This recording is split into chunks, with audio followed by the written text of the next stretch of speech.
Hey, it's skycat.live. How you guys doing?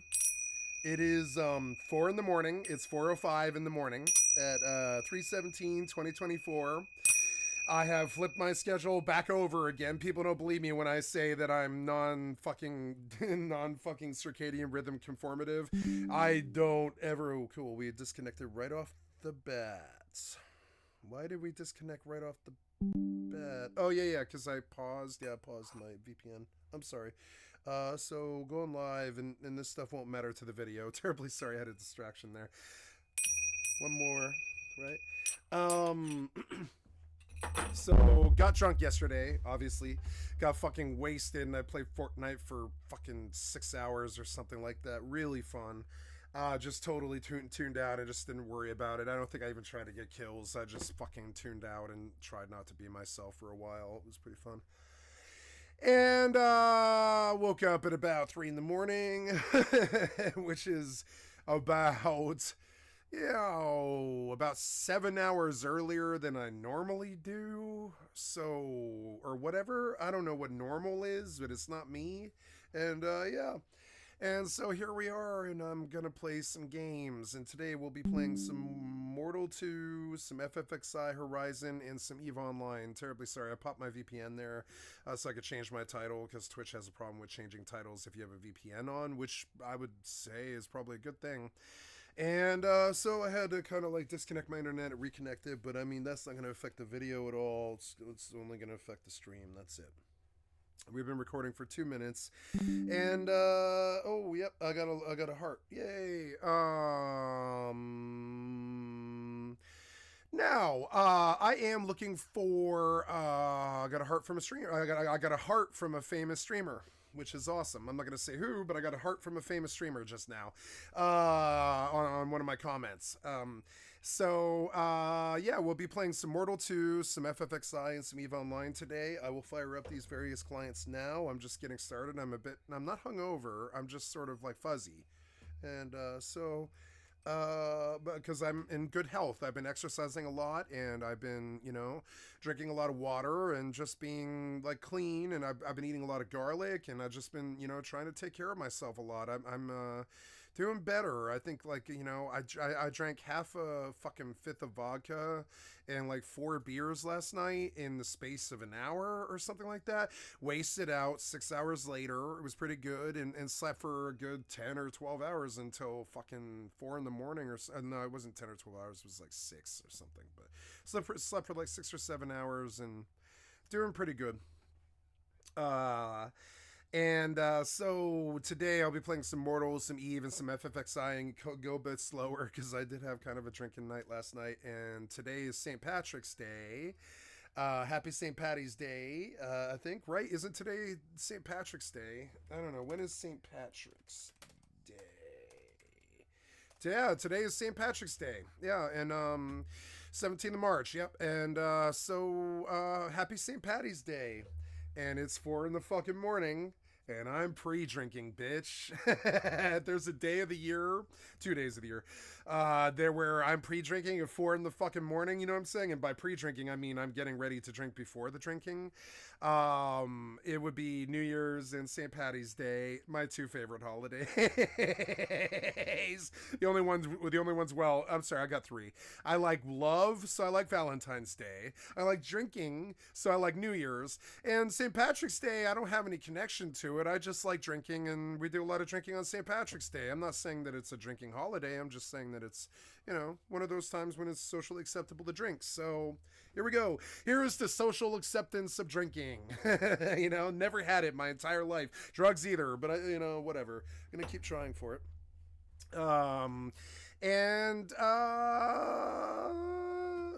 Turning styrofoam into cinnamon candy. Yeah, no thanks.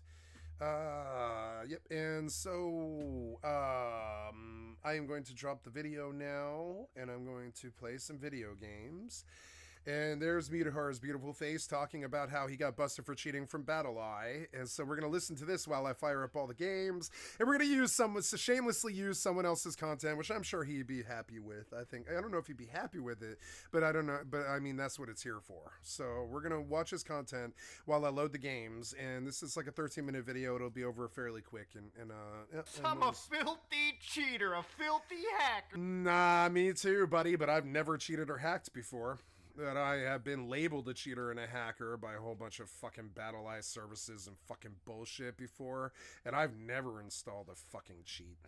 Or somebody that should be banned from one of my favorite games. So stupid. Now, fucking worthless fucking cheat, anti-cheat. Ladies and gentlemen, to understand, tomorrow I'm releasing a video that's something that I'm pretty proud of. One that is, in my opinion, going to be one of the best Linux guides on the internet. Okay? Linux guide, now, Linux guide. Linux guide, he's liking this. He's like, I'm going to do a Linux guide. I think I might go Linux. I really fucking hate Microsoft. I don't like Linux. Never have, never will. I mean, well, maybe will, but I don't know about have. I've never liked Linux. I don't like Linux. Don't like Linux. So I'll watch this guide and I'll consider changing, but I think Windows is particularly bad because it has so much jobs it needs to do, and I'm not sure Linux can do all of those jobs very well. So I'm just saying it. They hear the words Linux, all right? They're like, whoa, Linux. Bunch of computer engineering nut jobs who are about to bully me about not knowing terminal commands. Fucking Linux and shit, right? Yeah, but I mean, I know Linux. I know how to surf Linux, and I've used it a lot before. And I think it's a good operating system, but I don't think it would save me any time or heartache or stress. Crazy things. And I do view you as crazy for converting to Linux. It's something most people just won't do. Want to know why? It's not because they're too dumb or something about that, or it's too technical.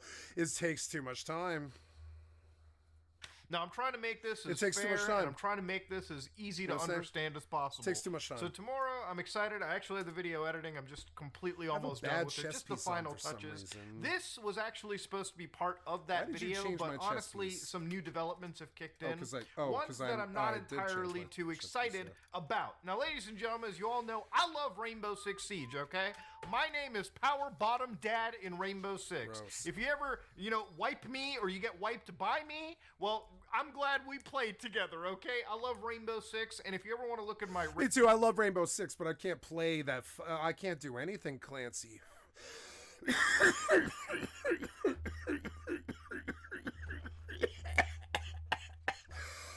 I gotta laugh about this.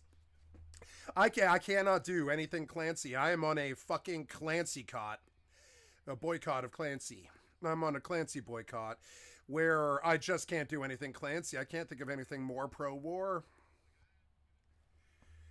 Yeah, you want to call me woke? Go right the fuck ahead. So you want to call me woke for thinking this, right? Or something like that? But out of the same fucking sentence, I haven't ended the sentence yet. I'm going to say I'm pro-gun rights and I'm pro-guns. So I don't know if you want to call me totally woke. I don't think so. I'm pro-guns, I'm pro-gun rights, I'm anti-gun violence, but I mean, I kind of fall pretty fucking conservative when it comes to weapons, I would say. So if you just want to label me as fucking woke, understand that I don't think there's any other liberal on the fucking planet who would be so sympathetic to your pro-violence, pro-gun cause. So... I fall leftist, liberal, woke, or whatever, yeah. But I don't do so to be popular or to adopt someone else's ideas. I do so because I believe in it. You know what I'm saying? So, Clancy is about as... I mean, I'm going to hit you with a term here, but I mean this. Little Eichmann, right? Little Eichmanns, right? It's Little Eichmanns, right? I can't think of anything more Little Eichmann than Tom Clancy, or anything to do with Siege, or anything to do with Rainbow Six, or anything to do with the CI fucking A, or stupid ass Reacher, or any of that stupid pro fucking establishment, pro war, pro violence, pro army, pro fucking service, pro whatever the fuck you want to call it. How I look at it is pro violence. Pro violence. You know what I'm saying? pro-violence, I would say. It's pro-violence. Siege, very pro-violence. Now, I play a lot of fucking video games with a lot of fucking violence, like Fortnite or Rust or, I don't know, whatever the fuck else violent you can think of. Skyrim's particularly violent. Really violent games. And I'm sort of pro-violence in my video games where I don't feel so pro, like pro forma or whatever, is the violent themes of the video games where you're going to war and you're craving the death of someone else. And you're violent, you're trying to blow up their car or put a fucking bullet in their head or whatever. And that is a hard thing for me to get behind, though I do enjoy it. And it's a hard thing. Now, so we resist this violent nature in ourselves, and we try not to use violence to solve our problems, and we aspire to something greater. But I would say everything Tom Clancy ever did is pretty much pro-violence. It's pro-military violence. And so it's very, very, very, very, very difficult for me to support anything Clancy anymore, be it Reacher or fucking Siege. It doesn't matter what the fuck it is. I think of those things as essentially the engines that Generation Kill are using, and that's like the pro-violence people, I would say, are using to push rightist, pro-gun, pro-violence, pro-whatever the fuck you want to call it. Basically everything that I kind of signed up against when I became, at a very young age, a pacifist of the Gandhi ilk, or John Lennon ilk. I would say Clancy is pretty much the opposite of that. It's the wanton acceptance and wanton appreciation of violence. And so, like, I struggle with the Little Eichmann stuff, like the Rainbow Six Sieges of the world. Siege will come up here because of BattleEye a lot, but I don't really support Siege. And it's weird because, I actually don't really support the violence side of Fortnite that much. Because it's like teaching kids to shoot each other. I actually do, I kind of fall anti-violence when it comes to video games a little bit. Now, I like blood in my adult video games and sex. And I have no issues with those things being in my fucking adult video games. But kids games like Fortnite and Siege, and I would say those are kids games for some reason, particularly violent, and it's something that I couldn't ever totally get behind. I can't totally support Clancy and Siege because it's like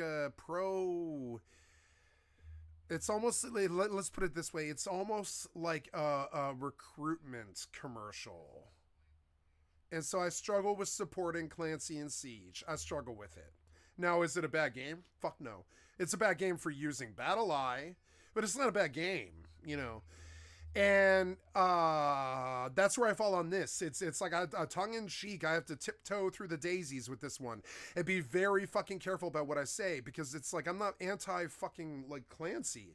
I'm anti what Clancy sort of sells, which is violence. And so I don't know where my weird leftist woke ass falls on this, but I know that, like, I'm anti-violence, and that's one I'll die behind. It's one I'll speak about. I'm anti-violence. I don't like gun violence. I don't like watching someone's head explode. I really don't. I think it's a funny resolution to a problem or whatever, but it's not like, and I like the blood. I like watching the blood fucking splash like a fucking bloodbath. Something about video game blood is very satisfying to me, because you never see it in real life. And whatever.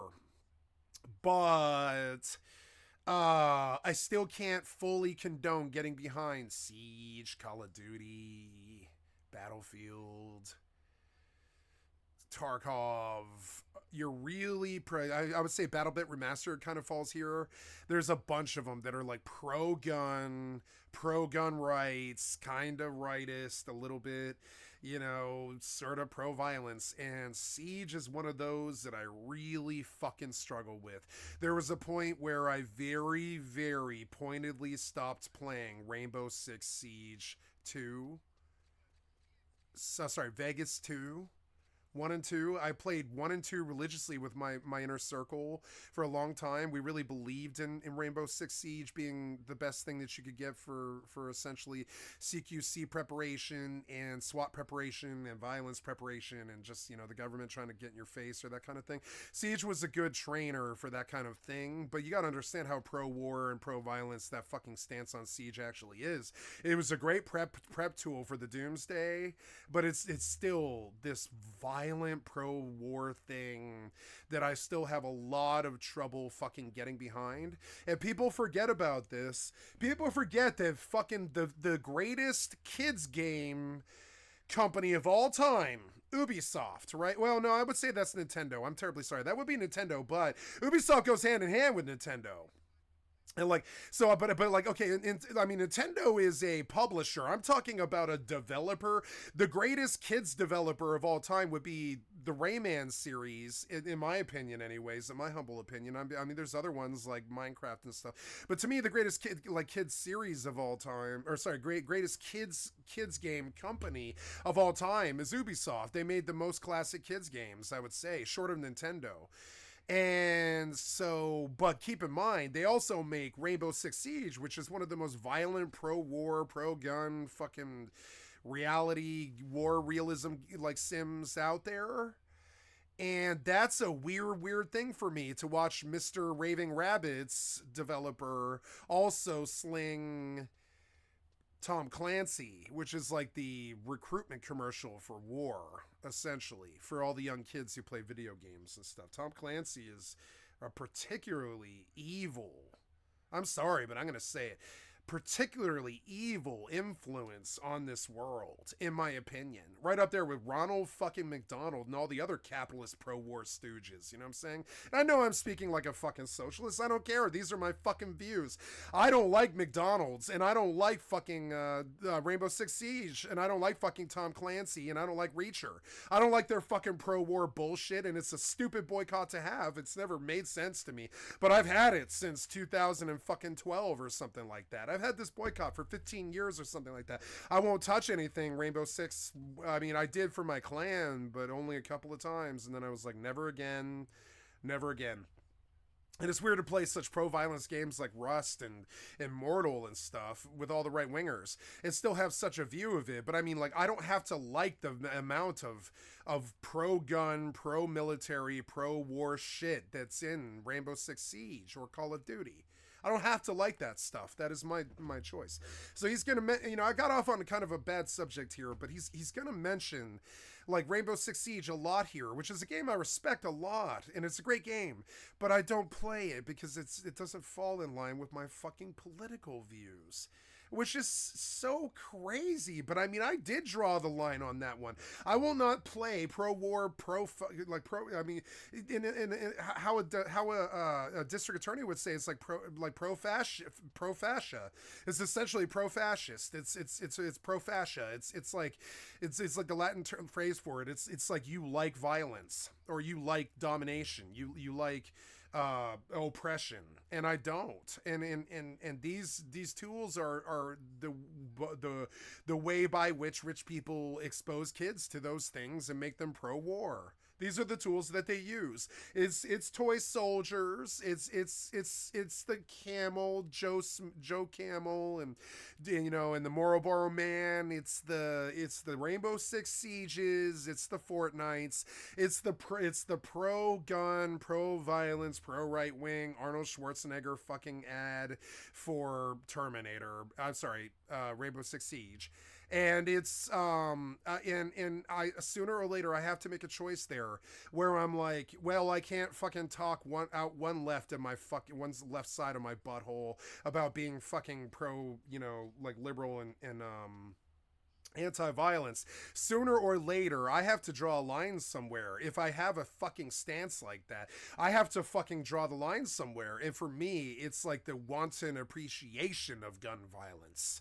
And that Siege is full of that. I wouldn't say Fortnite's full of it, but Siege is. Siege has all the real life guns, just like Tarkov. It has all the real life guns, all the realism things of all those guns, all the let's get on a SWAT team and shoot each other in a building vibe that I've just never been that down with. Even in the paintball era when I was young, I was like, yeah, this is cool, but it's kind of Little Eichmann. I don't know how to say it back then, but it's kind of Little Eichmann a little bit. I think South Park knew how to say it, but I didn't. And so now I'm like, yeah, your pro Little Eichmann game is like this is, you know, on the aside, but every time somebody mentions Siege, it's unfortunate, but I like to describe to you guys what happens in my heart. When somebody mentions Siege, I get this big fucking heart symbol, and I look through the heart symbol, and I'm like, I love Siege, and I love Ubisoft, and they make good games and all this stuff, right? But then right inside of the same thought is the immediate condemnation, denial, and what do they call that? Renunciation of Ubisoft out of the same fucking thought as the other side of it. Oh, that pro fucking fascist, pro fucking Clancy, pro war bullshit. You can miss me with that. You can fucking miss me with that. I don't want you training these little Eichmanns how to shoot each other better. I don't. I want them understanding how to be a warrior poet, how to be smart like JFK, or I don't know, like the Dalai Lama, or I don't know, fucking somebody to aspire to, like John Lennon, right? Be intelligent with your choices. Choose the word love over the word war and all this stuff. War is over if you want it, and all this other like warrior poet stuff that you know that I think the young men should aspire to that don't. And I can have my own personal convictions about this, and I'm not lecturing anybody, and I don't care if they like war games, and I don't care if they play them, but I myself do. I will not put that stuff on my stream very long. I will not wallow in gun appreciation. I will not wallow in violence appreciation. And I will not do mindless fucking deathmatch all day on my stream. I will not do that. I will not do that. Rainbow Six, stats. They're not. So Siege is doing well. Good on them. I hope. I mean, Ubisoft needs a win right now. But I mean, also they're also really bad in the respect that, you know, they're like full blown like pushing BattleEye on the world, kind of like Unity. They're pushing. They were bad to push Unity, and they were bad to push BattleEye. Impressive. And you know, it's funny. That's the comment that I left on his video. I was like, 3 things I'm certain of: fuck the toxicity of Rust, fuck Unity, and fuck BattleEye. And I'm not even a cheater or hacker. Never have, never will. Except from the viewpoint of their honest paying customer. Your fucking stupid anti-cheat software doesn't fucking work, and it has more cost to the customer than the hackers. The highest I've ever been is like drop the mic, bitch. Platinum 3, which I guess is like average for the entire community. But I've been playing this game since launch. All right, Rainbow Six. I've been playing Siege. I've been playing Siege since it started on the fucking Dreamcast, like Siege 1. Or whatever the fuck. Siege has been around for a long time. You think it's just Rainbow Six Siege? No. I'm sorry. Rainbow Six has been around for a long time. I'm talking about Rainbow Six 1 on the PlayStation or Dreamcast, whatever it was. I've been playing like fucking some form of pro Clancy fucking pro war bullshit for like 20 years. And I did this for my friends. I did not do this because I like these things. There's a difference. Multiplayer games. I did these things for my friends. I got very good at Siege. Not Siege, but Rainbow Six. I got very good at Rainbow Six because of my friends, not because I wanted to be playing Rainbow Six. There, I put around 500 hours into the ranked and almost 500 hours. Pff. 800 hours. You know how many hours I have in Fortnite? It's like 2,000 or something dumb. Into just playing unranked and casual with the boys, okay? Now, I'm not a great player. I've got a .95 KD, so I might as well be the biggest loser on the block, and a 48% win rate, meaning that you're literally flipping the fucking coin playing with me. But that means I enjoy it, okay? I like playing this video game. I like flipping the coin. It means a lot to me. For a while, you know, back, I would say 2017, 2018, I've got to buy an axe this would be the game that I would play every day. I wouldn't even really play a whole lot of single-player games. It would literally just be I might have to buy a balance finish ring. YouTube video. Might have to buy a balance ring today, which might be kind of expensive. I'm gonna double check and make sure that I don't have a balance ring lying around. Because I have to go to the dunes today. It's a level warrior before I can even level ninja. And so that's like a thing. I've got to get all the warrior. Wait, there's my balance ring, but it's in my... Oh, good. I have to go get my balance ring. And plus, I don't know if... I don't think Synergy's hit yet. No, I know it hasn't. So, I can't do Synergy for a grip, but I can buy an axe, and I will buy a great axe. There we go. Sort by level, and we'll get the best 2 axes we can get, and I'll go to 18 today on Warrior, and then tomorrow I will go to 18 today on... today and tomorrow I will do Warrior and Ninja. I need to buy Great Axe +1, 31 damage, it's 20k. I'll consider it a rental. Let's see if I can get cheaper, though. Try 15. 17. 19. 20? Ooh. Uh-huh. And good. And, yeah, that'll do for... this whole bit, I think. Yeah. I am 15. It's weird that was the best great axe I could get. I didn't really mean to blow 20k today. That was not really what I wanted to do. But... ooh, look, the moth axe is better at 16. So 5k, right? We spent 25k on axes, but I'll put it right back out again. I'll just sell them at the end of the day. So that's okay. We're doing a weapon rental. You know, I have the money to blow on stuff like that, so I will. Moth axe when I ding. Gonna need like 4 foods. We're looking at vegetables of the jack-o'-lantern variety, which sold out, by the way. 3,000. Look, there was a run on these. 2Fish bought a bunch of them. God damn it. Well, okay, but 2,000... 2,000. I can't even get it for $2,000. That's a rip-off, kind of. How about 21? 21? No. 22? No. 23? No. And you can miss me with that bullshit. I guess I'll buy 1. Yeah, I'll buy 1 and I'll try not to die. They might want me to tank, which is annoying. 15 warrior, 7 white mage, which is like, yeah, I mean, I can cure 2 myself, or no, I can cure 1 myself or whatever, and remove Poisona and shit like that. It's not good, though. Empress, and I need my ring. Yeah, I'll be leveling warrior in the dunes today. That'll be fun. I guess I could use a better pair of pants. Yeah, I thought I had one. Maybe not. Maybe I don't. I thought I had a pair of pants I was wearing. No. Oh, the Sitabaki is a Sam thing. So we'll take a look at a pair of pants here because the pants I'm wearing aren't too good. The boots don't matter, I don't think, but the pants do. The Nomad's hose is pretty good. Yeah. How much? $8,000. I mean, it's a great little catch-all pair of pants. There's the brass sublahar, but I don't think... I don't know. I might have that. Do I have a brass sublahar? Let's go look. Oops.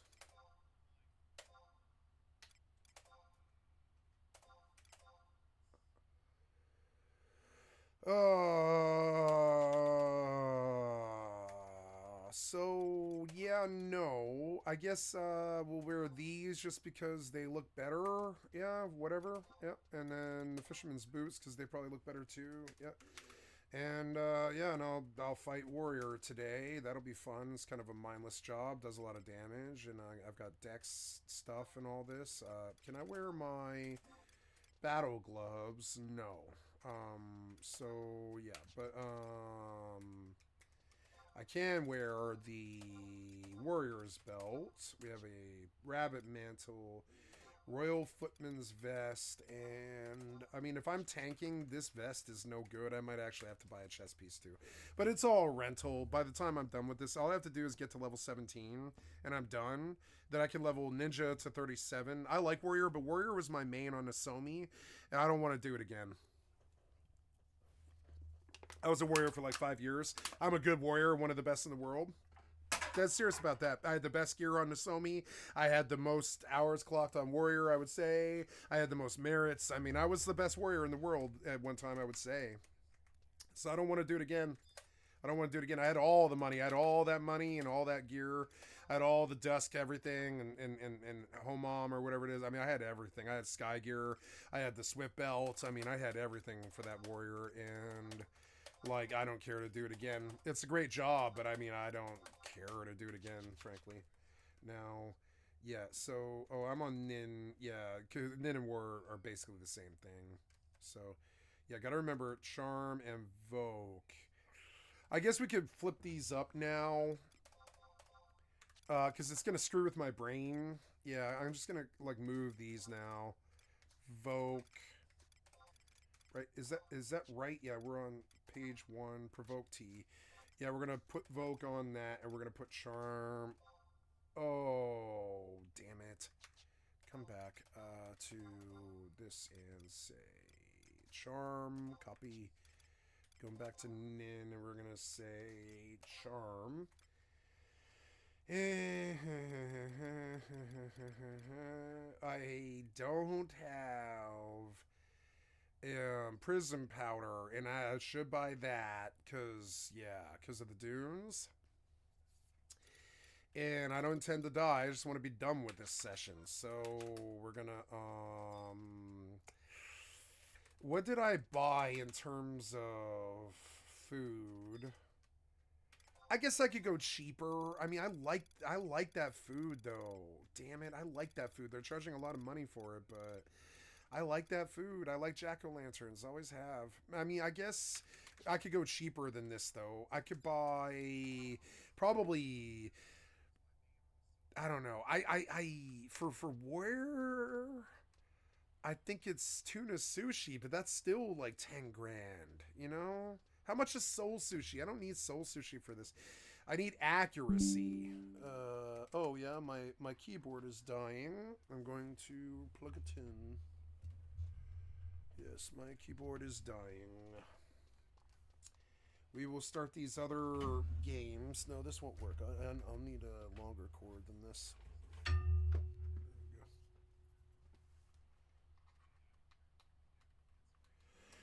I like playing warrior. This is I consider this to be a pleasant chore. I don't mind doing warrior in the dunes. I actually really like that. I like doing warrior in the fucking dunes. My camera got bumped. I'm sorry about that. There we go. And yeah, so yeah, but I do need to buy some things. So this chest piece is not good enough. We'll have to go take a look at a body piece. I guess I'll turn on the music. Yep. And we'll load the other games.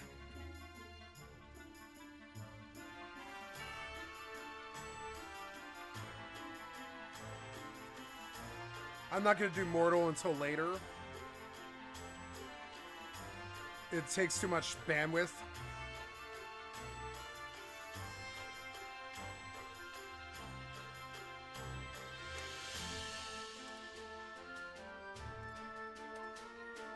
To buy a chess piece. Oh, my mic is down and it needs to be up. And the sound is up and it needs to be down. Check, check, check, check, check, check, check, check, check, check. Check, check, check. Check, check, check. Yeah, that's about right. And this will go down.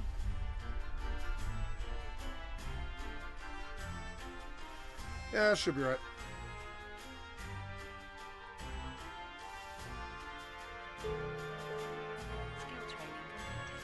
Ooh, I like that sound.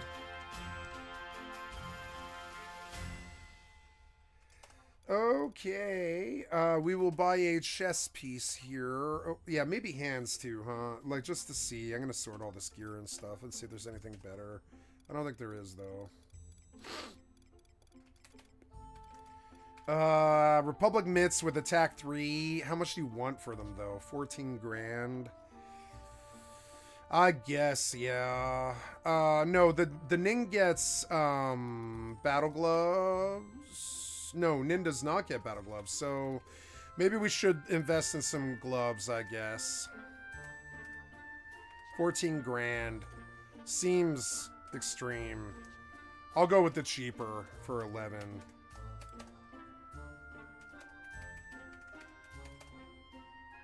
Yeah, so there's some gloves finally. And I'll sell these scale fingers.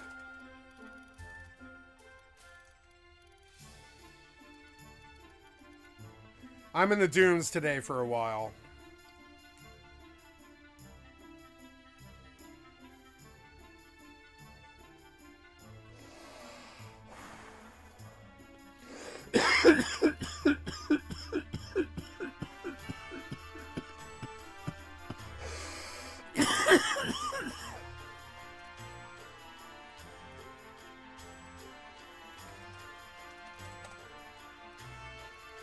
What else do I need? Chess piece.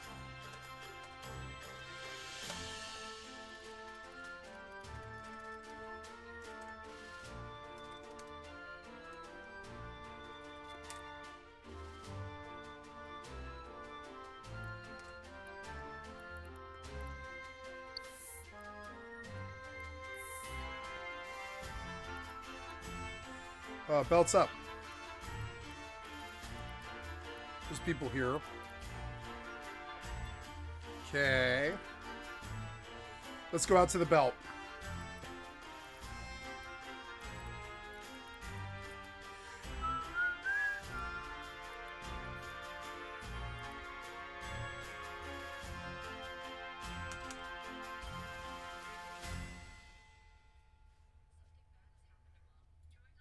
Client's running, but I don't see it. Oh, there we go, there we go. Gotta check and make sure if my boosters are in.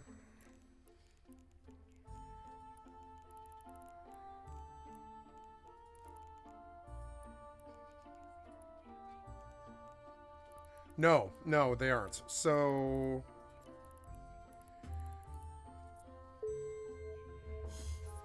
good. And we'll open a trade.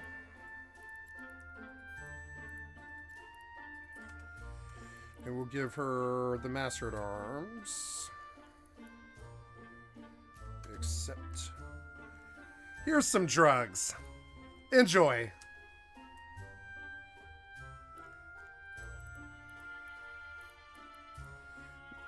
I wish people would do that for me. I want drugs. Send me drugs. If you really love me, you would send me drugs.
Oh, I get Tonko, I think. Which is good. Oh, no, I don't get Tonko. I thought Tonko was level 5, no? Oh, is it 7? No. Tonko. When is Tonko Ichi? I don't remember. It's like...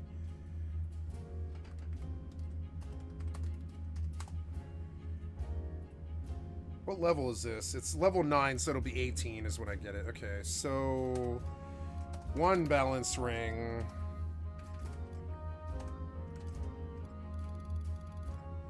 2 balance ring.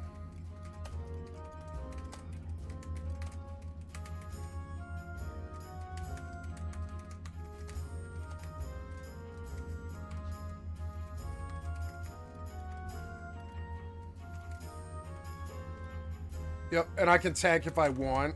Yeah. So good. I just need my other balance ring. Good, and I'm done. I'm ready. Yeah, I'm ready. Yeah, I'm ready. I think. Yeah, I'm ready. I'm gonna invest in the goddamn. Oh no, wait. I was gonna check. How's my items? Good. Items are good. Delivery box. Nothing in the D box, which kind of sucks, but oh well. And yeah, I'll buy jack-o'-lanterns. I mean, depending on how much they want.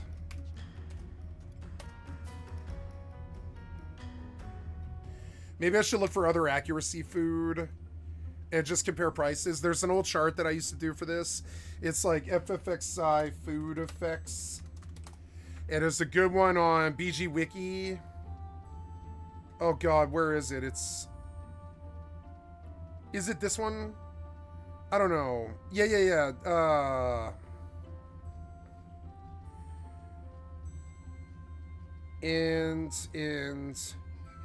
Mind, ranged accuracy. Bream sushi, maybe. Yeah, like, what's the cheapest accuracy? It's like... It's Bream sushi, I think, which... I don't know how much that is. I'll go look. Whoa, what happened here? Oh, the cord. Yeah, the cord. Sorry, my keyboard's acting up. Ah! What? Whoa. Fucking cord is messing up my keyboard. No. Stop. There.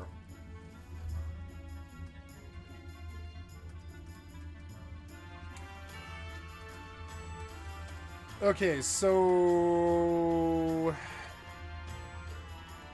Tuna sushi. We'll go look for food.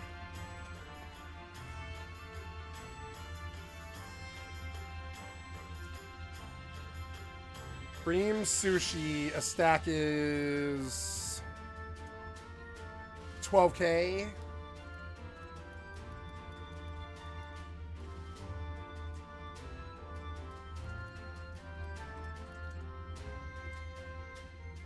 Dorado sushi, 22K.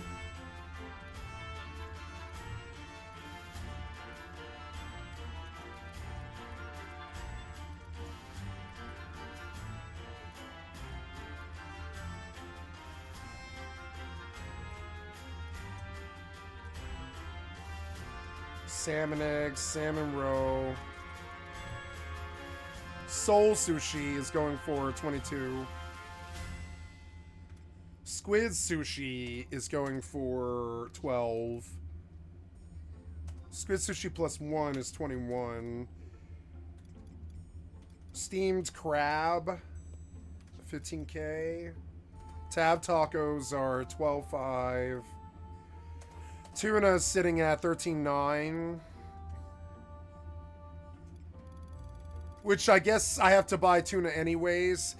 So we'll just buy the tuna. I'll buy tuna. It's fine. That's good enough. But I'll use it if I need to. And I'll go farm if I have to. And fish and sell tellies and all this. It's fine. Or I could run, I don't know, up in arms. Or not up in arms, but under observation.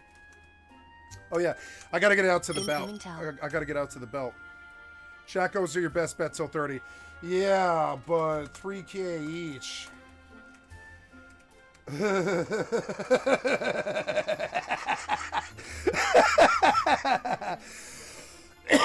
I know, the 3-hour food. Yeah, but still. Yeah, but still, if you, but I die a lot cause bad. Cause bad. Like, expensive. I mean, it's just, it's the truth, you know? I mean, it's the truth. I'm just gonna be honest. So, I bought the tuna sushi. We're good on that. I'm going out to the dunes. Oh, wait. I have to change jobs. Damn it. So dumb. Oh, wait, no. Maybe 15. 15's high enough, actually, I think. Maybe. I can't remember.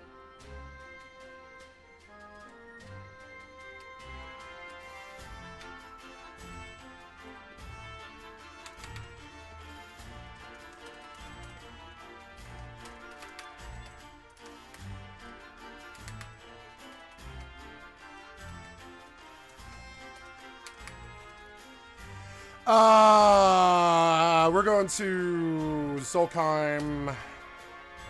Doing the Final Fantasy thing. You did nothing, damn it. Take me to Solheim. Do it again. Take me to Solheim and do it this time. There we go.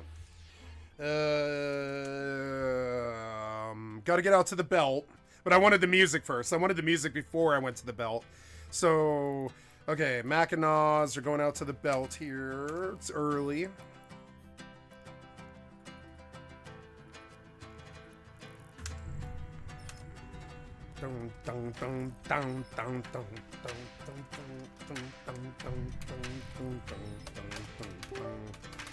Oops, stupid cord.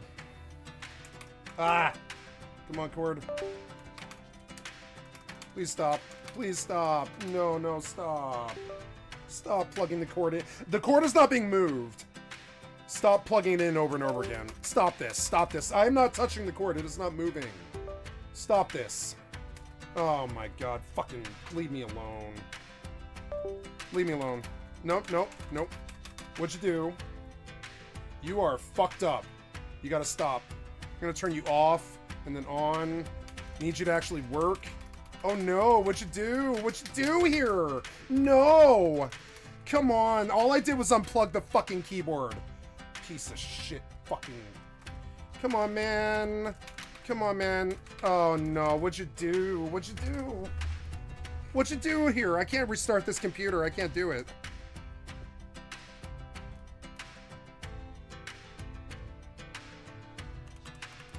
There... What? Oh no, oh no.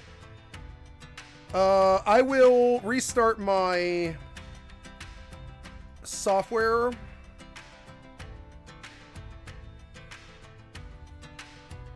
That might be it.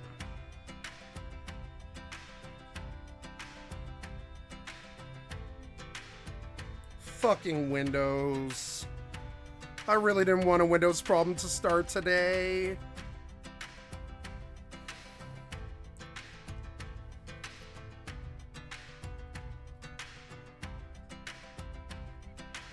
Why is Windows actively attacking me every single fucking day? I actually want to physically hurt them.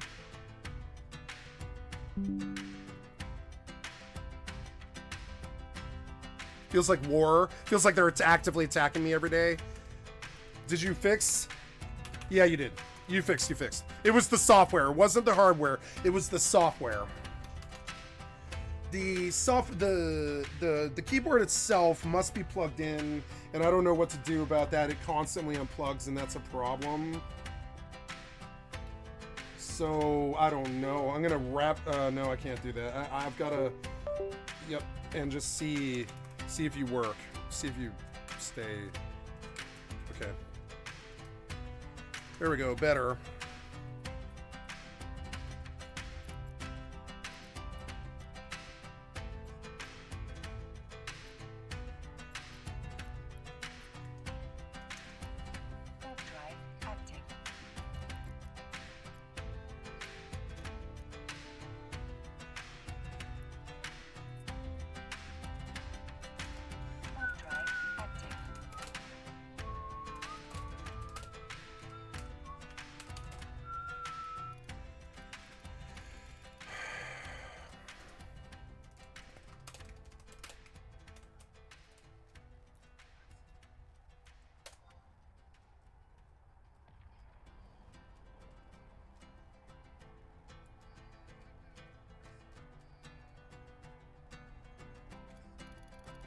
Incoming tell.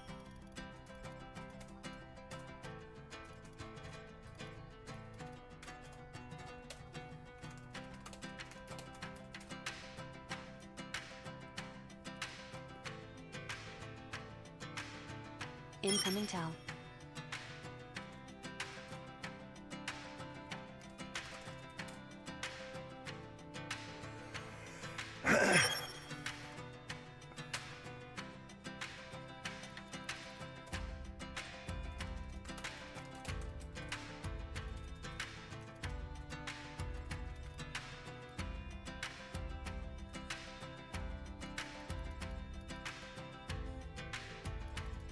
Incoming tell.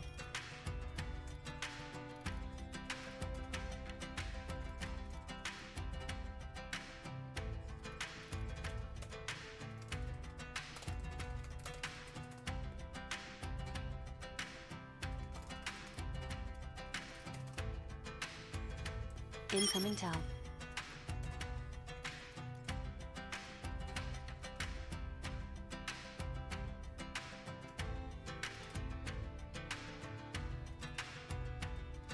No, I want a thief. Well, the bard can pull. No, the bard can't pull. The thief needs to pull. No, or I don't know. I need a white mage.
Incoming emote.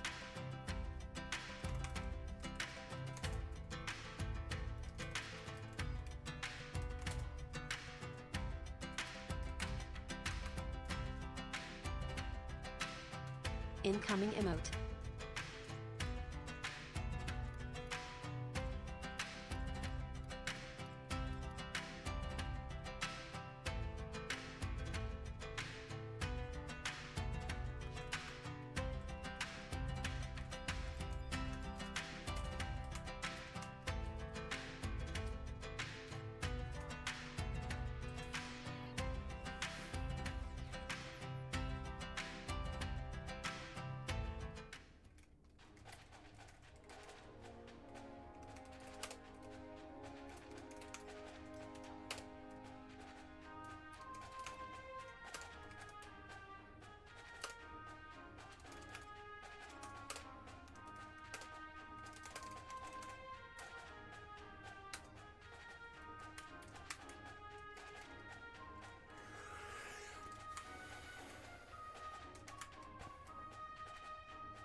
Incoming Tal.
Yes,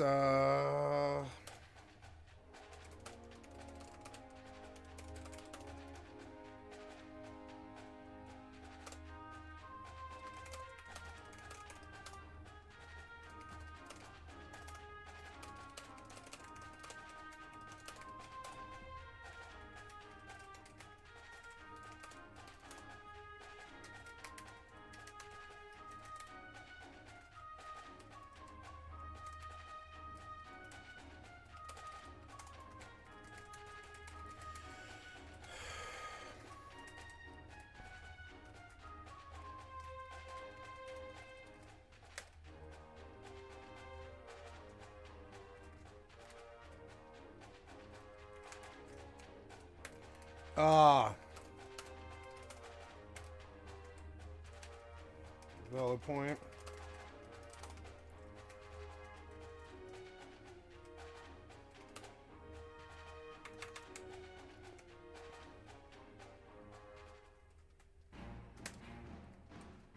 Yeah. We'll sync up.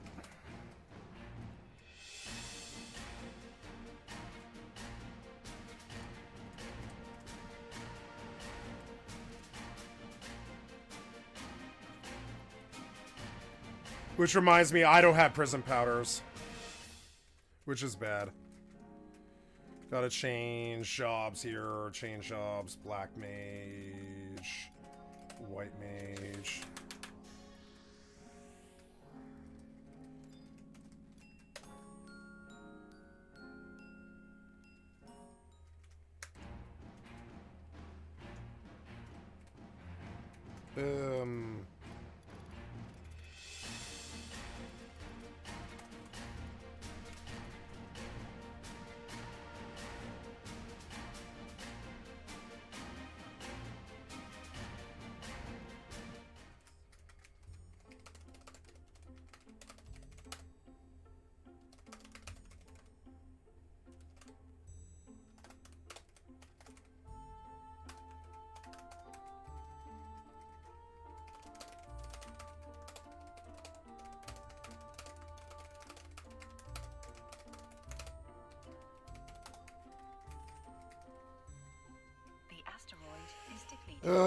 Gotta go to the port, but I gotta change jobs.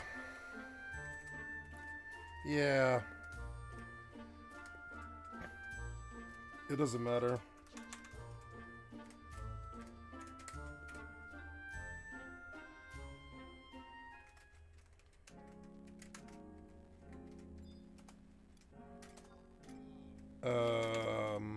Changing jobs now to warrior ninja. Yeah. Warrior ninja. Yep. And area you entered from, yes. And I gotta get prism powders. Yeah, prism powders.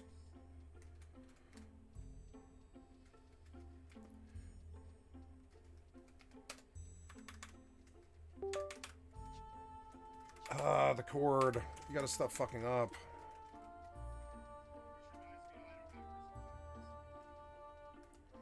Gotta buy,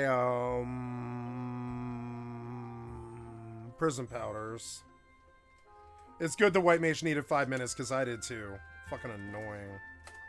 I don't know why I needed 5 minutes, but I did. Oh no, I'm going to meds. Medicines. Ether, remedy water. I'm looking for prism powder. 4,800. God damn it! This was an expensive proposition. Leveling this fucking warrior. It just really was. It was fucking off the hook. It was just crazy.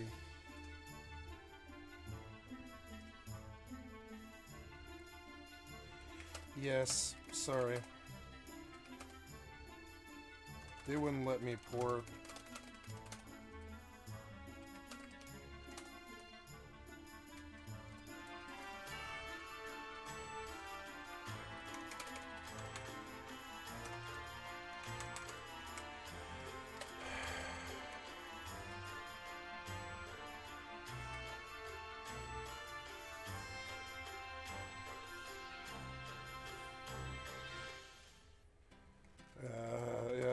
Forgotten.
Incoming Tau.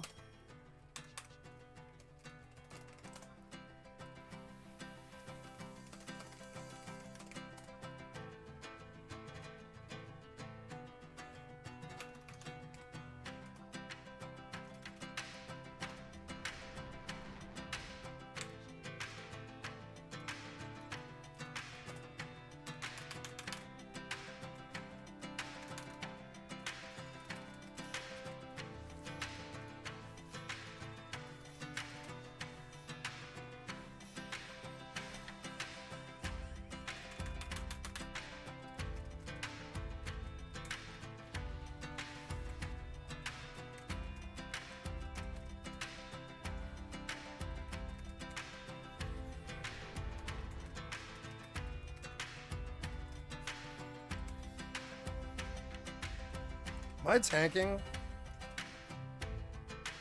No, I'm not.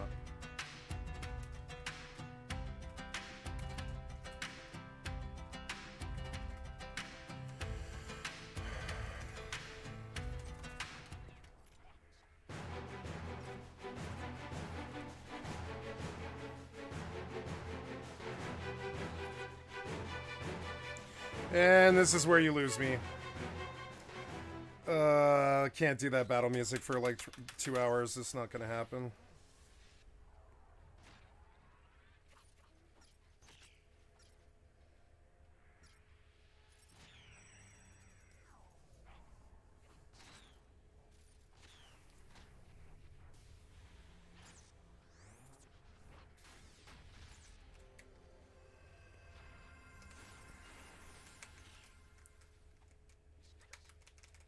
Your skill has increased.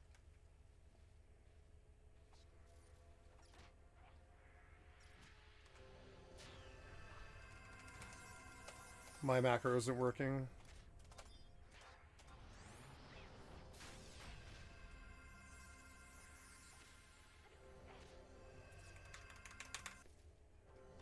Gotta fix my macro for some reason. Your skill has increased. There, that's why. Oops.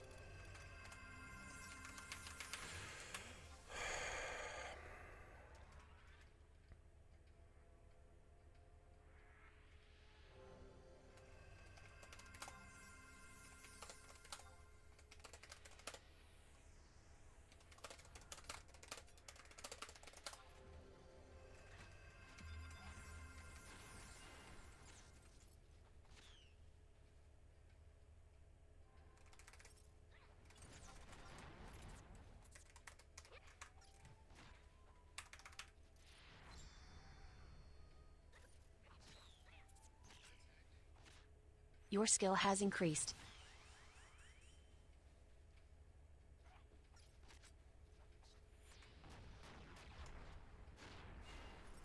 Your skill has increased.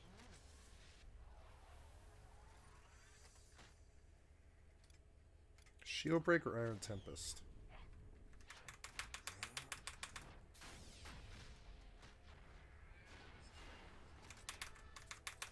Your skill has increased.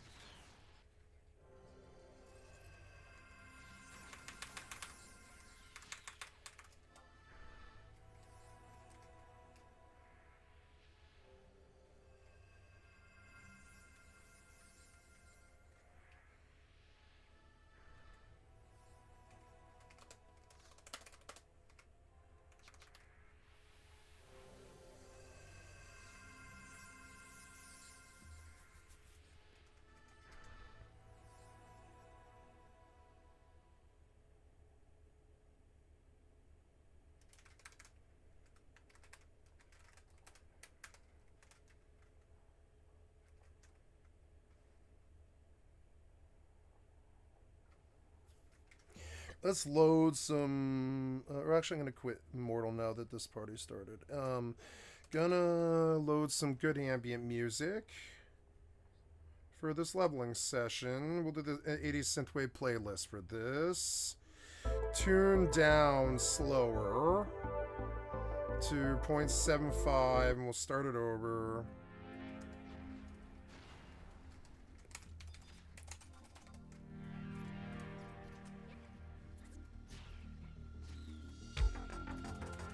Your skill has increased.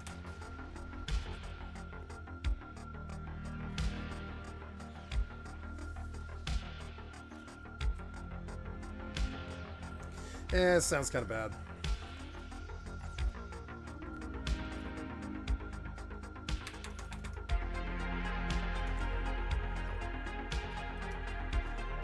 Your skill has increased.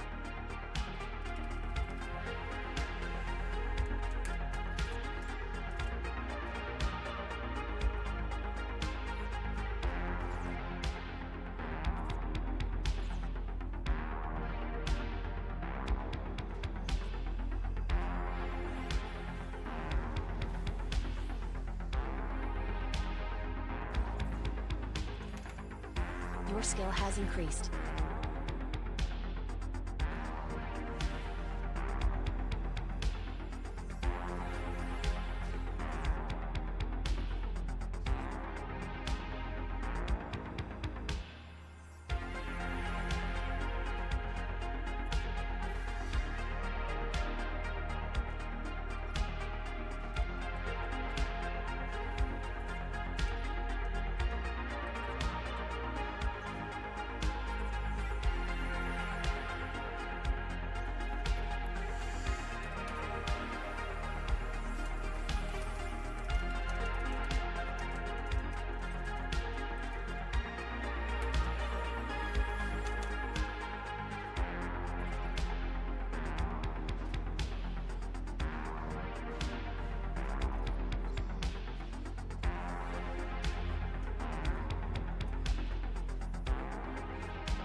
Your skill has increased.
Yes, that was the Sam.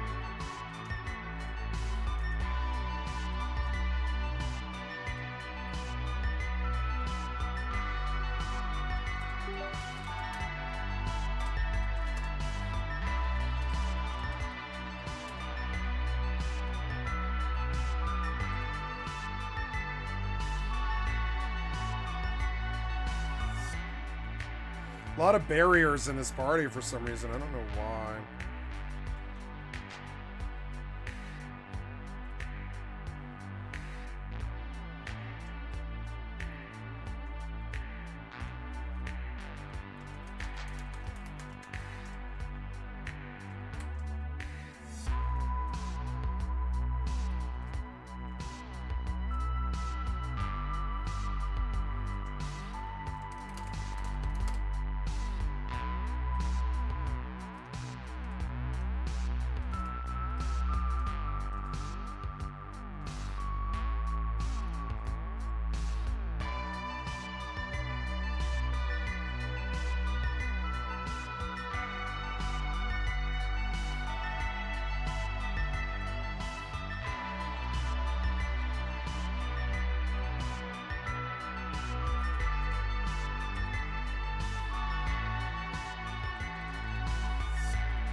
God damn it.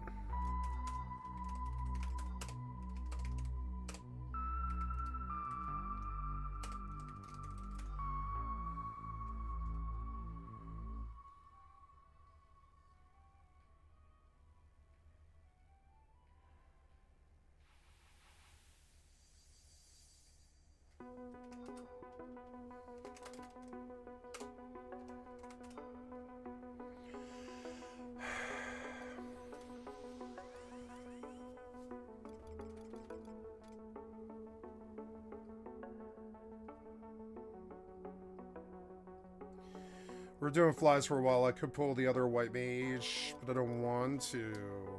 No response.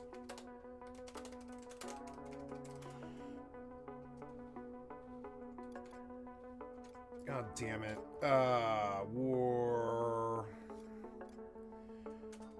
Could pull this guy.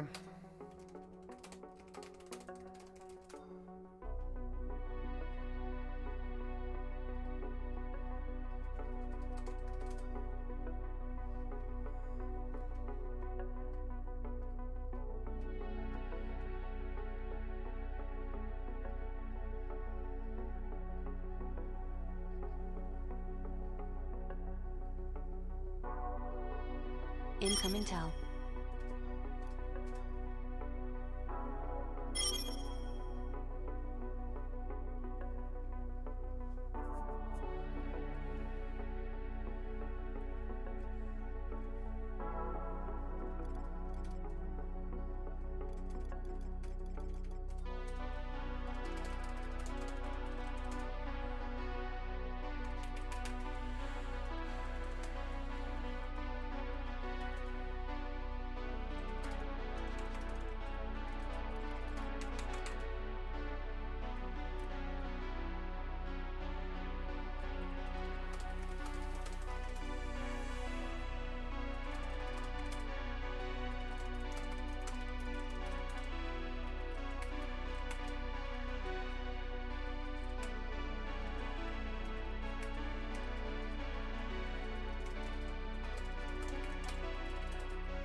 Your skill has increased.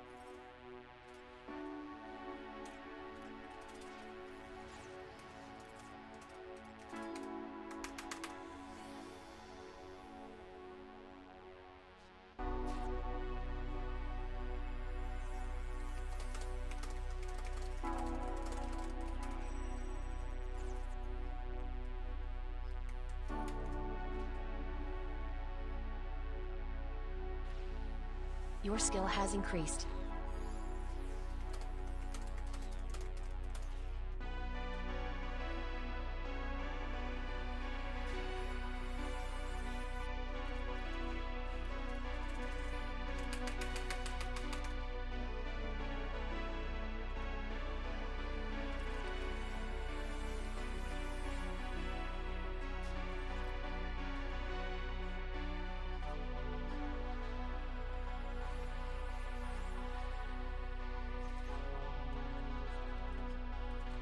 I used the tuna sushi? I guess I did. I meant to use the jack-o'-lantern. Oh well. I don't know what I ate. Oh well.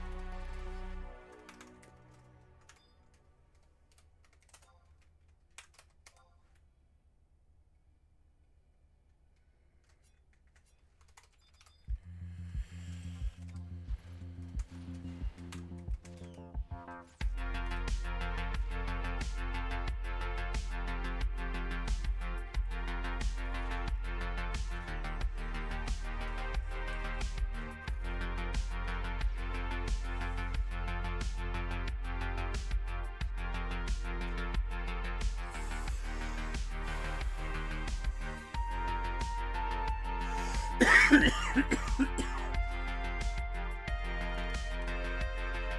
skill has increased.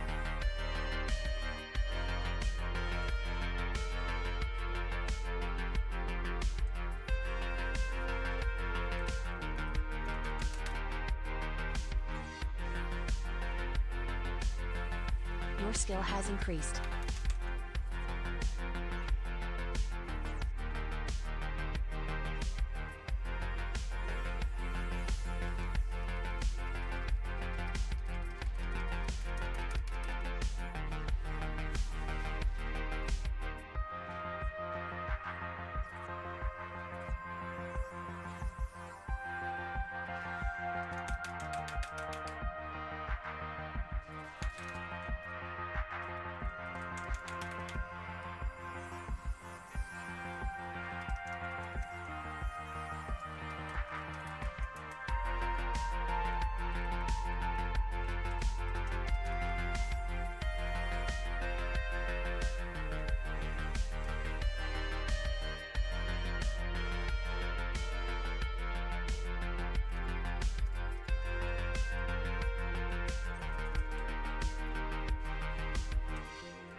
Your skill has increased.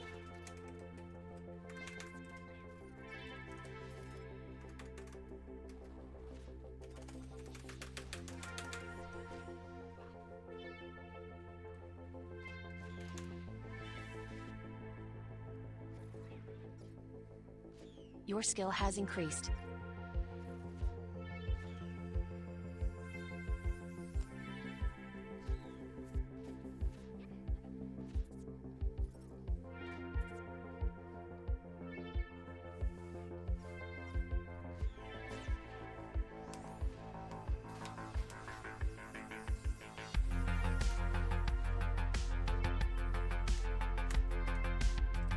Your skill has increased.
Your skill has increased.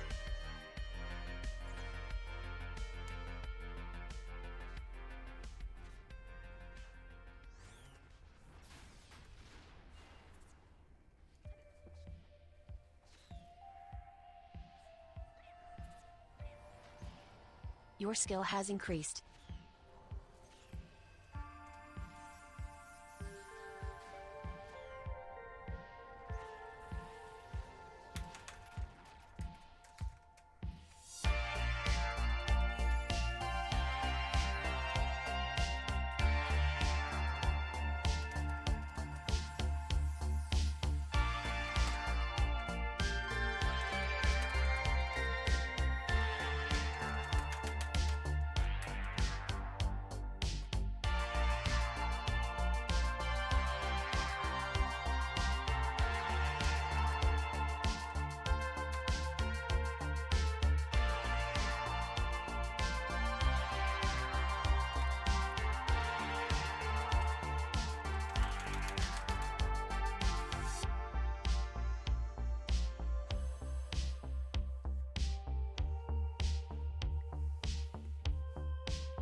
Your skill has increased.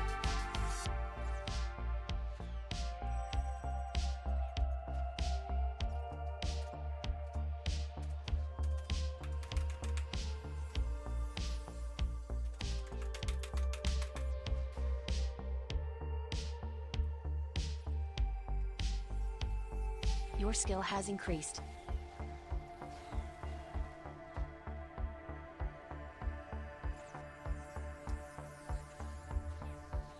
Your skill has increased.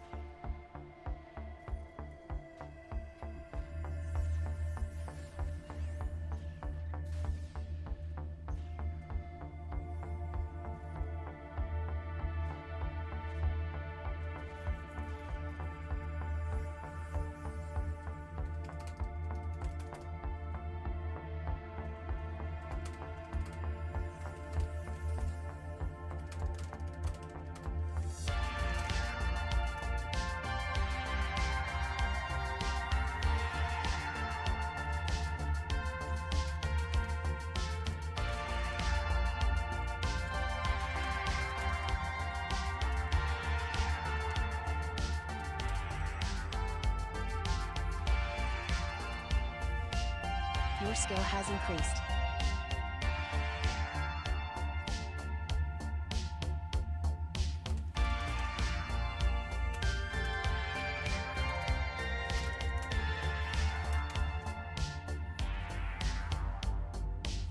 Your skill has increased.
Your skill has increased.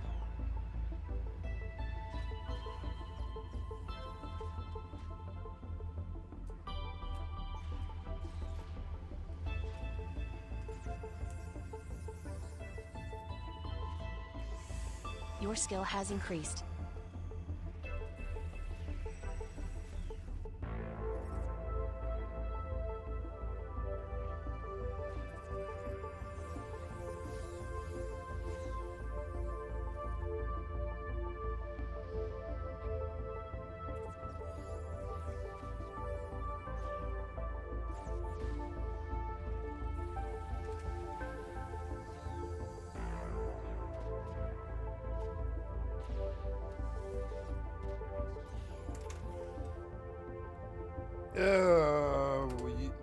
Cause XP better.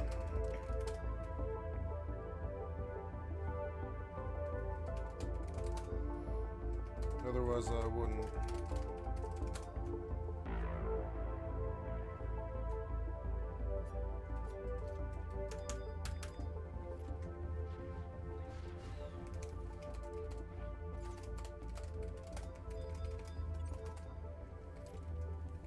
Your skill has increased.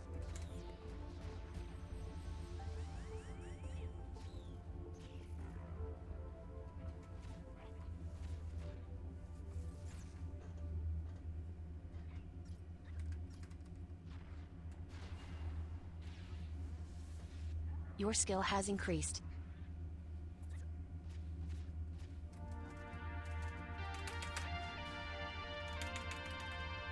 Seven. Your skill has increased.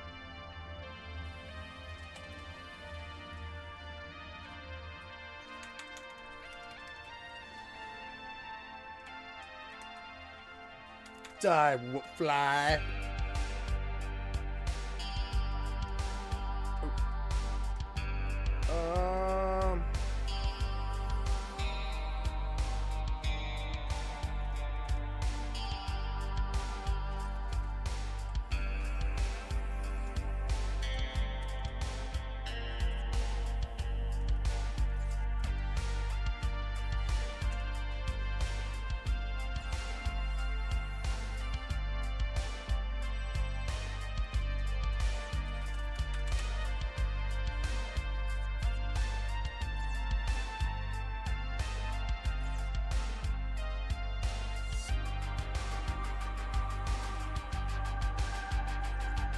Your skill has increased.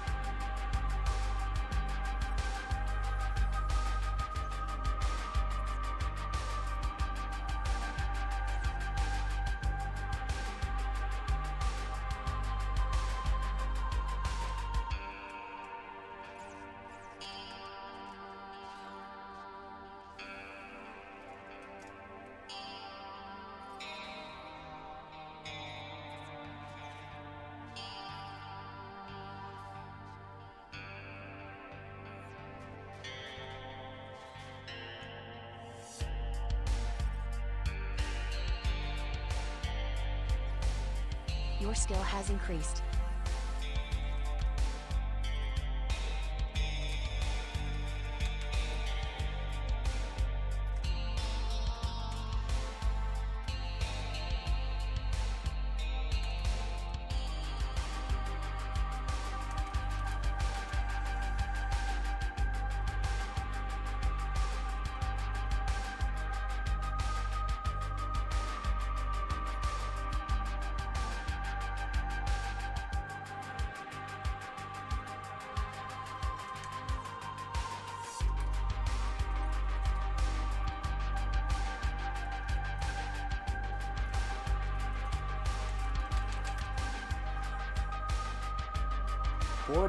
Not bad.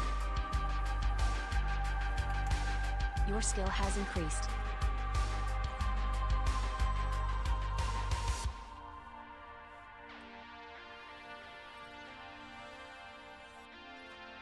He doesn't like me.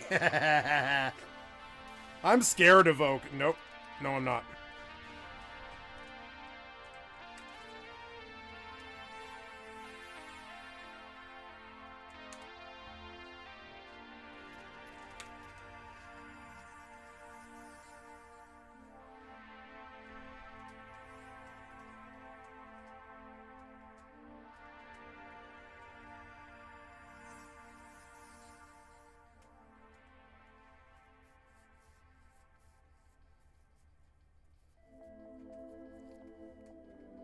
I am hitting big numbers.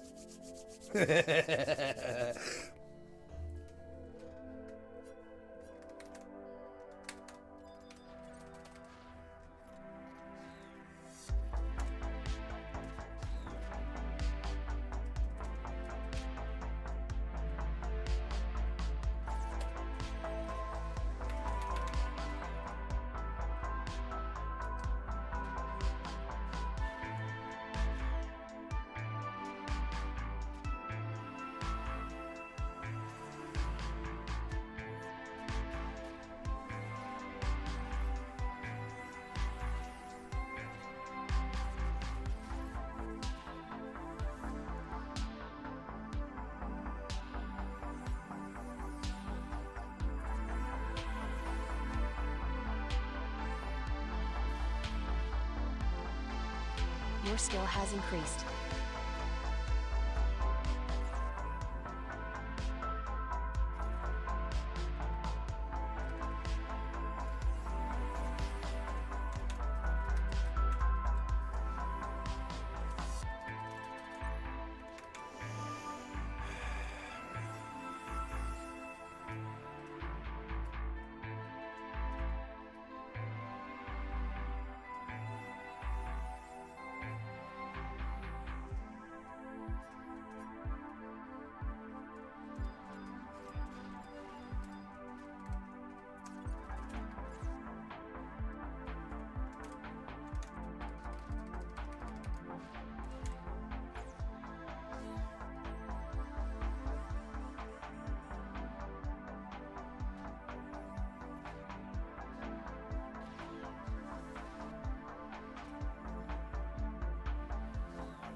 Your skill has increased.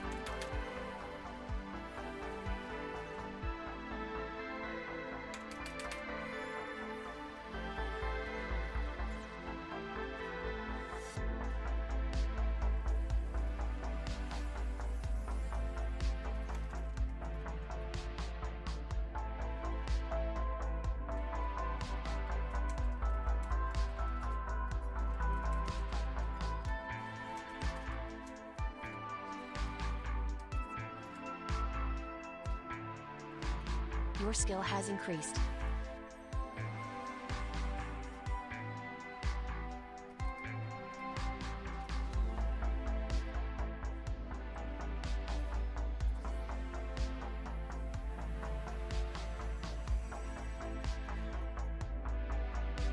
Your skill has increased.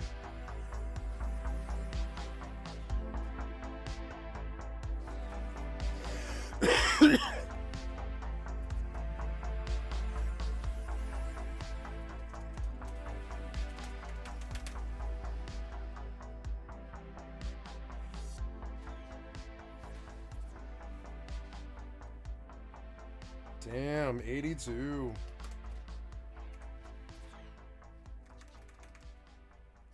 I want to hit 82. I can't hit 82. Calc is stronger. Calc is strong.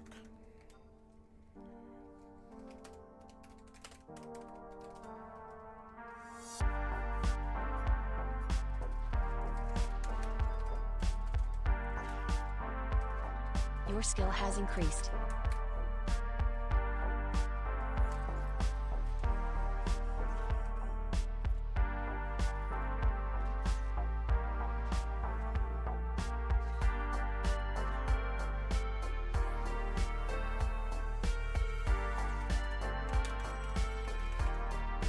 $35 hit like half what he did. So annoying.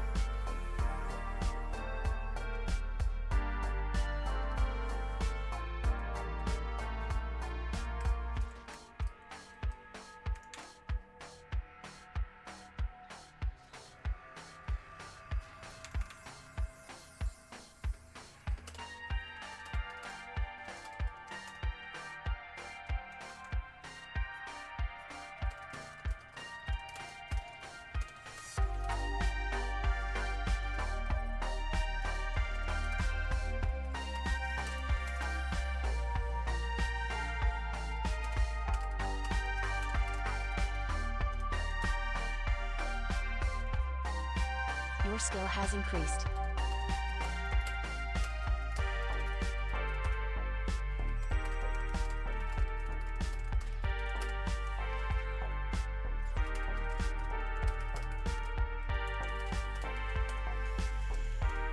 Your skill has increased.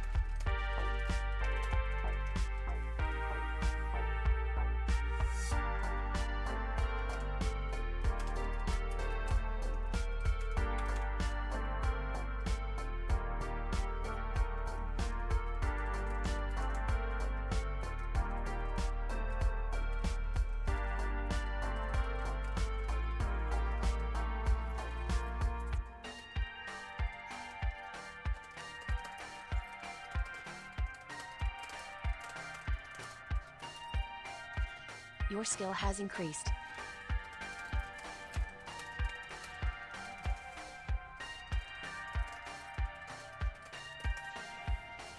Your skill has increased.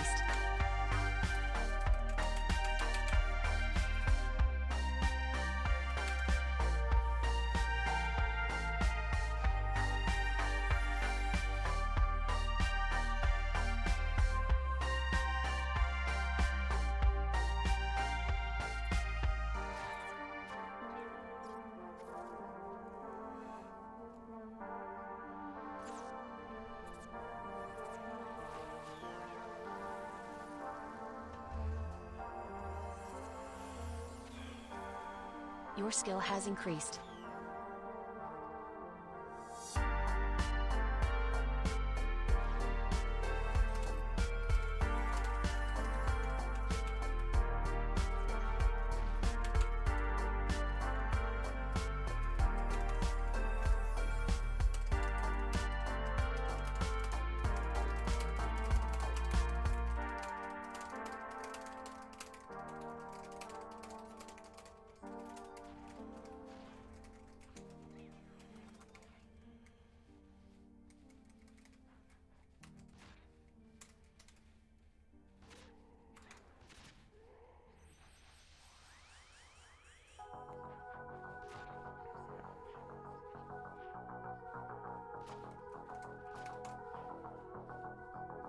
Your skill has increased.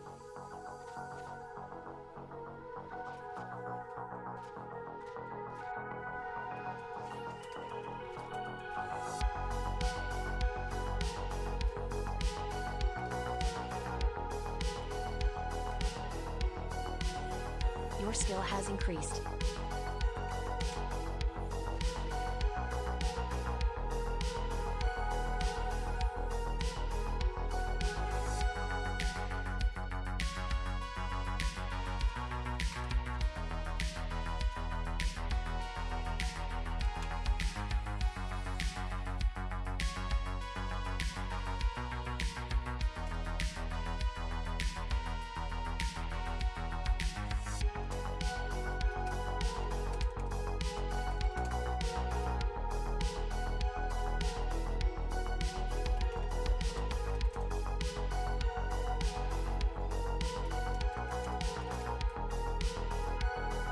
Your skill has increased.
Incoming tab.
Oh no! Oh. Oh. Oh no! Get on this fly before it kills Artaru. Benediction! Oh no! 18 seconds. Provoke, provoke. Oh no. Oh no. I'm getting on this one. Oh god. Is he sleeping? He is. Okay. Oh god. Yes.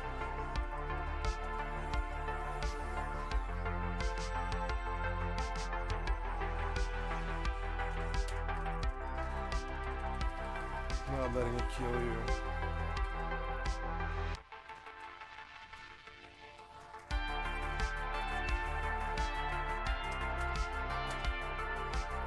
Oh no.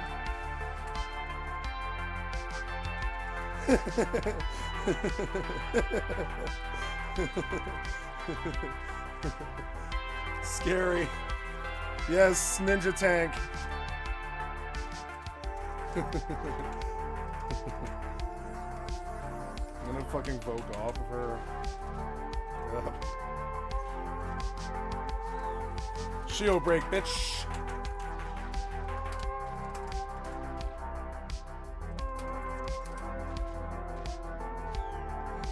Oh no, Filzy. No, heal Filzy.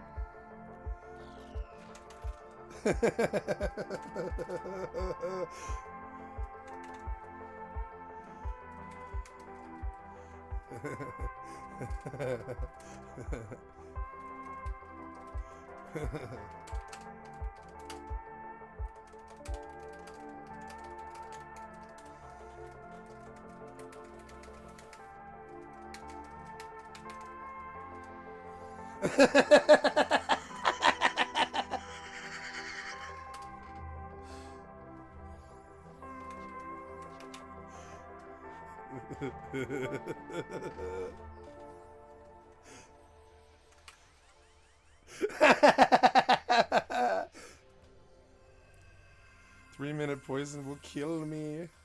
I can't sit.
Okay.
Our fire is fine. Wait. I'm just kidding.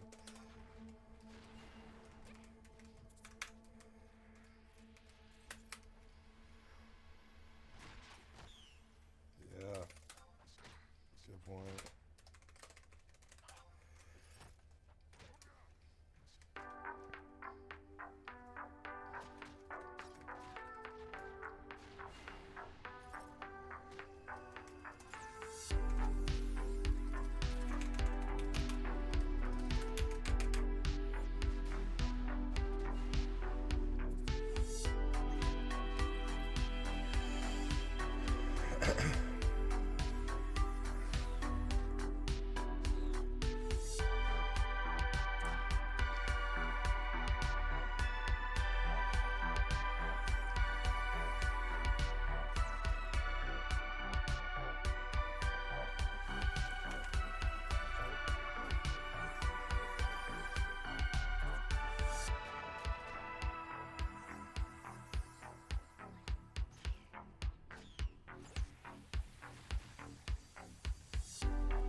Your skill has increased.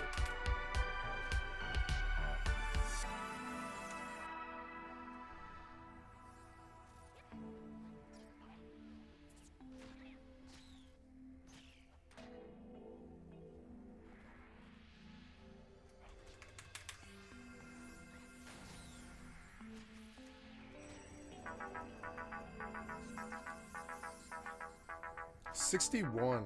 I want to try 59.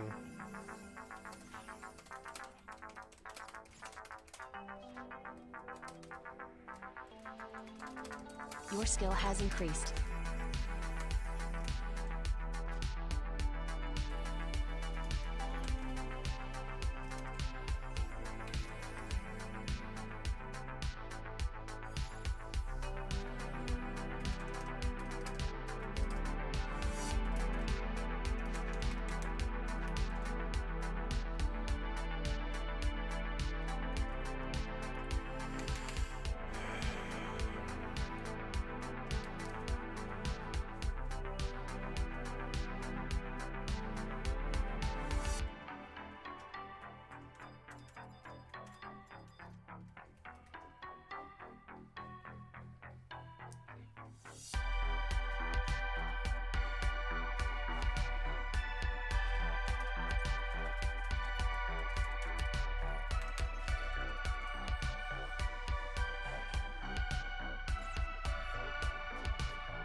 Your skill has increased.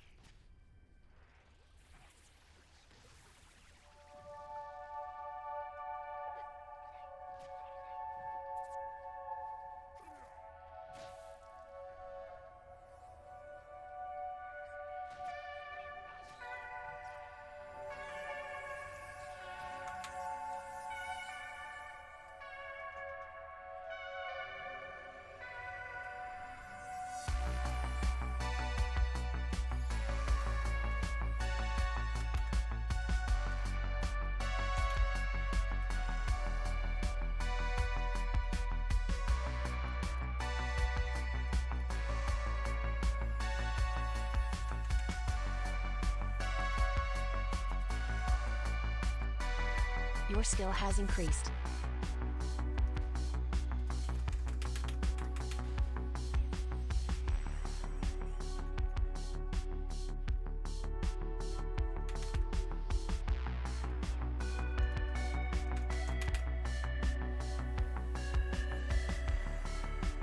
$78. Alt.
Help us,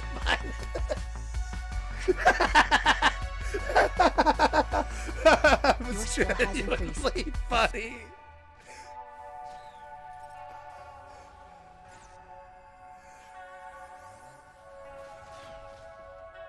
Oh, God damn it.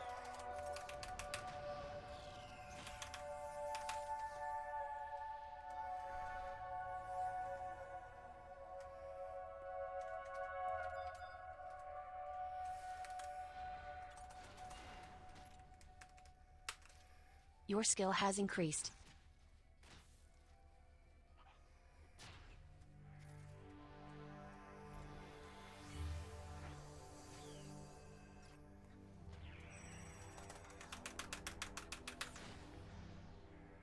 $19. Fuck that. God damn it. I got robbed. Fucking bad RNG. Come on, Minus. Hit this fly for fucking like 70. Come on. There it is, 54. Minus is my hero.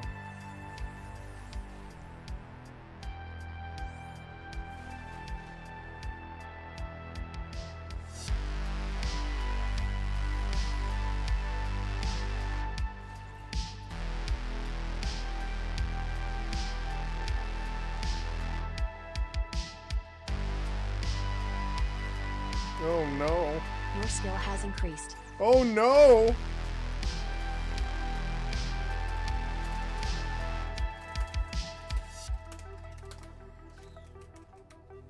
Oh, no.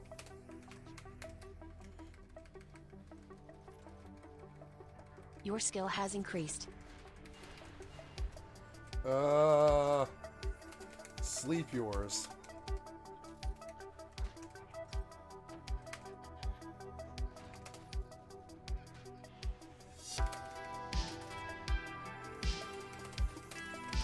Your skill has increased.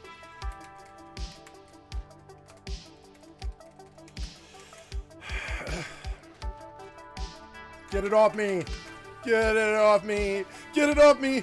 It's so scary. Yes, Voke. You, Voke. Yes.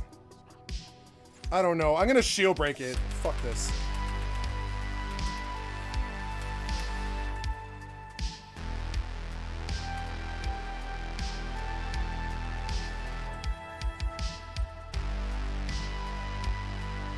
Your skill has increased.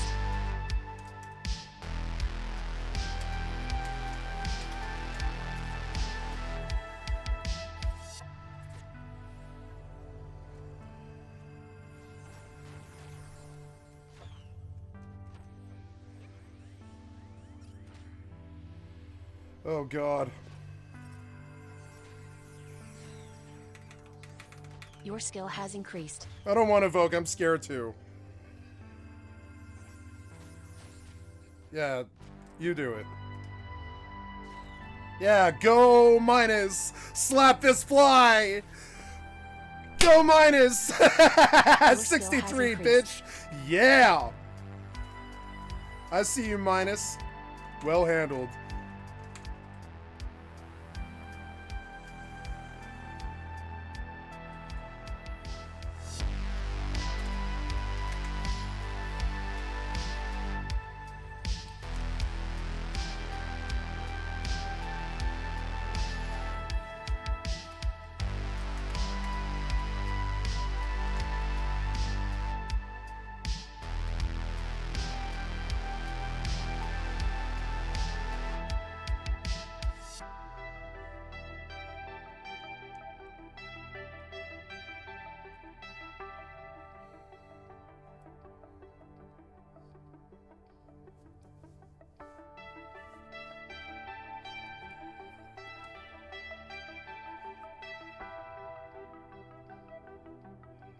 At least it's not boring.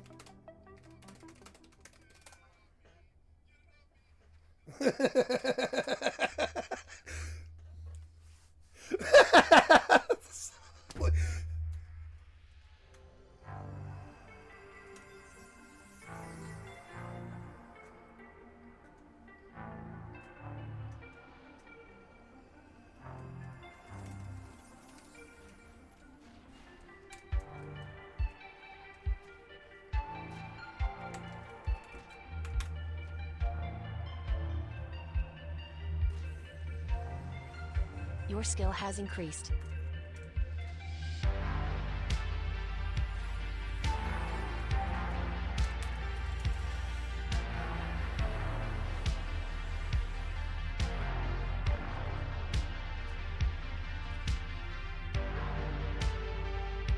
Your skill has increased.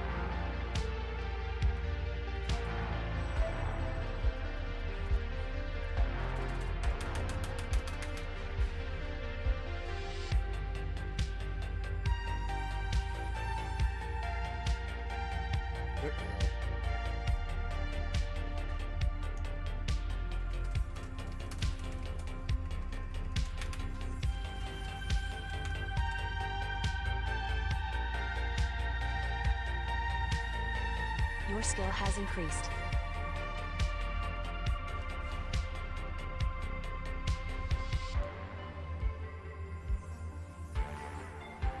Oh, you're a very skilled bard.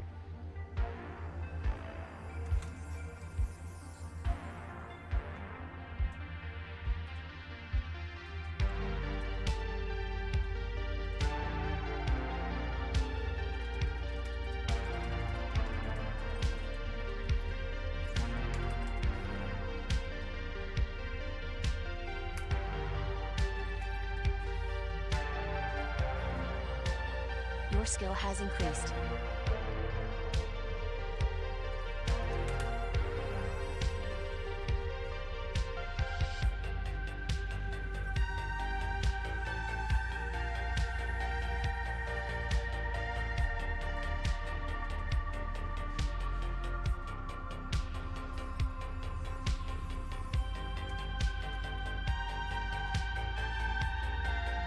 Your skill has increased. I crit for 60. Hells yeah. Ouchies.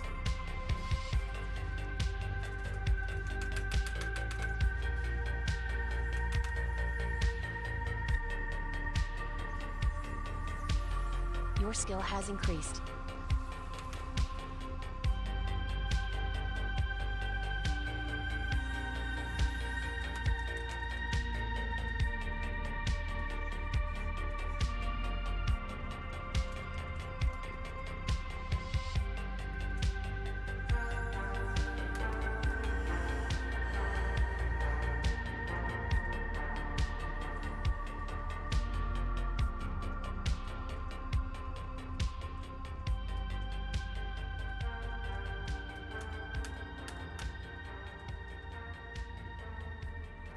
I love TP burn. It's so fun.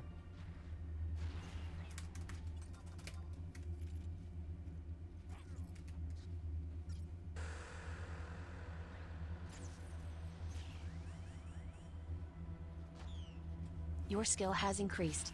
52, bitch. Yeah.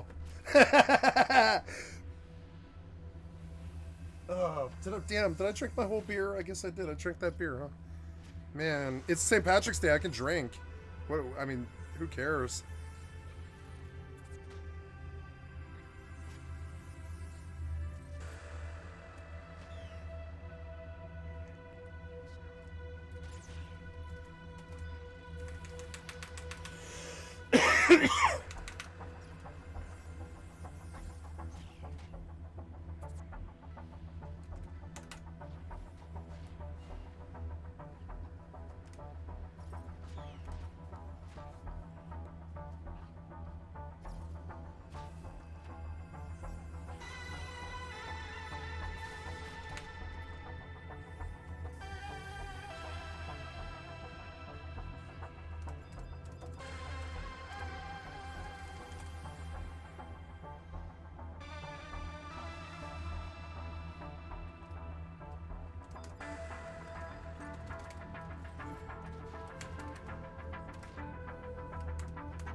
Your skill has increased.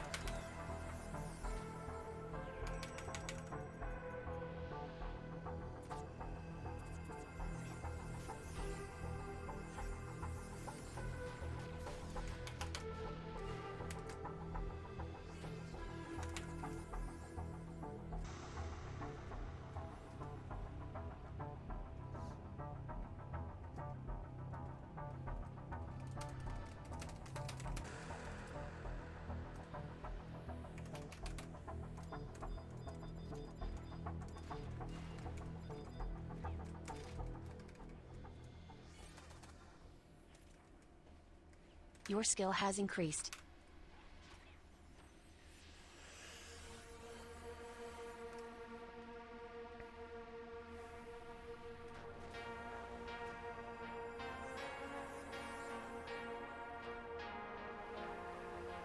Your skill has increased.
Incoming tab.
What's going on here? You gotta stop. You gotta stop. Whoa. Stop now. Stop now. Something happened there. I don't know what. Oh, the key. Sorry,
Your skill has increased.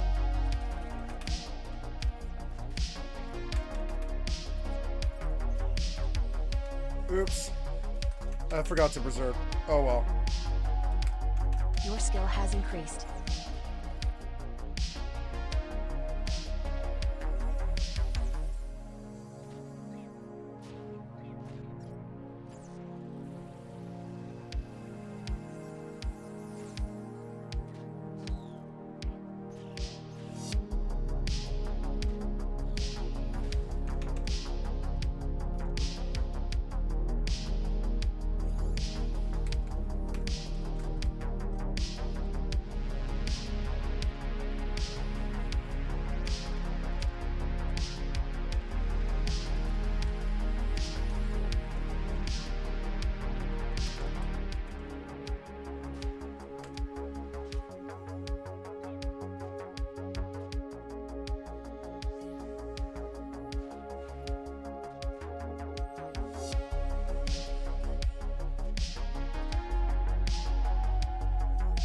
Your skill has increased.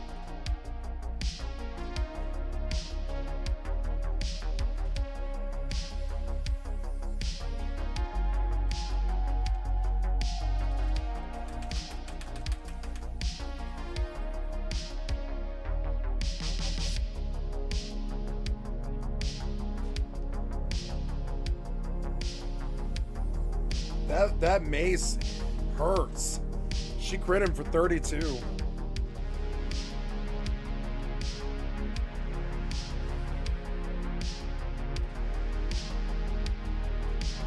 Your skill has increased.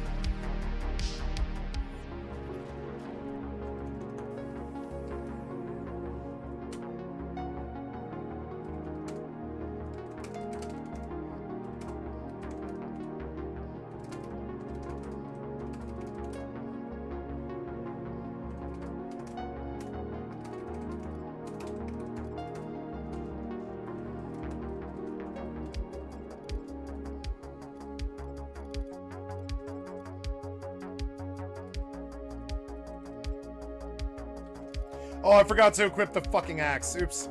It's okay, I'm just gonna sell them now.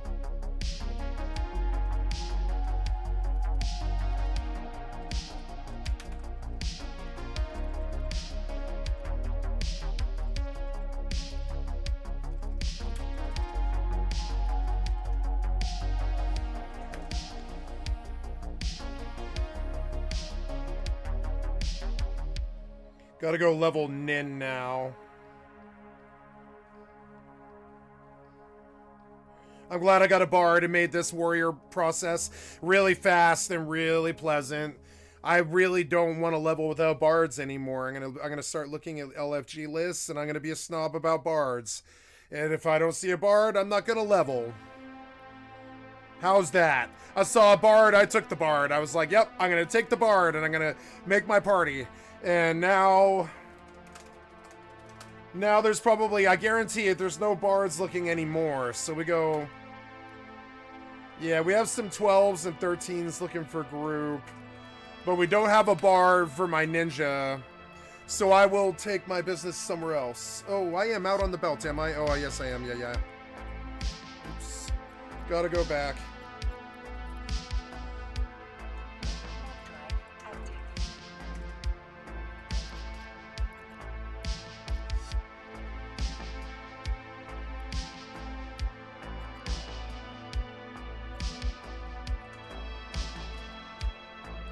I didn't make much money, but I also didn't get ganked, which is also good. I can't believe I came out here, and I gotta learn not to do that. I shouldn't have, like, I was off tanking, and it required, I'm gonna turn this music down now. Sorry. Probably too loud. So there. So there, that session ends, and we get back to the Selbina. I could switch to ninja and push further here, but I don't see a bard, and I think maybe I wait. I don't know. I could let somebody else form the party and not even worry, really. That's another viable route. I could go Anon on ninja and take it to 14 before I ever even, like, go into the dunes, and that's probably actually more my vibe. So we'll go do that. And I think I have Tonko now. I have Tonko, so we're going Anon now. And I'm not going to party on this Nin until 14 because I don't have to. And honestly, I've been having fun on Nin BST. So I want to take it to where it feels like it's too annoying to get XP. And that hasn't happened yet.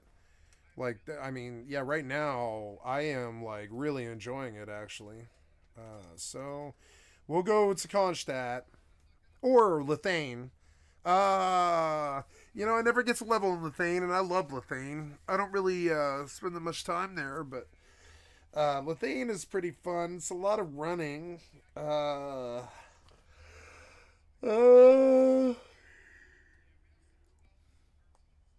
You know, the Liz party that I'm likely to get a 12 or whatever. I'm sorry, no. I guess, yeah, it doesn't really matter.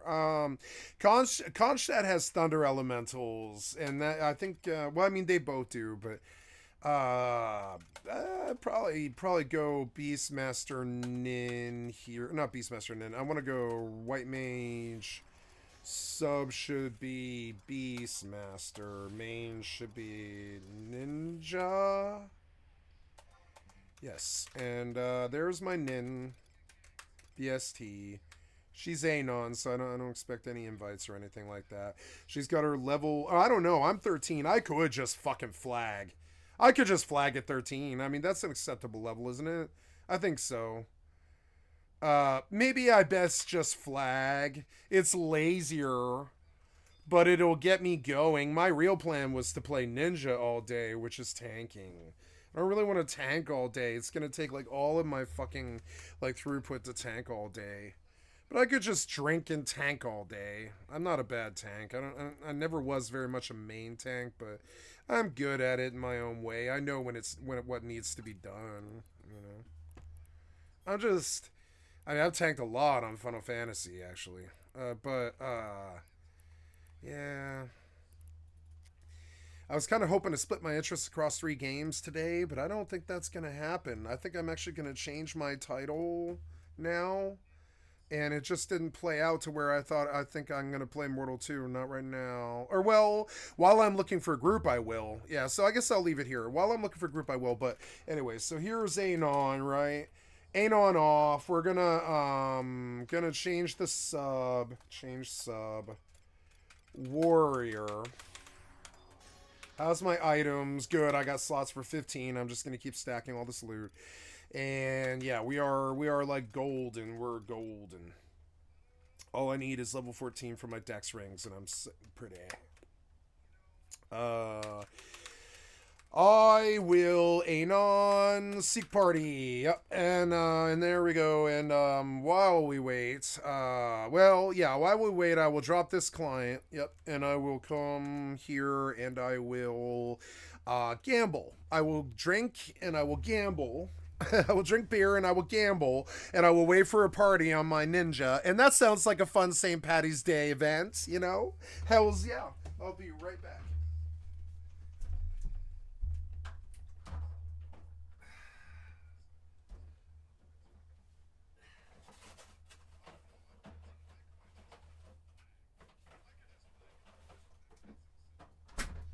It's one of those days where I don't have to feel bad about casual drinking, you know? Who cares if I'm drunk today? It's actually like, you know, the agenda.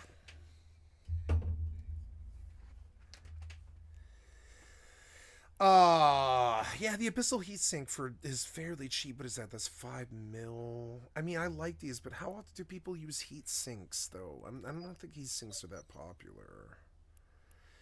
I like the Drake blueprint for 5, but that seems like expensive. Small bay loading accelerator, rig blueprint copy, 3 runs remaining. Those are going to be cheaper than whatever this is. Yeah, definitely. Take a stab at this one, yeah. Okay, and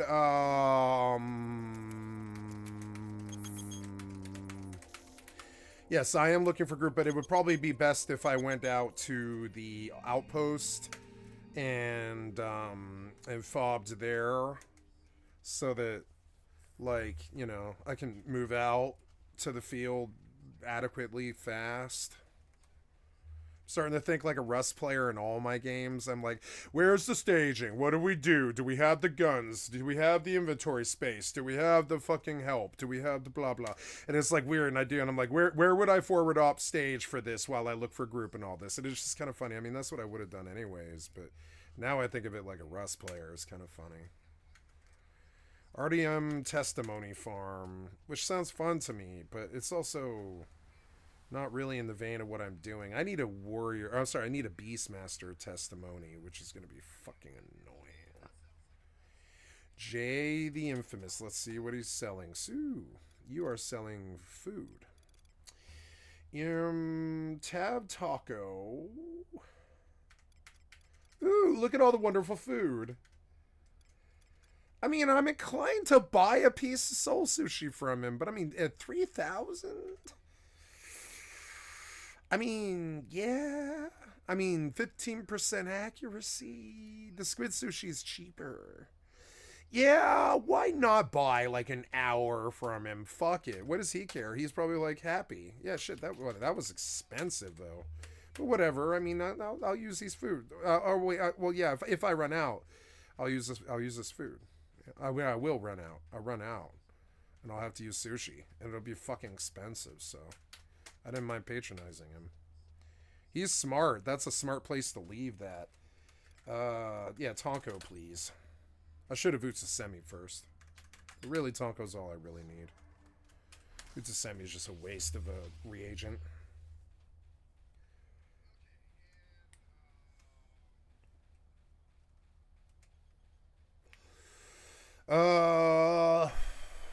Yeah, and then I'll get on Mortal and I'll grind while I look for group. And I'll gamble on Eve, and then when the party hits, I'll drop Mortal off my title. But right now, I think I will play Mortal, actually. So here we go. Playing some Mortal. I am so happy. Yesterday, I came home to a very pleasant thing, which I thought, I guess I didn't put it on my stream because I listened to music last night and sang and stuff, played Fortnite. But Lazy Peon did a Mortal review.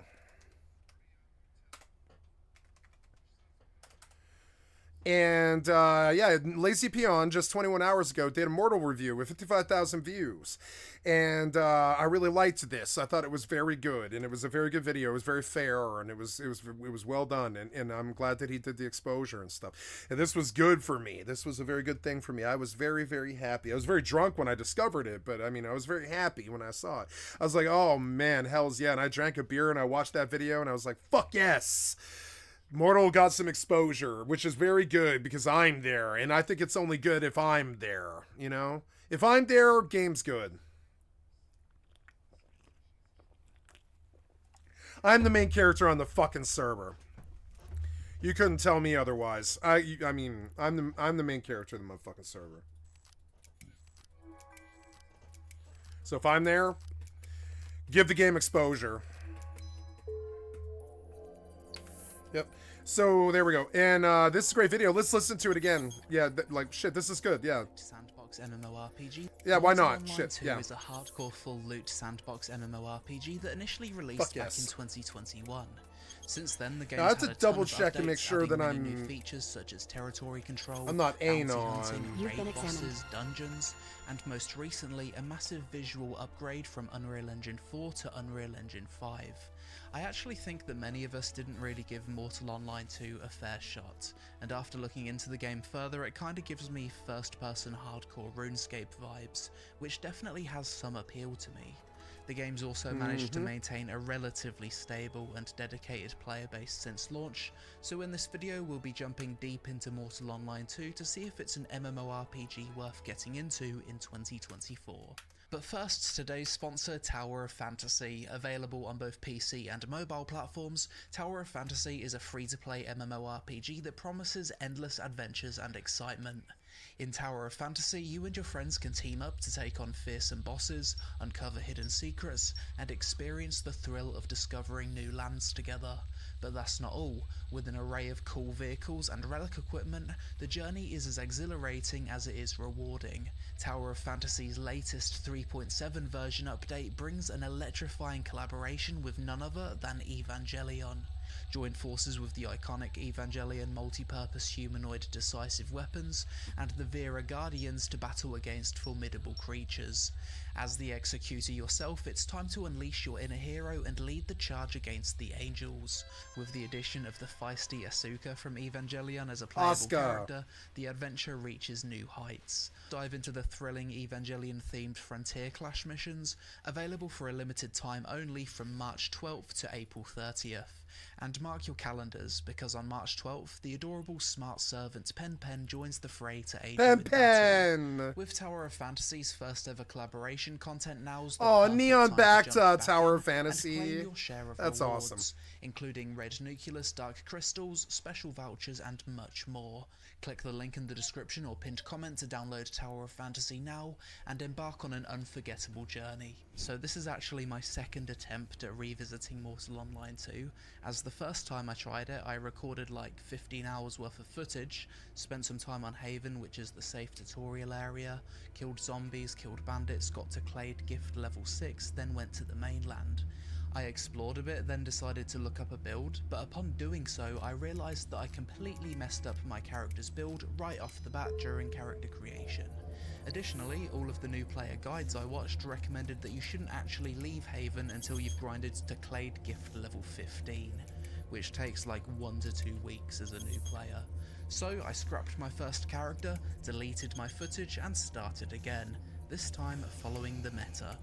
I made a new character, built them correctly with the optimal age, weight, and race for a dex. I lost. Soldier, Damn it, that was 2 expensive. weeks on Haven, grinding all the way to Clade Gift level 15, which is a bit of a soft cap. Not doing that again. And preparing absolutely everything. Why do you before destroy heading my to the filter? Let's mainland, go. Where I'd be thrown to the wolves in open world PvP. Right off the bat, character creation is something that I don't like about Mortal Online 2.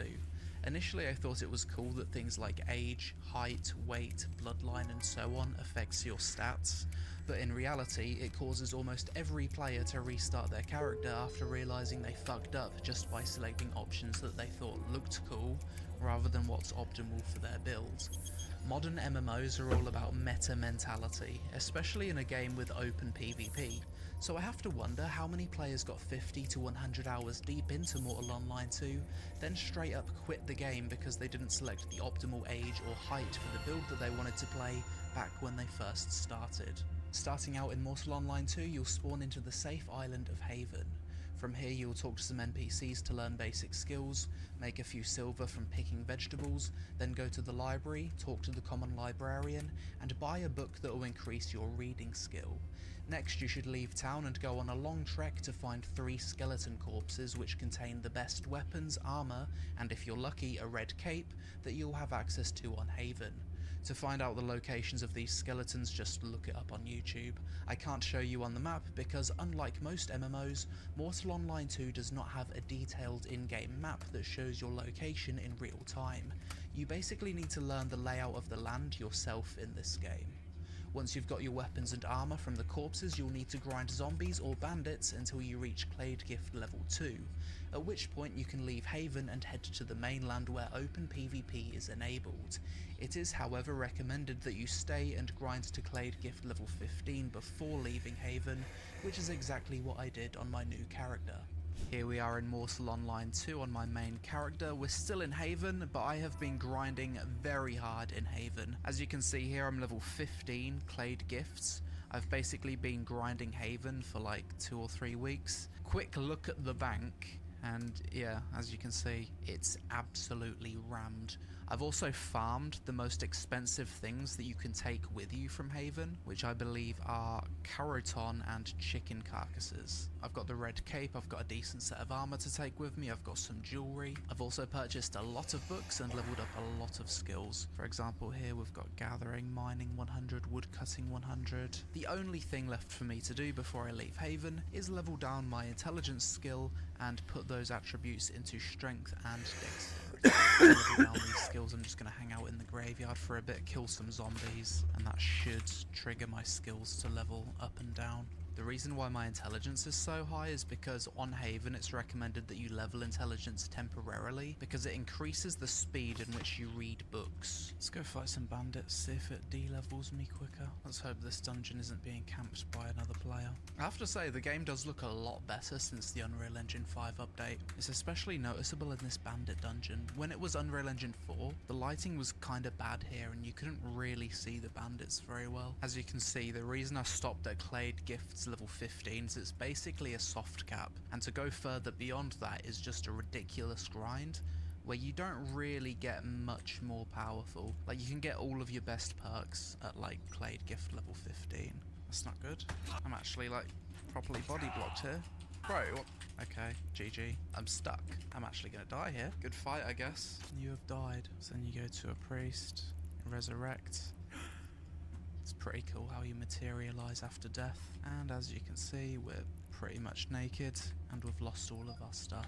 So we're gonna need to go grab it. If this wasn't Haven, then another player could just steal all of my stuff and yeah, that's it, GG. Game over, basically. Oh, here's my loot. It's kind of amusing how you loot your own head upon death. We can also butcher our own corpse, and that levels up my animal materials skill, as well as a bunch of other butchery related skills. There's a skill for absolutely everything in this game. No idea why my character's learning about fermentation jar. Oh shit, yeah. I have to get a book in my head. I totally spaced this.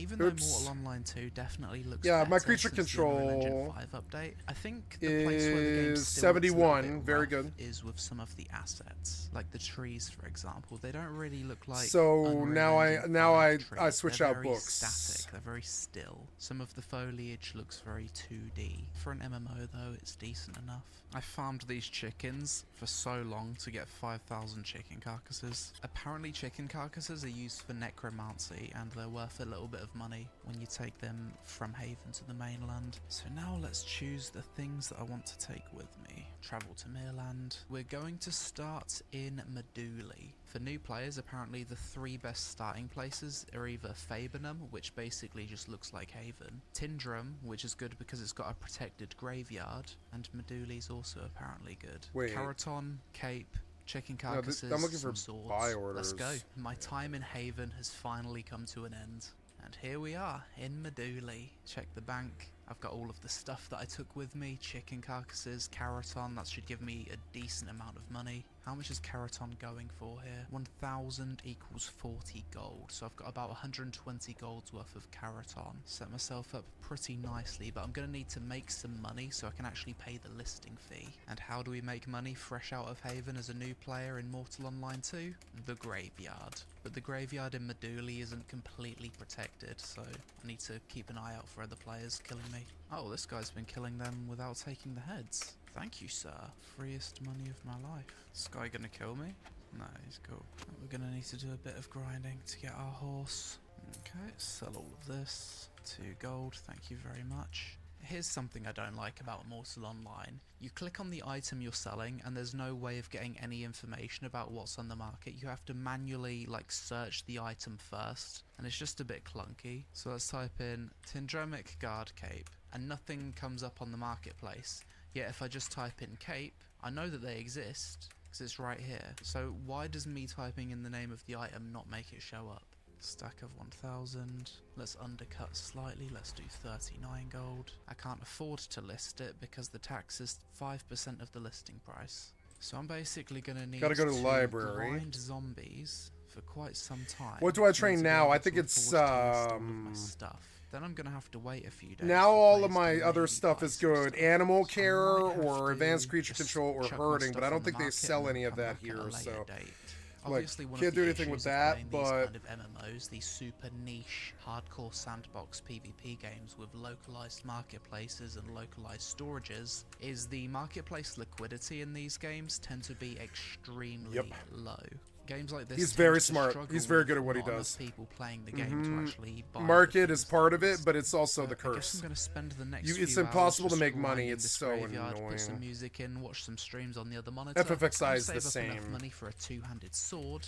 It's not impossible, but it's just annoying. It's annoying to make money. So I spent a few hours grinding off camera, and as you can see, I've got a horse with armor and bags. I also bought myself a 2-handed weapon, some better armor, and this is what my bank's currently looking like. I've got 2 backup 2-handed weapons in the bank, a few bits and pieces, starting to accumulate resources slowly. Nothing that I knockback resistance, momentum, which is really unfortunate. Combat I was really balance, relying on the gold that I would potentially get from combat this to help balance, fund the, muscles and blocking. Because I need to buy controlled riding. This is the endurance as well skill, as muscles and blocking. archery, we'll do this because next. If I leave the town on my horse and I can't attack whilst on my horse, then I'm basically a sitting duck.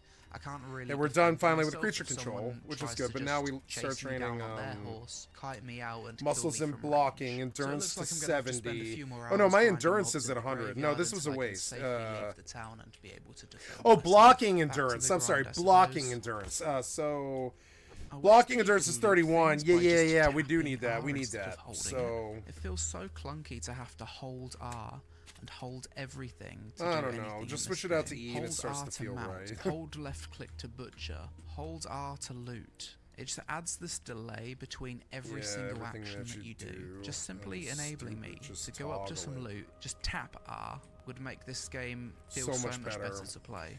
Thank God for him. I hope they do what he just said. This game needs a loot all button. 11 gold, not bad. We take that. Pretty decent. Bank our gold, and back to the grind. As you can see, I've grinded a bunch of gold. I've also learned controlled riding. That's at level 50. So now let's buy mounted archery. I'm going to experience what it's like to ride a horse and shoot a bow from it. Now I can actually play the game. Jump on the horse, pull out the bow. So let's see what mounted archery feels like. I think this is the best bow that I can currently wield. It says that there's a strength requirement of 111. As you can see, my strength is 93, but I've got these 2 clade gifts which allow me to use bows that are 10 strength levels above my strength level without penalty. So I can basically use a bow that's 20 levels higher than my strength level. Let's test, shall we?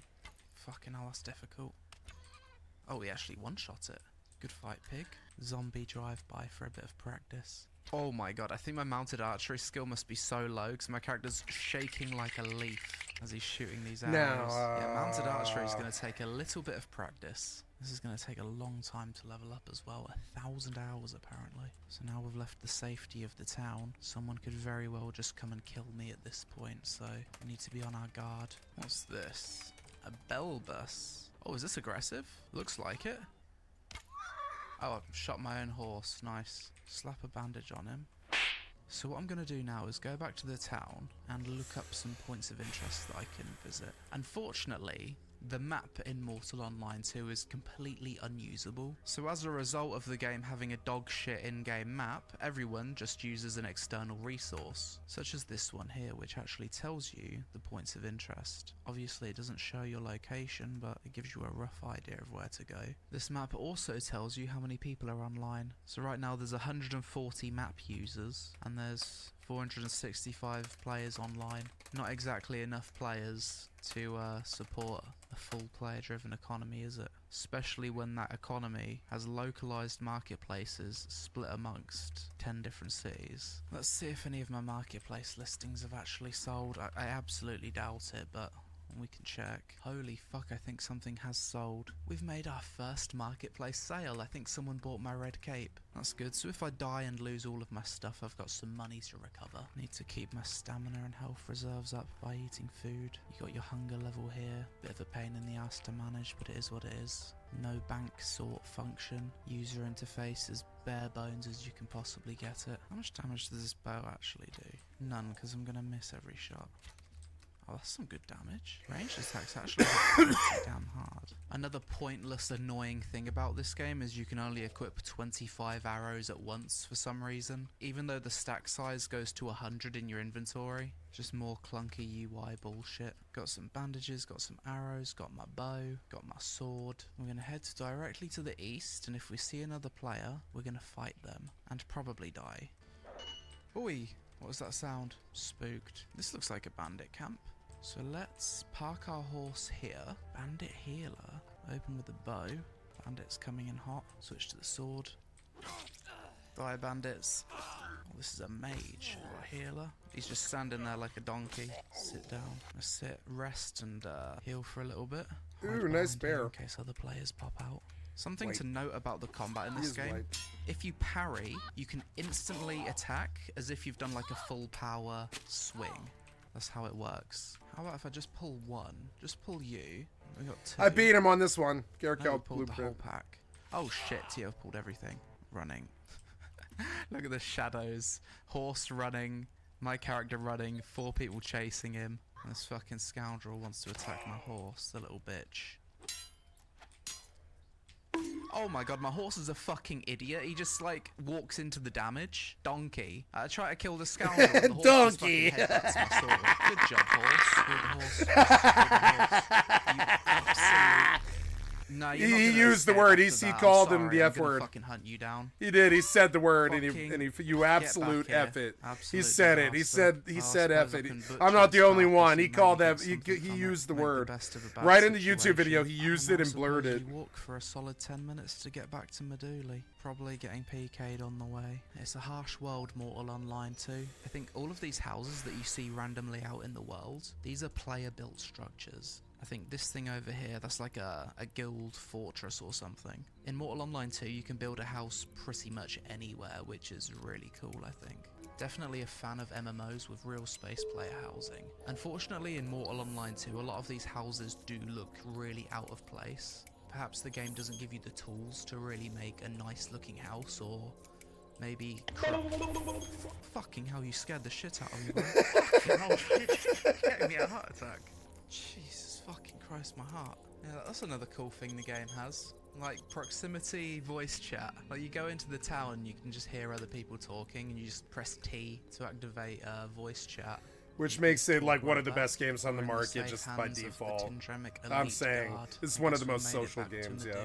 Without being PK'd. To buy a new horse, we head over to the pet broker. We can search from cost cheapest to most expensive. 5 gold 50. I think there's quite an abundance of horses out here actually, so this town probably has some of the cheapest horses. All I know is that desert horses are apparently the fastest. So once you've bought the horse, it's added to your stable, and there is the desert horse. Let's feed him some dill to gain his trust. Oh my god, this is a fast horse. Game feels pretty dead. Went AFK outside of Fabenham in tungsteel gear. Took a ship for 10 minutes and still alive. That's me. On my compass it's telling me that there's an NPC I can talk to over here. Let's have a look. Taskmaster. Never spoken to one of these before. Taskmaster Soldier. Will you give me a quest? That's interesting. Hunter Bush Pigs. Oh, so this gives you renown. And the task renews every now and again. And these get harder and harder, it seems. So right now I've got 20 gold in the inventory, and my plan is to leave Meduli and travel to a town called Tindrum, which has some sewers where I can farm some bandits and maybe get into some PvP battles. This journey's a bit of a trek and we might get killed along the way, so let's see if we can make it there in one piece. Not seeing any other players, so should be safe so far. Gotta watch out for bandit ambushes up ahead.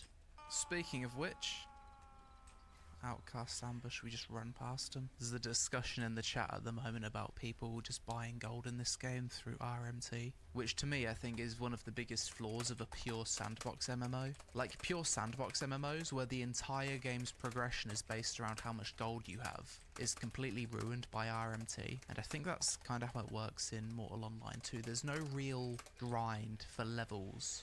Everything just comes down to what you can afford. If there's no consequence for dying because you've just got infinite money from RMT, half of the game's appeal just doesn't really exist. That's why I don't really like pure sandbox MMOs. As you can see, we're starting to change biome into a more foresty area. Bunch of bunnies running next to my horse. One thing about Mortal Online 2 that I do really love is the world. The size of it is bloody massive, and it does feel like quite an immersive game. So those are two things it definitely has going for it. Over in the distance we can see Tindrum. Over there, that's our location that we're heading towards. Looks like a player village over here. It's quite picturesque, isn't it? Oh, this person's got their house right next to the road. That's cool. Crusty skid marks. Lovely. It's very beautiful. That was quite a peaceful ride, really. And here it is, we've arrived at the city of Tindrum. I'm happy I didn't die because I was carrying 20 gold on me. So if I do die, I can use that money to rebuild. Horse is also intact. Porto Majora, epic city gates. Although as grand as that structure is, there's something about the texture on it that doesn't really blend too well with the rest of the assets. Let's go explore a dungeon. Tell my horse to stay, and we're gonna head down into the Tindrum sewers. Now, as far as I'm aware, this is a bit of a PvP hotspot. We're gonna enable criminal actions. I am prepared to die. These chests have already been looted by the looks of it. That's a sign that there might be another player here. Oh, there's two scoundrels here. I'm a little bit lost. It's a bit of a maze, these sewers. Is that another player? Oh shit. Where'd he go? Suck him up. First time doing PvP. Let's run and bandage for a bit. I think he's got me, to be fair. Pop my bandage. Run. Oh, there's a scoundrel as well. Oh, I've almost got him. Oh, we've almost got him. Oh, we've got him, bro. We actually got him. No way. Oh my god, my first kill in Mortal Online 2. No way. What a rush. Apparently I'm a criminal for like 10 minutes. How do you even get out of here? How the hell do you leave this dungeon? It's massive. I'm carrying all of this stolen goods on me. I want to escape with the loot. Okay, I think we're in the clear. Disable criminal actions. We have successfully made it out of the sewers. We have successfully robbed somebody. Woo! Darksider forever. Where are you at? You don't have any pets. We successfully robbed people, folks. It's been a success. Houston, we don't have a problem. We robbed somebody. I'm gonna put the guy that head in my bank as some kind of sick trophy as my first PvP kill. To just sit in my bank. Houston, like we have no problem. We robbed somebody. This time I wanted to try a different approach to entering the Tindrum sewers, as it seems like I could have maybe escaped there last time if I had known. Robbery's okay if it's in a video game setting. Every chest, I came across another player. Kicked in and we started clashing swords. Robbery's okay if it's in a video game setting. And was probably more skilled than me. I made the tactical choice to retreat. Damn it, this one's like all in other depleted words, too. I ran It's for my kind of life. annoying. This decision led me to discover how the criminal system works in Mortal Online 2. It turns out that if you attack another player first, you become a criminal for a period of time. That guy's and chopping the wood guards too. will attack you on sight. To add to my troubles, I learned that I couldn't be resurrected in towns until the criminal status wore off. Okay, my criminal buff has worn off. Until the criminal status wore off. I've had my punishment. GCF. Looks. I was defending myself. Don't you fucking look at me like that. He says, your gear now belongs to me. I say to him, no problem, good fight. He probably wanted me to get like toxic, and then he was probably gonna like get some enjoyment out of it, but no, it was a good fight to be fair. I died to guards. He didn't even have the satisfaction of killing me myself. He's wearing my gear. I feel like that kill has just made this guy's weak. Luckily I've got a few pieces of gear in my bank. We re-equip and we go again. Thankfully you do still keep your jewelry and your cape when you die in this game. Those are things that you can't lose. Jesus, this fucking city sucks. Everything is so expensive. Even for basic food. I love this. 1 gold 20 for a stack of 100. I can see why this city isn't a recommended one to visit. Should eat some food anyway. As you can see, our health reserves are pretty low. You're about to become overweight. Okay, we stop eating. Don't eat anymore. You fat fuck. Okay, so this time we're going to enter the sewers, and if someone attacks me first, then we attack back. Because being a criminal is really punishing. The game's performing so jittery right now. Since the Unreal Engine 5 upgrade, this game's performance has objectively gotten worse. I see people in the chat all the time complaining about it. No, it's objectively gotten better. Better. Be careful, bad people around here. Yeah, no worries, my character can run pretty fast, so I should be able to escape. You run so fast and you show me? Yeah, it's like 116 dex, so... Faster than me, because I'm a big guy. 200 kilograms.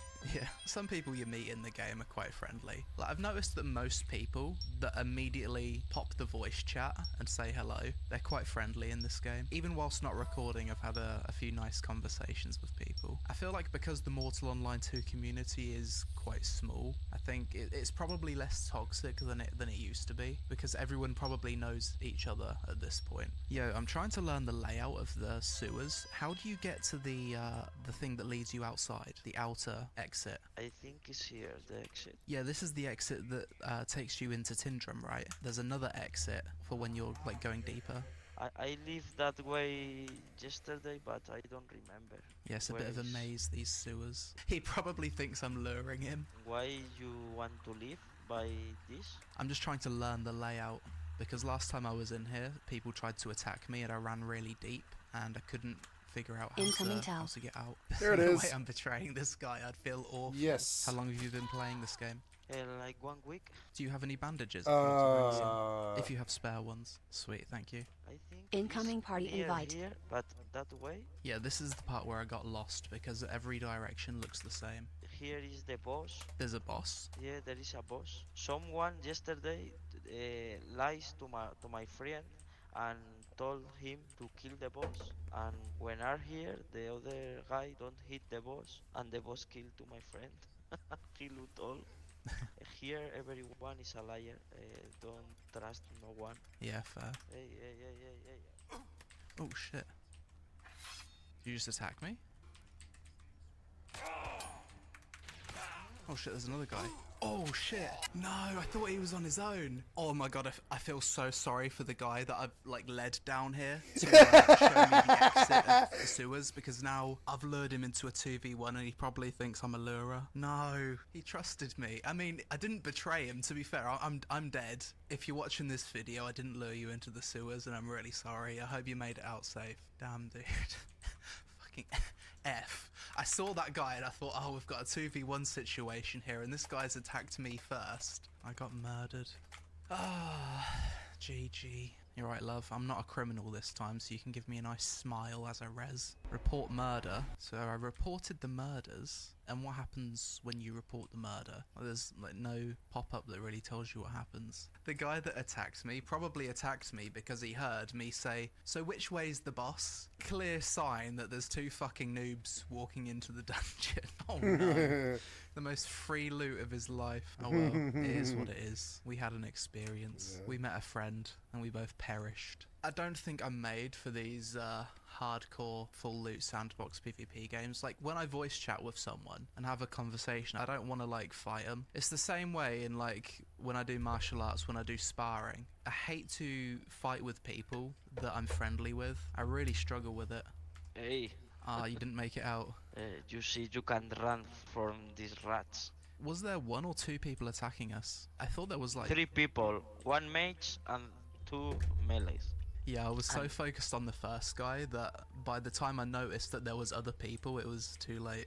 Deeper in the sewers is hard. A lot of gankers. It's really difficult to play this game solo. My friend also suffered the same fate. We may have died, but we got something way better than any loot. We gained a friend. I wasn't expecting a wholesome moment in Mortal Online 2, but there we are. So my plan right now is to ride from Tindrum to Fabenham. Slightly shorter trip than to Meduli, but I've never actually made this trip before without dying, so let's begin the journey. You cannot use this weapon whilst mounted. What do you mean? Have a bow? You what? Bro, that doesn't make sense. I was able to do mounted archery earlier. Why can't I do it now? But I can use the sword. I hate this game sometimes. It doesn't tell you anything. It gives you no information. To learn anything about this game, you just need to ask help chat constantly. Okay, let's try to just travel to Fabenham without dying. I can't defend myself if I get attacked, so it is what it is. If I somehow don't die, it will be a miracle of the ages. Okay, we leave the safety of Tindrum for the dangers of the roads. The roads here look quite nice. The way the light and the water bounces off the puddle in the road. I have to say, the forest biome is definitely my favourite. This part of the forest looks bloody beautiful. Mate, this is a good place for your guild hall. Right next to the main road. It's like a guild village. But the game doesn't seem to give you the tools to make like paths to connect the buildings.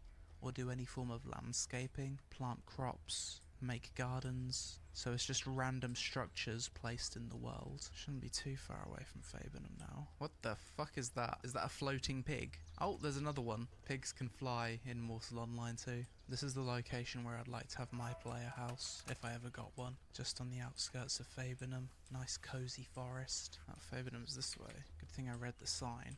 Cross the bridge. Brilliant. We've made it. Fabenham is basically the same city that you're exploring in the tutorial. Maybe there's a few differences, but I'm not sure. Okay, let's just head out into the wilderness. I would like to go visit Fabenham sewers. I've never been before. Oh, okay. I don't know if this cave exists on Haven. Never been in here before. So this is the Fabenham sewers. Why have I got an error pop up? Out of video memory trying to allocate a rendering resource. That's an error that's popped up for Mortal Online 2. Oh, and it's closed the game. I shouldn't have clicked OK, I guess. I'm probably gonna die. Please be alive. Ah, we're good. Oh, we run. 2 red players. We just fucking run. Parkour. If I didn't log in 30 seconds sooner, I would have definitely been dead. It's very dark in here. Creepy. This is a cool dungeon. And now it's starting to look a little bit more similar to Tindrum sewers. What loot do we have here? Scoundrel loot. I'll hoover that up. Oi, another player. Broski's chasing me. Oh. I guess I'm gonna have to defend myself a bit. Fuck me, the combat in this game's rough, dude. GG. What's he doing? He's rezzing me?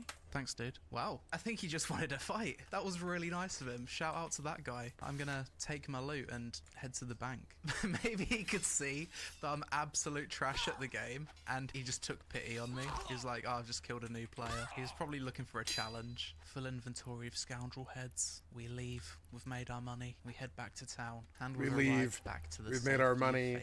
What's this? Someone's doing some crazy spell? Yo, what? Is that a firework? Wow.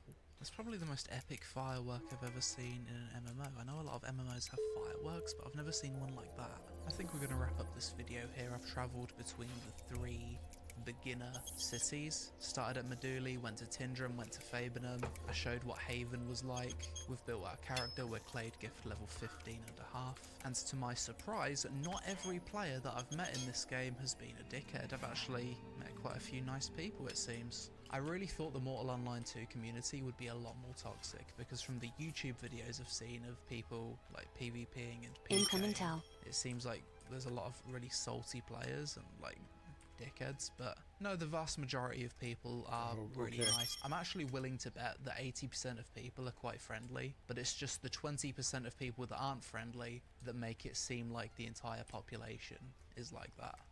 Obviously there's a lot more to Mortal Online 2 than what I covered in this video, but I think I can see the appeal of this game to a certain extent. To get fun and enjoyment out of Mortal Online 2 actually requires you, the player, to put in additional effort compared to other MMOs, and socialise with other players using voice chat. Things that sound mundane, such as going to a bandit camp and farming money, are made much more memorable when you're with other people. You're talking on comms, and there's the very real threat of having a PvP engagement and losing your progress. Even though the PvP encounters I had in this video were quite small scale and basic, I actually found them to be quite memorable due to the risk-reward aspect. Having that player kill me, then res me and let me keep my stuff at the end was actually quite a nice feeling. Dying in the sewers with the guy that I met, then meeting him in town to find out that he met the same fate as me was memorable. And I think this is quite a unique feeling that not too many MMOs have nowadays, and probably a reason why some people exclusively play these kind of games. Aside from the stuff that I showed in this video, Mortal Online 2 also has territory wars, it's got world bosses, I lost this one. the ability to build villages out in the world with your guild, a 50-50 crazy is good, though. in-depth crafting system, and siege mechanics. I can imagine that if you join a super active guild and fully commit to the social aspect of this game, then it's probably a lot of fun, even though I think that the core combat gameplay mechanics feel Incoming quite party rough. invite. With all that said, let's jump into my pros and cons list for Mortal Online 2. I've actually played this game quite a bit on and off since launch, although admittedly most of that was spent on Haven. Pros. The world in Mortal Online 2 is absolutely massive and has no loading screens. In terms of the time it takes to travel around the entire map on horseback, this game has to be in the top 3 in the entire MMO genre for world size. Visually, the game looks quite nice since the upgrade to Unreal Engine 5, although some assets and textures do still look quite outdated. The game feels quite immersive due to no live in-game map and first-person perspective. You actually need to navigate and be aware of your surroundings at all times. This is very much a game that you can get lost in, which is pretty cool. I think the proximity voice chat is really cool and makes socializing easier. The game has a crazy in-depth crafting system, and there's a certain portion of the player base that only focuses on crafting. The fact that you're able to form a guild, go out into the world and build your own guild village is fucking awesome. And I think the guild vs guild territory wars endgame is good aspirational dynamic content for players to work towards and look forward to. Cons. Almost every player that gets into Mortal Online 2 needs to re-roll their first character because character creation basically determines your build. If you fuck this up, then GG. The skillbook UI is confusing to navigate, the game stutters and freezes at times when traversing the world. Many people, including myself, have experienced worse performance since the upgrade to Unreal Engine 5. Actually learning Mortal Online 2 is a nightmare. There's very few decent resources for information about the game on the internet, not many content creators making guides, and the game does a poor job of actually explaining things to new players, so often you're just spamming help chat hoping that someone replies. For example, in this video I was able to do mounted archery on one horse but not another. The game's tooltip didn't tell me why this was the case, it just said, "You cannot do this." Okay game, but fucking why? Personally, I don't think there's enough mobs in the world to support a large player population. There's really not a whole lot of POIs, and the few POIs that do exist only have enough mobs to support a small group of players.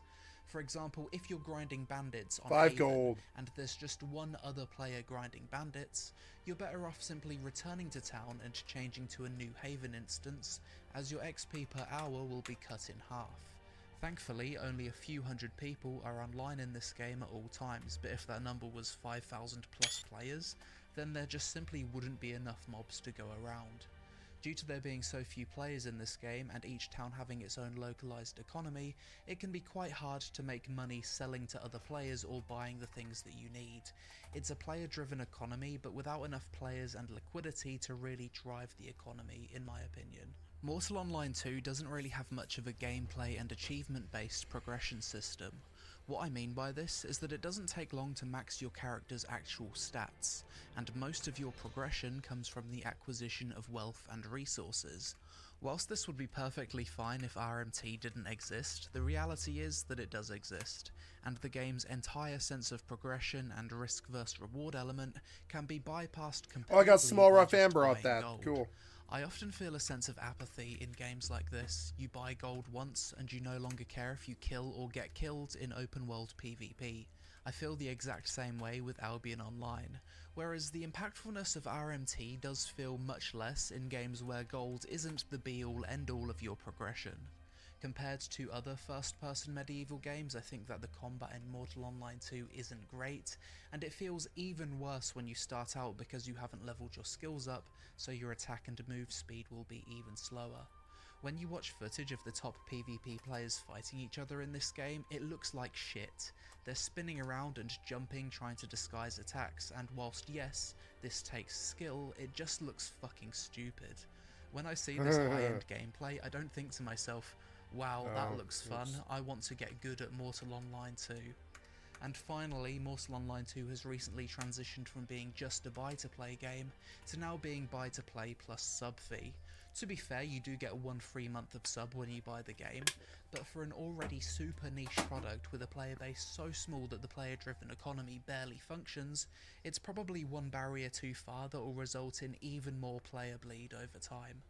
Overall, Mortal Online 2 seems to be a game that you'll get out of it what you're willing to put in. Personally, I don't really like full pure hardcore sandbox MMOs, as you're often left with a feeling of, okay, what should I do now when your friends aren't online, you're playing off peak, or there's just some massive PK group locking down the only grind spots near your town. I prefer sandbox MMOs more similar to RuneScape, where the game's like 80% sandbox, but there's also some scripted content to enjoy, some quests, things to do solo, having only certain areas of the map be full loot PvP rather than the whole thing, and so on. Mortal Online 2 seems to be designed in a way that it doesn't really want to attract a lot of players. It's not a game that wants to have any form of popularity or to bring in new people, but instead to cater to people who were already Mortal Online 1 players. I say that due to how obnoxiously unhelpful the tooltips in this game are, and that's fine. Games like this should exist, and they do have some very unique experiences, but when you combine what's possibly the most niche type of MMO with a dogshit new player experience, a character creator that allows you to fuck up your build in the first 5 minutes of playtime, a community of bored PvPers waiting to jump on newbies the moment they leave the city to venture out into the open world, and now on top of that, a monthly sub fee, I have to wonder if Mortal Online 2 will have enough players to properly function in a year or two from now. That being said, if you're an Albion Online or EVE Online player, you might actually enjoy Mortal Online 2, so give it a try. But that's it for this video. As always, let me know your thoughts on Mortal Online 2 in the comments below. Is this a game that you'd actually play and recommend, or do you think it's just a bit too niche? If you enjoyed the vid, then please help us out with a like to appease the algorithm gods. Social media on screen. Thanks for watching. Thank you, Lazy PR, for the excellent content from my stream. I'd like to sub to your channel. Yep. Really good.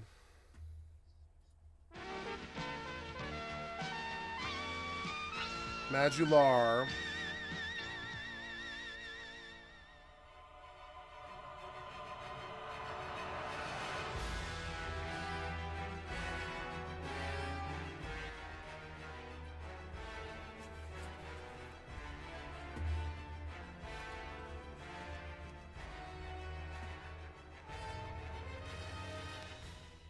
Software's trajectory has been a sight to behold. From a humble business software enterprise.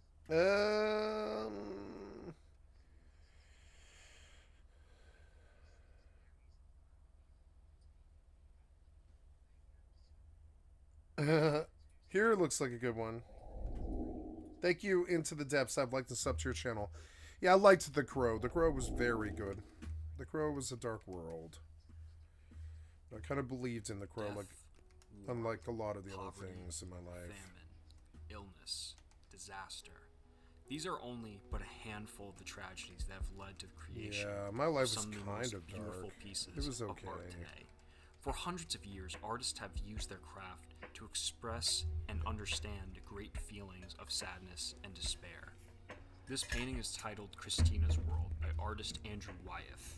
At first glance, it's a beautifully crafted yet simple scene of a girl laying down in a field outside of a farm. There's no reason to believe anything more is happening here. The truth, however, is that the subject of this painting, a girl named Christina Olsen, a neighbor of Wyeth, was paralyzed from the waist down, possibly from polio. Wyeth painted this after witnessing Christina crawling across her field trying to get back home. Once you know the truth behind what's happening in this painting, you start to look at it in a different way. The distance to the home seems infinitely longer. You'll notice the girl's emaciated arms and the odd contortion of her body.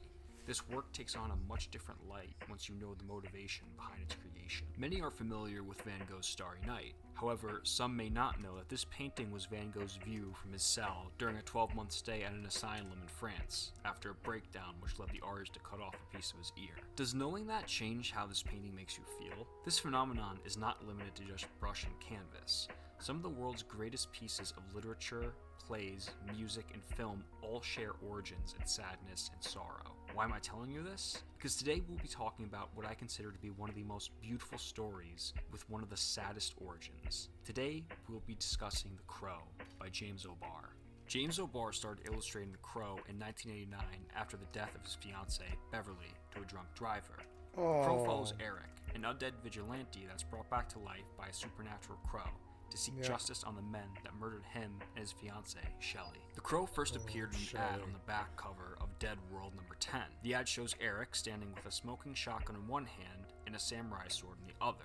The tagline reads, "For some things, there is no forgiveness." There is no forgiveness. The Crow was published by Caliber, and at the time, brand new publishing house operating out of the back of a local comic book store that O'Barr would frequent. The Crow made his first official appearance in comics in Caliber Presents number 1, in the short story Inertia, which serves as a prequel to the main series. Since its release, the comic has seen a number of rewrites and new additions added to the story. The original run of the comic, which spanned from February to May of 1989, saw 4 issues titled Pain, Fear, Irony, and Despair. The Crow quickly became an underground success.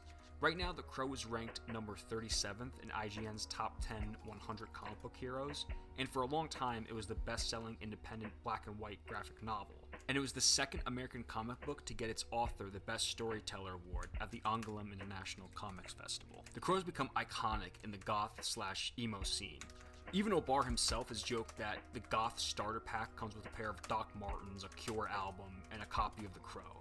The aesthetic in The Crow has influenced the clothing and makeup worn by disinfected teens for decades. The aesthetic of The Crow has made a pretty big impact outside of just its comics. The Crow is actually quite an extensive franchise, with 4 films, a television series, numerous comics and novels, and even a game that came out on the Sega Saturn and PlayStation.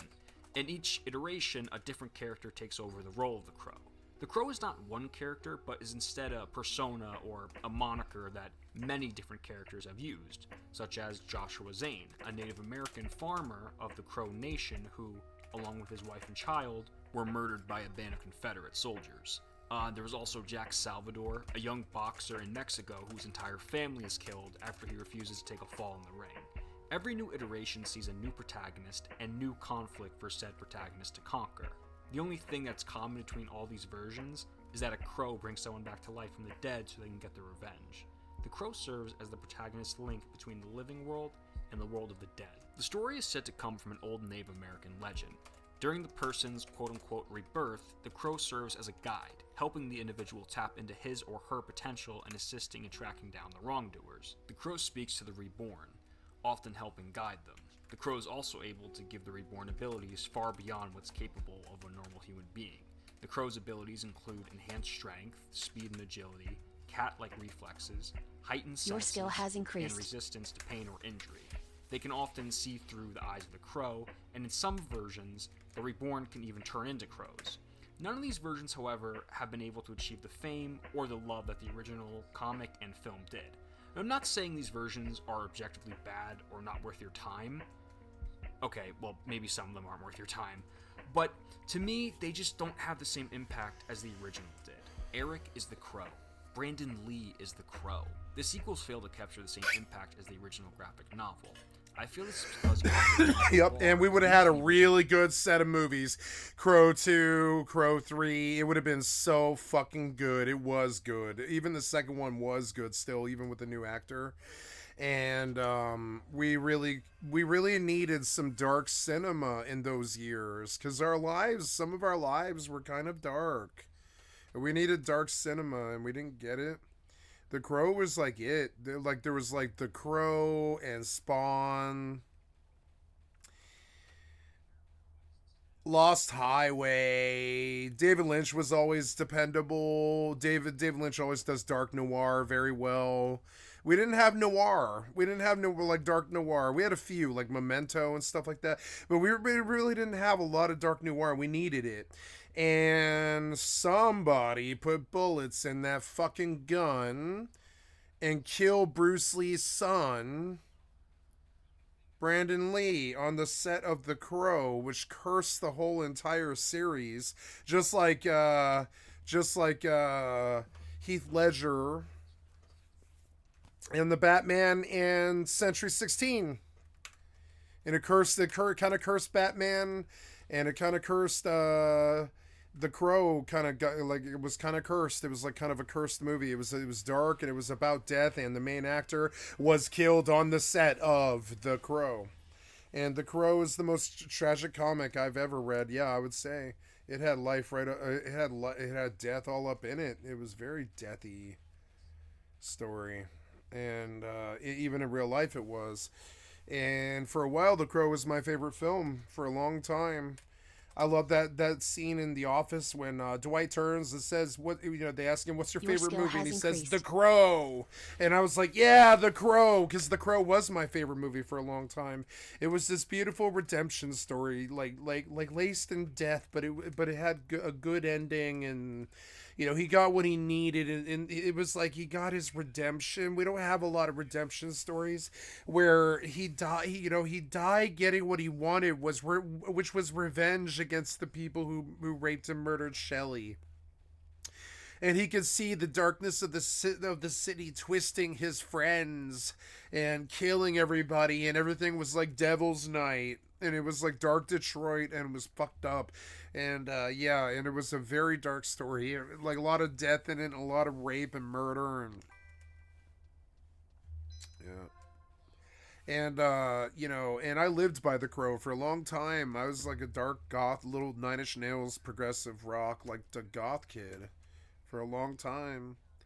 Because The Crow got to me. I was like, yep, what if we actually were able to get the revenge that we deserve, Like, I don't know. My life wasn't dark back then, but it was like I had experienced some loss even of my parents' marriage and stuff. I had experienced some loss even at that point. K9, K10. K9 is north. This is L. Oh, so I think I'm at the other side of the cave. Yeah. So I'm where I'm supposed to be. You're good, buddy.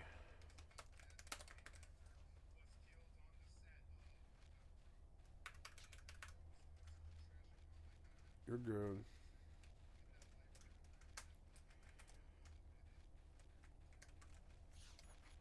But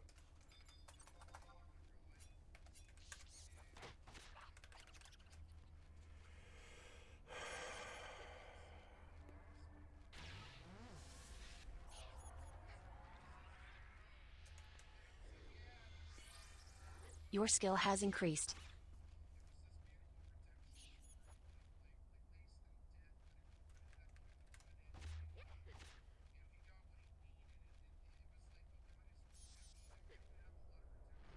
Your skill has increased. Is he tough? Yeah, he is tough, yeah.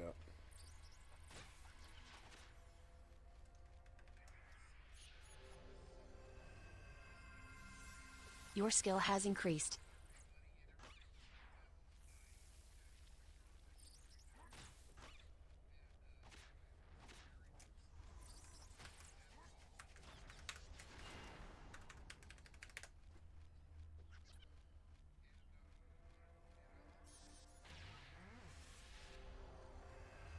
Your skill has increased.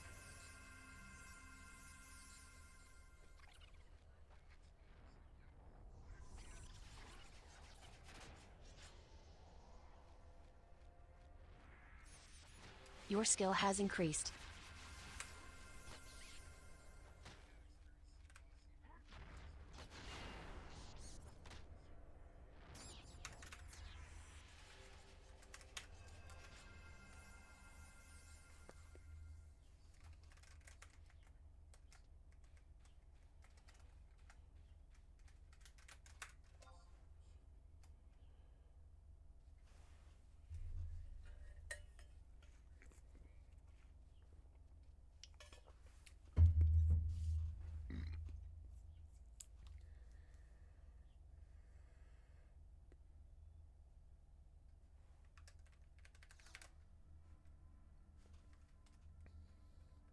Your skill has increased.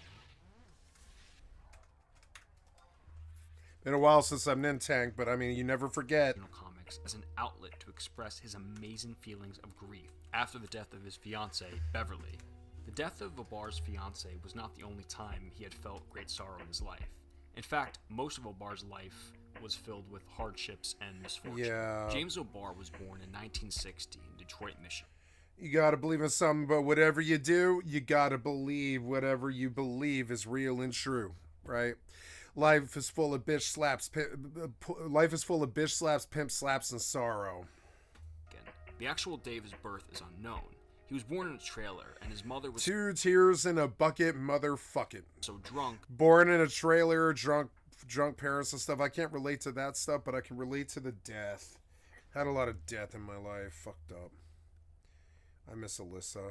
That when she gave birth to James, she couldn't tell the doctors the exact day he was born. She said it was somewhere between Christmas and New Year's, so the doctors just set his birthday as January 1st. Shortly after his birth, his mother would give James up for adoption. Obar was not adopted until he was 7 years old. After his adoption, he was put up with many different families, sometimes for only a weekend. Many of the families were neglectful and abusive, more than likely only taking him in for monetary purposes. Some of these people should not have been allowed to have pets, let alone children. Due to this, Obar spent a lot of his formative years by himself, doing his best not to draw attention. Because of that, he couldn't really express himself emotionally through talking, so he started drawing as a form of therapy. Because of this, illustrating became very mentally taxing for Obar. But even at a young age, Obar showed a lot of promise in his art. As a child, Obar did not have pictures that were in his coloring books, so he would make his own pictures on the back of the coloring books. Obar actually had no formal training. FFXI has been very funny today. Obar actually failed art class, but not because he couldn't do the work. Because he was so advanced, he refused to step down to an elementary level. Obar met Beverly when he was 16. They would spend almost every single day together for over 3 years, eventually getting engaged. Beverly was the only saving grace in his life. I wish young love had lasted that long for me. The longest I ever had was like 3 years, and he said that I only ever had one like that. All the rest of them were like a year long. James was a cynic and a pessimist. Beverly was an optimist, which is fine. Always saw the good in everyone and everything. Obar said that Beverly made him a better person. She was the best thing to happen to him. All this would change, however, when Beverly was hit and killed by a drunk driver. Obar had to pay his car insurance. The local cops knew James's car and he didn't want to get another ticket. He called Beverly and asked her to pick him up. On her way to her car to pick up James, a drunk driver was going at 70 miles per hour on a narrow street. Beverly was hit and died on impact. It was one of those defining moments when your life suddenly turns sideways for no goddamn good reason. A series that trip and fall just like fucking dominoes, lose ending it. in irreversible consequences. On her way to pick me up, she was run down by a drunk driver. It's good that he knows. I didn't know what the story of this was.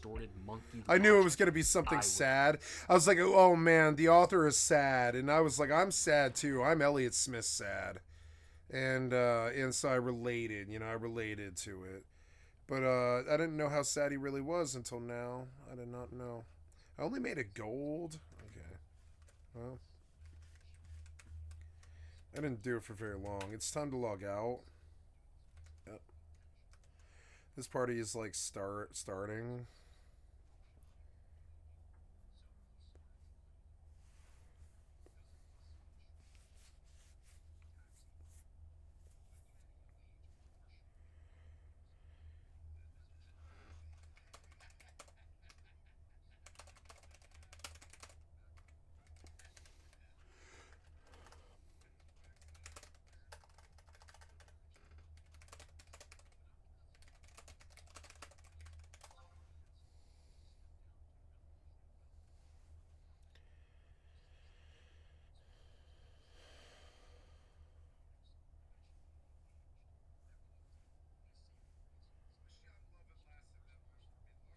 Where's that sound coming from? Oh, my tablet's on. I don't know. Oops. Lame. I'm gonna fix it. There we go. Okay. Was responsible. The only good thing that Albar ever had in his life was taken away from him in a single night. Yeah, that'd fuck you up. And it's like you can pretend that you're okay, but you're not. You're not okay, you know? When I lost my XM, I was not okay. I was ready to do anything. Die, steal, cheat, lie, be a drug dealer, steal cars. I didn't care what it was. I was so lost after I lost her. I was so fucked up. She was like my wife in many ways. We were that close. We were like, you know, peas and carrots. And she just couldn't stop. She couldn't stop doing heroin. I could. I could, but she couldn't. Oh. Yeah, I best do my job now. Your skill has increased.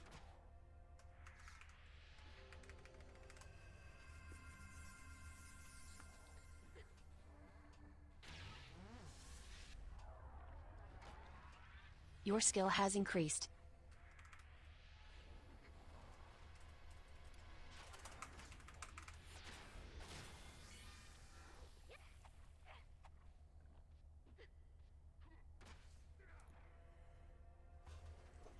Your skill has increased.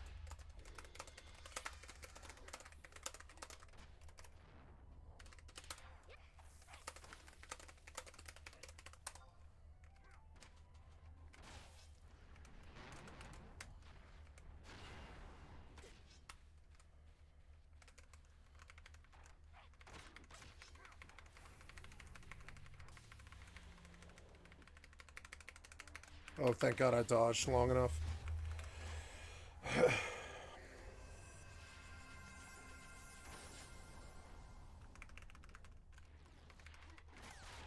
Thank God I got shadows. Your skill has increased.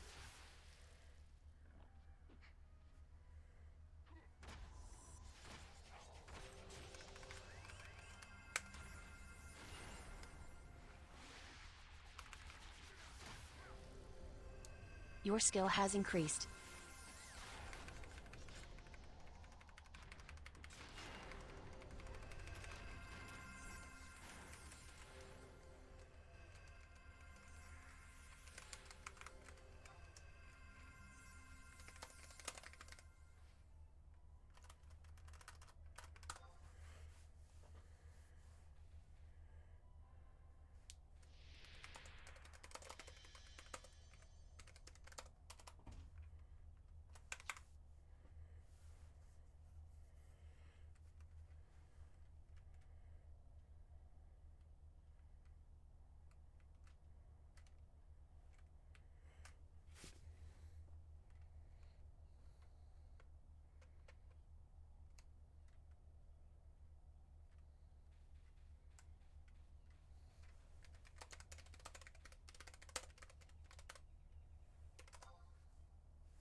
Either.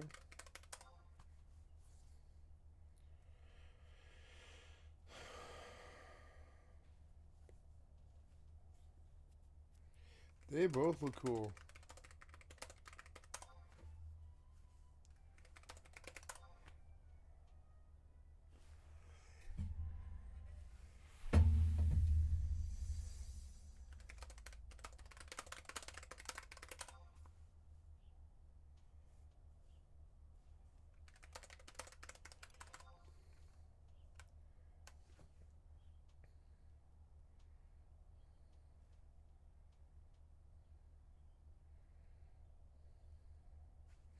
Here's the dark.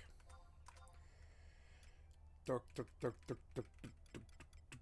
Is there a dark here? Wait, I mean, there's no dark here. There's a monk. Hard slash. I see.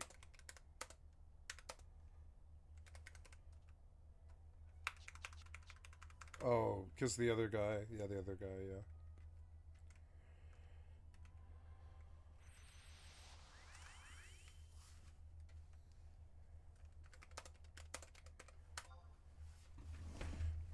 BRB bio.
Don't know if I actually believed in a god, but if I did, then I... It was gone now. Yep.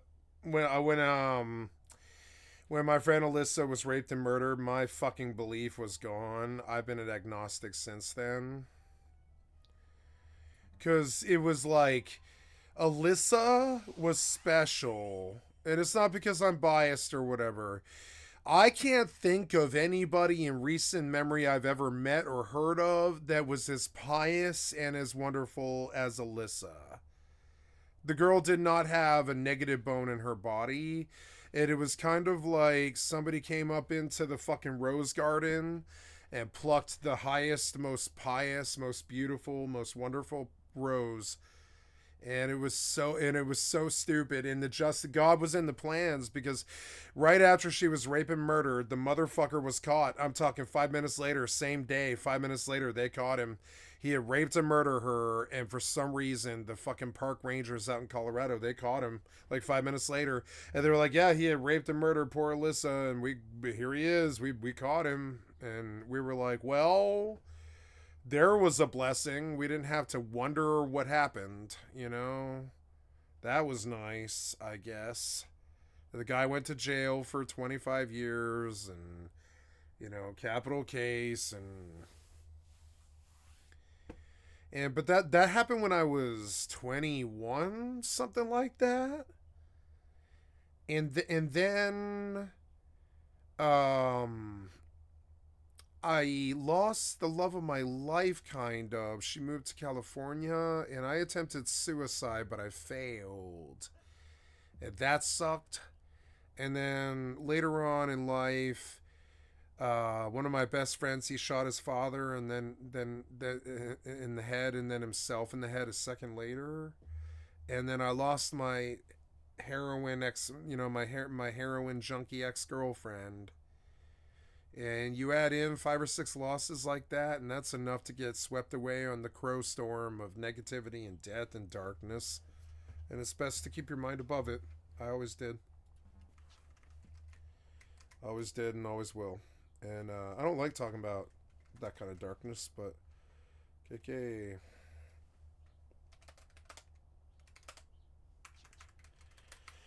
Can't sink, I think.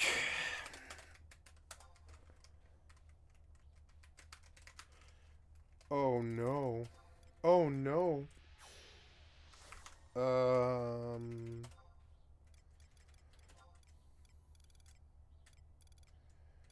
Gotta find my chest piece. No, I want to equip my chest piece from my mock wardrobe. Powered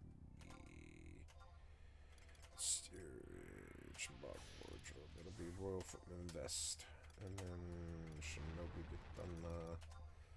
I don't have weapons for level 12. Fuck.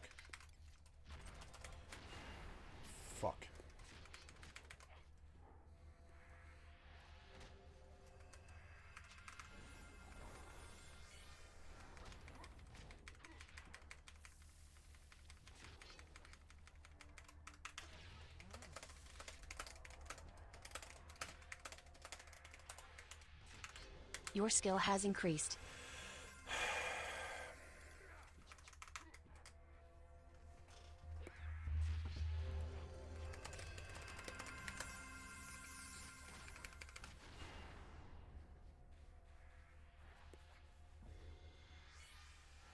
Your skill has increased.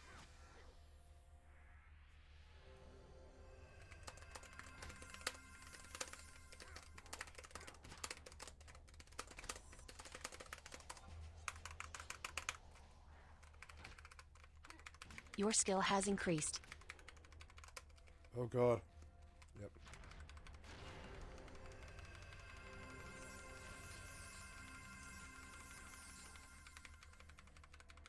Your skill has increased.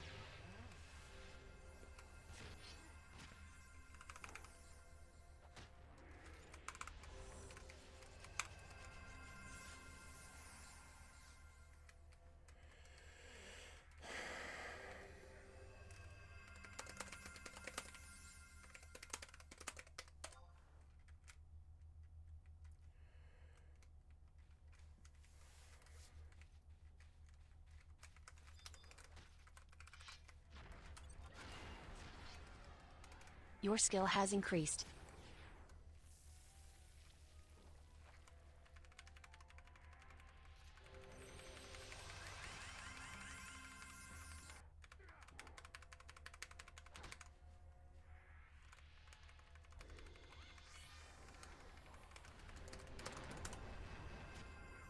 Your skill has increased.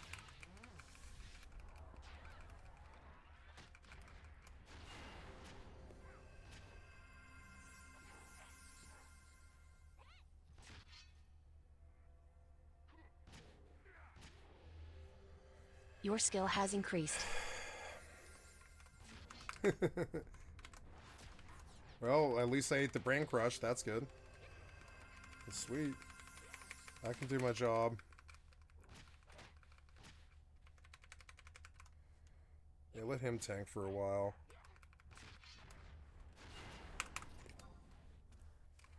Oops.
Felt betrayed by him. But, why make this beautiful, perfect flower and then just trample it afterwards? What was the point in that? What was the meaning of that? I almost felt like I was being punished. Like I had finally been shown this thing and allowed to hold it for just a moment, and then it was taken away, just as like a bitter joke. I definitely lost my faith in You've been examined. Human nature for a while there. If he hadn't called Beverly that day, or if he had paid his insurance, or the drunk driver wasn't out that night, Beverly wouldn't have died. With no direction in life, O'Barr enlisted in Marines in 1978. While in the Marines, O'Barr would make some money by illustrating combat manuals for the military. While he was stationed in Berlin, O'Barr decided to take his hurt and his pain Your and skill transform has it into increased. something important. This eventually became The Crow. James was further inspired by a Detroit newspaper reporting on the murder of a young couple over a $20 engagement ring. This project would take the next 9 years of O'Barr's life. In a 1994 interview, O'Barr would say, "As I drew each page, it made me more self-destructive. If anything, there's pure anger on each page." When his tour was done in the Marines, James would move back to Detroit, where he'd work in a body shop to make some money. He would scrape his knuckles on strangers' cars during the day and work on the Crow during the night.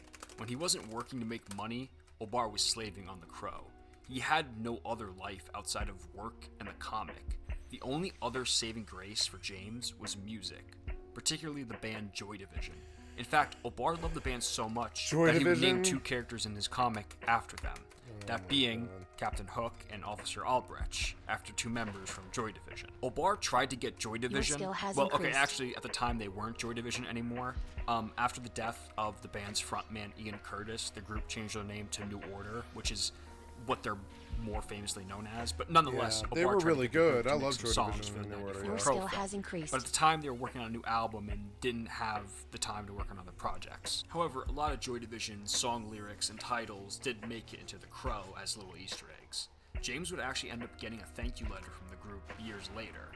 The Crow took Obar almost a whole year to complete. He said that your working skill on the has comic increased. was like opening old scars. He couldn't illustrate for very long increments. At first, Obar had no intention of publishing The Crow. It was purely a means of therapy for a long time. Almost every character in the comic is based on a real person, whether it be someone in Obar's life or popular celebrities at the time. For example, the character Funboy was based on Jim Carroll and Obar himself. Eric was a vehicle of Obar to express his emotions. He didn't feel comfortable drawing himself, so he made Eric to take his place. Obar made Eric by putting Peter Murphy's face on Iggy Pop's body. Eric was taken from the Phantom from Phantom of the Opera. Obar hated the over-exaggerated muscles in superhero comics at the time, so when illustrating Eric's musculature, Obar would try to copy the muscles from statues like Michelangelo's David. Obar said that Eric is about 70% him. Some of the bad guys are also based on parts of Obar's life. He said for a certain time after Beverly's death, he was a lot like Funboy. The other 30% was him getting justice that he didn't get in real life. Shelley is a literal translation of Beverly, including her 1970s hairstyle. Obar named her Shelley after Frankenstein author Mary Shelley. All the streets named in the comics were real streets around Detroit where Obar grew up.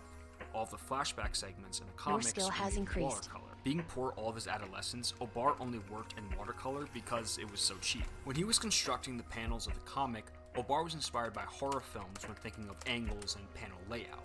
If he had trouble visualizing how something should look, he would watch horror films that were out of the time and try to copy their angles. I think it's clear to see why it took Obar almost 10 years to complete this comic. The Crow was a form of exposure therapy for Obar.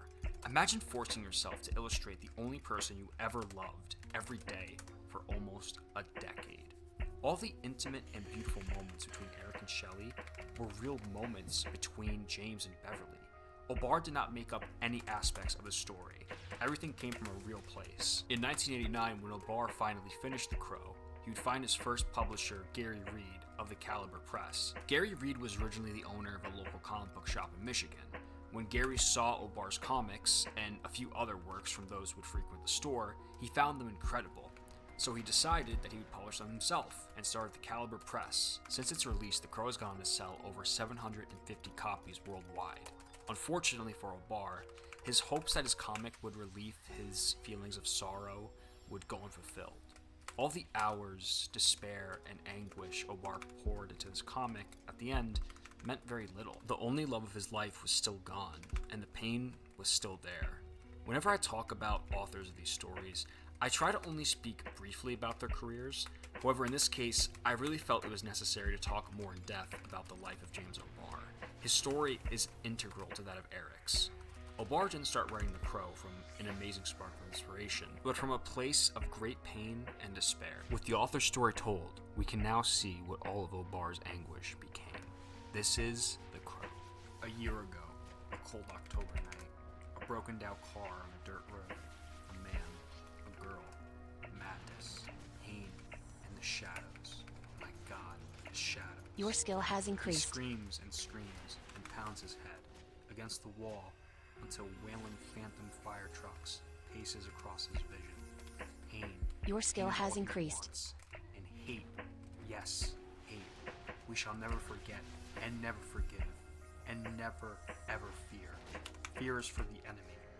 Fear and bullets. Our story begins with Inertia, the original short story The Crow first appeared in. A thief named Jones just stole a Toshiba radio he's going to flip for $100. On his way to sell the radio, Jones turns the corner, where he sees a tricycle starts rolling out on its own. This gives Jones a little scare, but it's nothing compared to the one he's about to get. He looks up to a ghostly figure looming over him. The strange man makes Jones drop his Toshiba. Jones is pissed, and he's gonna make sure he's getting his money one way or another. Shelby the Giant said T-Bird, Tom Tom, Top Dollar, Fun Boy, Tintin. Jones has had enough and stabs the strange man in his shoulder. Pain, however, is not something this man can feel. He only wants to know where T-Bird and the others are. Jones is still a little reluctant to give up his friends' names. That is until the man tells him how he got the names from Shelby the Giant, by taking 3 of Shelby's fingers and feeding it to him. This time, though, he's going to give Jones a choice on what he's going to take. Jones cracks and tells the man where to find Tom Tom, Top Dollar, and Fun Boy. He doesn't know where T-Bird and Tintin are. By the way, can we just take a moment to appreciate how great these nicknames are? A really cool fact I learned was that all of the gang nicknames were graffiti James had found on the walls around Detroit. You gonna kill me now? Why, Mr. Jones, I already count you among the dead. The strange man has bigger plans. Your skill has increased. Tell them I'm coming, Mr. Jones. With location of 3 of the names, the strange man has got some work to do. Shattered in the head. We see a young man named Eric sitting on a train. He looks out the window to see a beautiful white horse galloping along the side of the train. The white horse runs into a barbed wire fence and gets tangled. Your skill has increased. Eric sheds a tear. Shouldn't have looked, boy. Tickets, please. Well, book 1, Pain. Still, so still, in the city tonight. Your skill has increased. Tick-tock. When all that's good slinks away like a beaten dog, and the black shadows are alive with the dead. Twisted poetry. Your skill has increased. Flesh and staring faces. So gray and despairing, strong as steel but collapsed inside. The crow laughs under streetlight. Your skill has increased. Smile of one who lived and died, yet lives again. He makes his way home, where he can be shapeless in the dark and paint his face in the colors of joy. Tonight, hell sends an angel bearing gifts. In the city, in the ghetto, on a dead-end street, in a forgotten house, a shape, a man. He stares out an upstairs window, unmoving, yet seeing nothing. Lifeless and sick, slumped in despair. He is listening to sounds, to voices that have been gone for a year, but still ring so loudly. He hears gunshots, a girl crying, sobbing and begging. He could not help her, but now he cannot remember why. He hears men's voices, shouts, so evil and grim. He hears their names, Tintin, Fun Boy, T-Bird, Top Dollar, and Tom Tom. The sounds sink into his heart like ice and your skill has increased. Heat so intense, it glows white. Eric and the crow are one and the same. In the street, we see an arms deal between 2 men and Tintin. Tintin takes the gun and tests it out on an unsuspecting elderly woman carrying groceries. Your skill has increased. One of the other guys, Ratso, starts freaking out about Tintin killing in the open street. Tintin turns the gun on him and kills Ratso as well. He shoots the last man as police sirens can be heard in the background. Killing isn't even an afterthought to Tintin. It's as easy as breathing. No remorse or pity. As the police sirens close in, Tintin is able to escape through a side alley. Hello, Tintin. Remember me? He asks the crow why he's painted up, to which the crow responds, a funeral march. Tintin shoots the man, just barely grazing his head. The crow fires his gun from his jacket pocket, wounding Tintin in the arm, leaving him defenseless. Who are you? A year ago, a cold October night, a broken down car on a dirt road. Your skill has increased. A man, a girl, madness, pain, and the shadows. My God, the shadows. Despite Eric's black and white face paint from the film, in the graphic novel, Eric only has black makeup on his lips, mouth, and eyes, but his face is bare. Tintin finally remembers who this man is. Tintin pleads with the crow. Flashbacks of a young man and a woman are shown in between the conflict. But despite Tintin's pleas, the crow kills the man in the dark alley. The crow returns home and surrounds himself with pictures of Shelly. There's a man playing the violin, and the strings are the nerves in his own arm. Barbed wire is a common image in the story. The crow ties it over Shelly's hair, a memento for the man he's killed. The crow and Eric are one and the same. Something horrible happened a year ago. Something that should have killed Eric, but he's back, and he's after the men who hurt him. The scene changes to a meeting among a group of men, one of them being Top Dollar. One of the guys spots something moving outside the window. He goes to check and is met with an unfortunate fate. The Crow makes his grand entrance, and what follows is nothing short of a massacre. He takes out all of the men one by one without even breaking a sweat. He stops when he gets to Top Dollar. You see, Eric can't just kill these men. He needs them to know who he is and what they did. He has to instill fear into them before he can kill them. He's giving them a taste of their own medicine. Just like Tintin, Top Dollar tries to plead for his life. And just like Tintin, it's a worthless attempt. We get a flashback of a young Eric and Shelly working together. Eric helps her with the puzzle she's working on. The song Surrender by Cheap Trick is playing on the radio. Shelly asks Eric to dance with her. Now I want you to keep something in mind. These aren't made-up events. These are real memories James O'Barr had with Beverly. O'Barr recreated his most private and intimate moments in this comic. He let himself become completely vulnerable when he was illustrating these panels. I think it's clear to see why it took O'Barr nearly 10 years to complete this comic. I should also mention that a lot of these sections weren't in the original cut of the comic. Has increased. I'm reading the special edition of The Crow. Now, usually I would try to read the original comics, but O'Barr has said that he felt the original comic was incomplete. He always meant to add these parts into the comic, just couldn't do it at the time. These flashback scenes are drawn a lot differently than the other panels. Instead of the traditional panel setup, the couple's dance is all meshed together, giving it a dreamlike feeling. We see Eric sitting by himself, holding a present for Shelly. Inside the box is a cat named Gabriel. His name's Gabriel. You always said you wanted a cat. Happy anniversary, Shelly. Eric has another flashback of him and Shelly painting their new home. Shelly's pestering Eric into marriage. The two start play fighting with the paint when Eric pulls out an engagement ring. This was a happy, beautiful moment between two lovers, a moment that is all now but a distant memory. Eric has visions of Shelly, holding her, letting himself become vulnerable with her. You don't want to see this again, boy. Let's go, warns the Crow. The mirage of Shelly is killed by the Skull Cowboy. The Crow acts as Eric's guide for his mission, showing him where he needs to go. Your skill has increased. O'Barr said he picked the Crow because they're smart animals who live off dead things, like Eric, who is there to create dead things. The Crow's a metaphor for Eric. The bird's not actually there. No one else besides Eric can see or hear the Crow. Book 2, Fear. Across town in the basement of a burned-down tenement, Tom and an unnamed thug mercilessly slit the throat of a man they suspect was talking to the cops. The Crow comes and cuts off the unnamed thug's head with a Japanese katana. He kills the lights, and Tom starts firing his gun aimlessly around the apartment. Jesus walks into a hotel. He hands the innkeeper 3 nails and asks, "Can you put me up for the night? Watch your step, Tom." Eric cuts the man down a size. As Tom bleeds out, he starts to recognize who the man is. Eric asks Tom what they did to the engagement ring he gave to Shelly. Tom tells him that T-Bird took it down to Gideon's pawn shop. Tom bleeds out, and Eric makes his way over to Gideon's. Once at Gideon's, Eric crashes his way in. Gideon points a gun at Eric, so he slaps it out of the way and stabs Gideon in the hand. Gideon gives Eric a box of ring and other stolen belongings. Eric finds Shelly's ring while Gideon digs the knife out of his hand. Gideon doesn't learn his lesson the first time and tries to kill Eric once again. So, Eric my best friend's name Eric was Gideon for a long time. When a cop named Albrecht walks in, the officer points his gun at Eric. You're under arrest. Your skill has increased. Look at me, boy. Put your gun away. Bullets don't stop me. Knives don't hurt me. Look at me. I am pilot error. I am fetal distress. I am the random chromosome. I am complete. Your skill has increased. Madness. I am fear. Eric pushes his head into Albrecht's gun, telling him to pull the trigger to see what will happen. Eric says he can see the kindness in Albrecht's eyes. He has no intention of hurting Officer Albrecht. Eric tells the officer the shop is set to blow any minute. He asks Albrecht to send Captain Hook. Your skill has increased. Sure enough, only moments later, the shop goes up.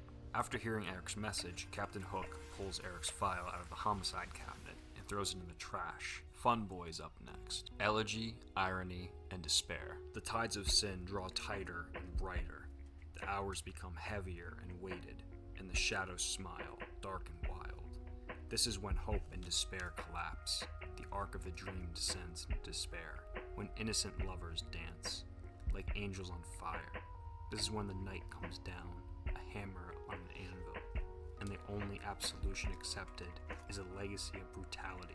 A single note rings on and on. Your skill has increased. Here dwells a snake 1,000 miles long, coiled 1,000 miles deep. Eyes like candy. It has eyes like candy. Hard and blue, but soft as kittens' feet. Out of sight or in the element of light. It could be a devil. It could be an angel. With spiders inside. A vision from hell. Its spine is a vertical scream. Slow as concrete. Blurred as a dream. It spins Your skill round has and increased. down on an axis of atrocity, fueled by inertia, depth, radius, and velocity. Its soul, a twisted wreckage of despair and pain. Your skill and the has spiders increased. inside are just praying for rain. Killing time, and praying for rain. 1,000 miles deep. Back at the house, Gabriel finds a Christmas ball. Eric remembers a moment he and Shelley had by the Christmas tree. Eric tells Shelley they're going to be moving to a new home together. Velocity. Outside of Funboy's hideout, Eric meets a little girl named Sherry. Sherry is the daughter of Funboy's girlfriend. Eric sits next to the little girl, and the two share a very sweet moment together. Eric tells her about Shelley and how she's in heaven. Sherry says that she sometimes feels like she's done something wrong and she's been sent to hell. This isn't hell, but you can see it from here. To cheer the little girl up, Eric makes Shelley's ring into a makeshift necklace and gives it to Sherry. He pleads with Eric to stay with her. He says that they'll see each other very soon, but Eric's on his way out to see Funboy. Eric busts in on Funboy and Sandy with Sherry's mother. Funboy's under the impression that someone named Raphael has sent her. Bert tells Eric that Funboy has a gun under his pillow. Eric tells Sandy that she needs to go to see her daughter. She needs to leave Funboy before he sucks the light from her eyes. She takes his warning and leaves the apartment with a special escort. The bird tells Eric that Funboy is a morphine junkie. Eric steals Funboy's morphine and tells him to meet him at the gin mill. The scene shifts and we see an intimate moment between Eric and Shelley, while the crow taunts him. Book 3, Irony. Book 3 starts with Eric praying in a church. There's more than one way to purify a soul. There's absolution and redemption, salvation and a means to an end. And if some of these axions are of opposing polarities, there is at least some consolation in the fact they have a common ground. Eric gears up and sets out for the gin mill. He shoots up the morphine and busts his way in. He kills everyone inside, except for Funboy. Even with all his friends having just been slaughtered like it was nothing, Funboy still mocks Eric by saying Your skill how much has fun it increased. taking advantage of Shelley. This should show you the level of depravity we're dealing with. Eric asks him to go find T-Bird, and in return he promises him a quick death. Your skill Eric has tells increased. him 1 hour. Back home, Eric breaks down and damns God for what has happened to him. Eric has another flashback of an intimate moment between him and Shelley. The pain becomes too much for him to bear. He takes a straight razor and draws a picture of the cat in the hat with his blood. If you remember earlier, Shelley had her own rendition of the Dr. Seuss story. Book 4, Despair. This is where we see what happened to Eric and Shelley. Shelley and Eric are out in a field after just having a picnic. On the drive home, their car breaks down on the side of the road. A car comes speeding by. Someone throws a glass bottle into the street. On the front of the license plate is the name T-Bird. Eric notices that the car starts to back up. He tells Shelley to get back inside their car and lock the doors. The gang gets out and asks Your Eric skill if he needs has any increased. help. He tells them no, but they aren't taking no for an answer.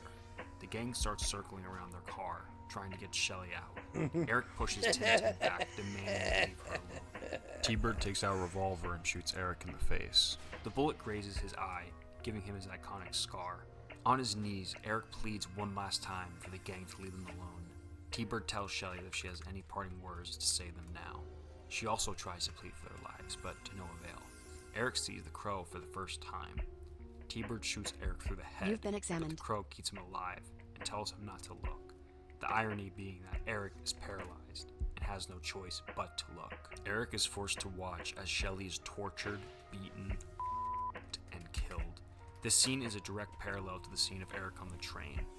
Eric was as powerless to save the horse as he was to save Shelley. In the original book, there was a wild pony caught in barbed wire as Eric watches from the train. This is a visual metaphor representing Eric's guilt over his inability to help Shelley as she was brutally assaulted and murdered. The white horse represents freedom, innocence, and purity. To me, the barbed wire represents T-Bird and the other gang members, an unforgiving force slicing its way through everything and anything in its way, Eric is no more responsible for Shelley's death than James was to Beverly's. Neither could have possibly known what consequences their actions would have had. Guilt, however, is a pretty funny thing. Eric eventually wakes up in the hospital. We see Captain Hook speaking with an unconscious Eric. He says he's sorry for what's happened to him. Eric is declared brain dead and is not expected to live for long. That is until he starts speaking. The Crow. What? What did you say? The Crow. The Crow said don't look. Eric is rushed to the ICU. During surgery, Eric stops beating and he's declared dead. A year later, he's brought back to life. Shelley, I'm coming home. When next we see Eric, he's patching up his wounds as he prepares for his final showdown. He sets all of his memories of Shelley, including their home, on fire and leaves. Your skill Book has 5, increased. Death. Before his final rampage, Eric visits Sherry again like he promised. The two share another beautiful moment together. Eric says he's sorry Your for skill everything has increased. has and will happen to her. And while it makes her sad, Sherry understands why Eric must go. In a savage world, Sherry is pure and innocent. She's Eric's closest connection to Shelley. Back at Eric's house, we see Captain Alyssa was like my Shelley friend. A cop hands Gabriel over to the captain. He says there's a note tied around the cat's neck addressed to him. Eric has left Gabriel, who, as it turns out, is a pregnant girl cat, to Captain Hook. He's a little less than thrilled. Eric also leaves a letter for Officer Albrecht. He asks Albrecht to look after Sherry when he's gone. With everything settled, Eric's ready to finish what he was brought back from the dead to do. Funboy tries to warn T-Bird about Eric, but he doesn't listen. In the kitchen, Funboy starts shooting up when Eric shows up and tells him it's time to die. Funboy confesses that he's been a monster, and he hopes that he goes to hell. Your skill has increased. Eric gives Funboy a slow death. Here's your morphine, Funboy. Do it. All of it. Now. Thank you, Ghostman. Perhaps I'll see you in hell. Eric carves a crown of thorns to his chest. I'll give Lucifer your regards, Ghostman. Do me a favor. When you see T-Bird, your skill has increased. Slow. As Funboy dies, Eric leaves a message on the wall. I know why Jesus wept, motherfucker. Outside, T-Bird and his men are waiting for the Crow. T-Bird and Shelly the Giant are waiting in T-Bird's car. We get to see Shelby's hand with 3 missing fingers. Shelby's in the middle of telling the joke when a blast comes down from the roof, blowing Shelby's head off. Eric orders T-Bird out of the car so they can finally finish this. A sick thirst darkens my veins. There's a clock that never strikes. Come on, do it. I've no weapons. Shoot now. He allows himself to be shot by all of T-Bird's men. Unsurprisingly, Eric is unscathed by their bullets. Eric disappears to the shadows and starts his final massacre. The Crow steamrolls all 15 men like it's nothing. T-Bird tries to drive away, but Eric jumps in front of his car, causing T-Bird to crash. T-Bird crawls out of the crash as Eric slowly walks towards him with a claw hammer in his hand. Hey T-Bird, how many angels can dance on the head of a pin? A fucking quiz? Man, I don't know. It depends on the tune. Sparkle Horse. We see Eric and the Crow walking through a dark forest arguing. So, I've watched you dump buckets of bullets into these guys. Slit throats, cut off limbs. That last guy you beat to death with a claw hammer. I'll admit, we had fun. But to what end? You've been examined. The last act is bloody, no matter how fun the play. Yes, but you're still here. I see that.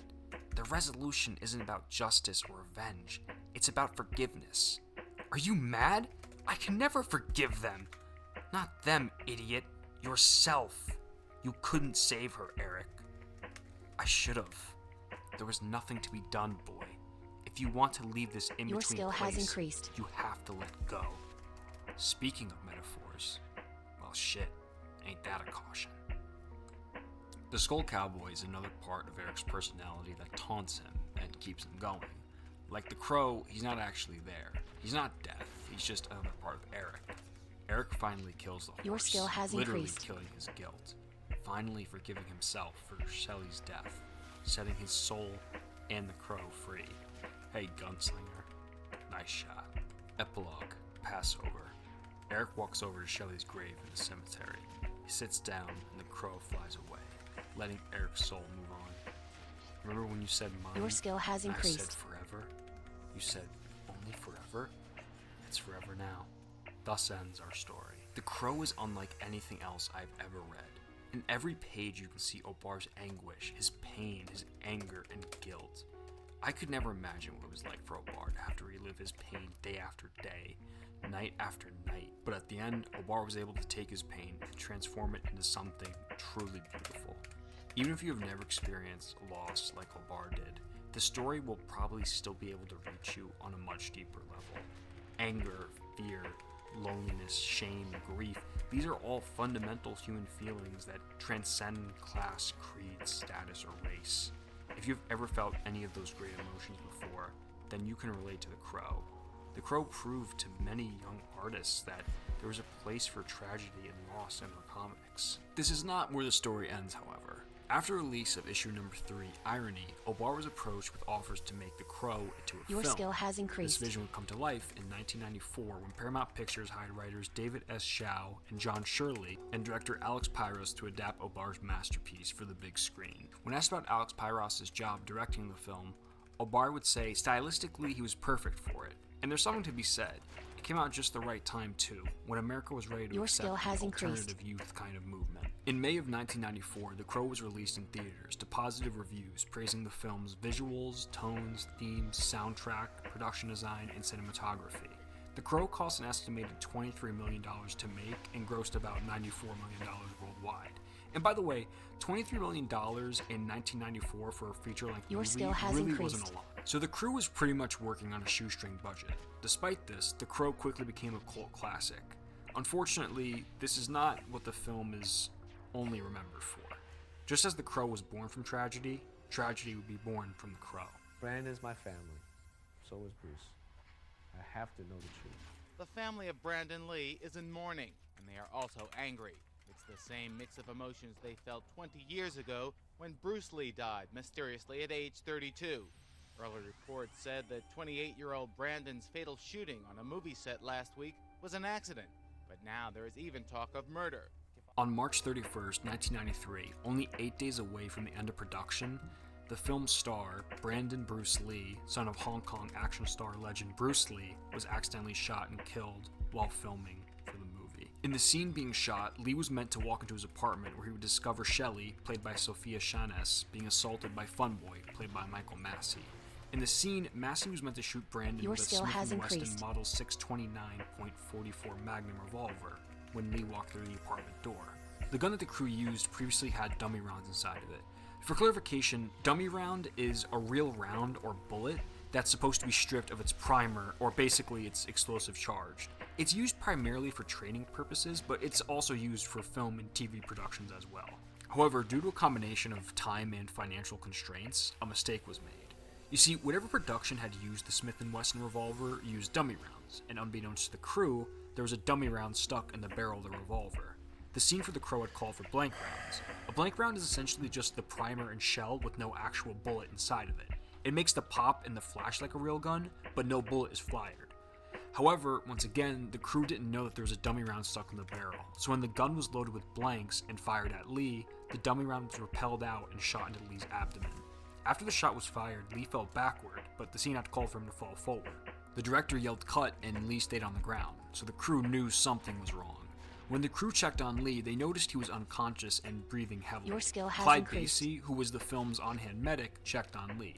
At first, there was no visible blood, so Basie had no reason to think Lee had been shot. He just thought he hit his head. He tried to wake Brandon up, but couldn't. When Basie first checked Lee's pulse, it was normal, but within 3 minutes it had dropped dramatically and stopped. Brandon was rushed to New Hanover Regional Medical Center in Wilmington, North Carolina. Your skill has increased. After 6 hours of emergency surgery, he was pronounced dead. At just 28 years old, he was 4 years younger than when his father died. Brandon was buried next to his father at the Lakeview Cemetery in Seattle, Washington. And, of course, after Brandon's death came all the tinfoil hat nuts with their conspiracy theories, ranging from family curses all the way to Chinese triads. Quite frankly, it's all just disrespectful and ridiculous. Brandon Lee didn't die from a family curse or Chinese gangsters. It was an accident. It also wasn't the only accident that happened on set. The Crow had so many accidents that during filming, the cast and crew started joking that the movie was cursed. But like I said earlier, the crew's under a lot of money and time constraints. Mistakes happen, and it just so happens on that day, the mistake was fatal. When you watch interviews, you can truly tell just how passionate Brandon truly was about the project. Brandon felt the role of Eric to be very freeing, as there was no real expectations of how a dead man should act. He was such a wonderful You're dealing man. with Your skill has a supernatural situation, which is a man who has come back from the dead. Brandon for the fucking win. I think the thing that I enjoy It's most freeing. about this That film is freeing. He got it. is simply the Yep. Like the freedom of being dead, and then they told him what it was. You're dead. You can do whatever you want. You can act how you want. You can be how you want. You're dead. You can be angry. You can be fucked up. You can be, callous. You can be crazy. You can be wacky. It doesn't matter. You're dead. And he loved that.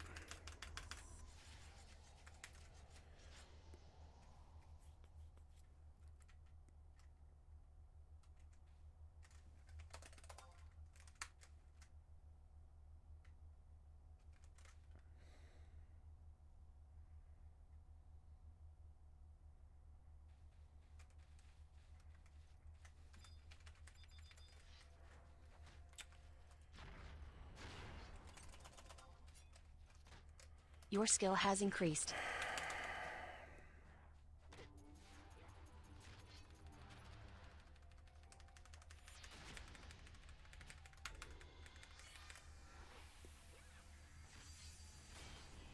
Your skill has increased.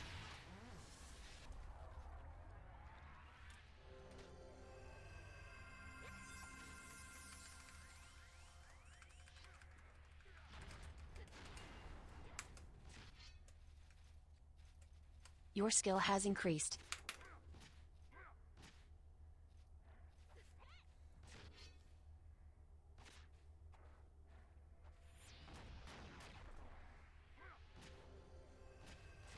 Your skill has increased.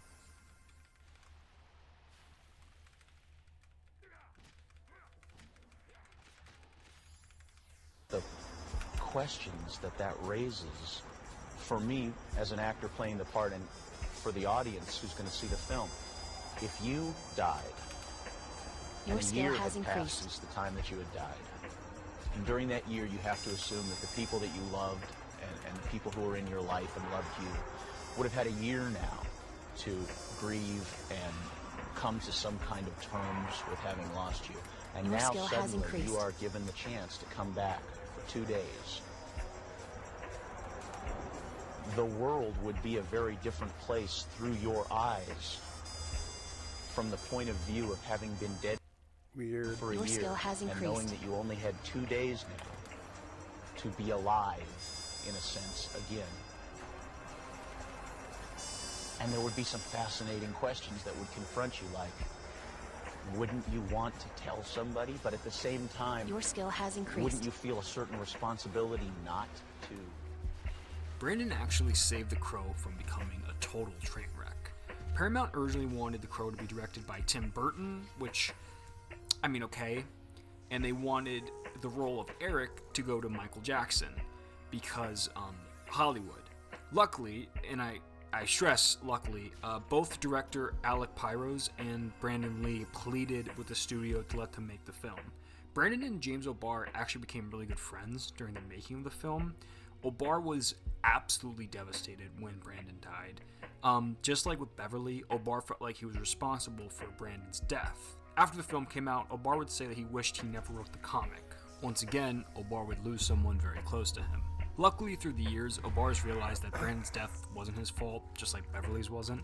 O'Barr would actually stay close with the Lee family and Brandon's fiancée, your skill Elisa has Hutton. increased. To separate themselves from any bad publicity, Paramount would end up selling the distribution rights of The Crow to Miramax, who oversaw the completion of the film.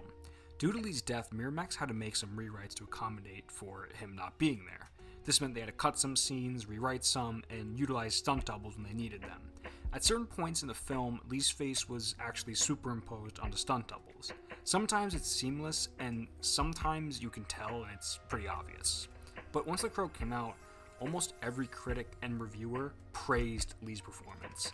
This film stole from us someone who would have had an incredible career in your skill Hollywood, has increased. and in return gave us what I consider to be one of the most haunting and incredible performances of all time. So what did all this tragedy and misfortune create?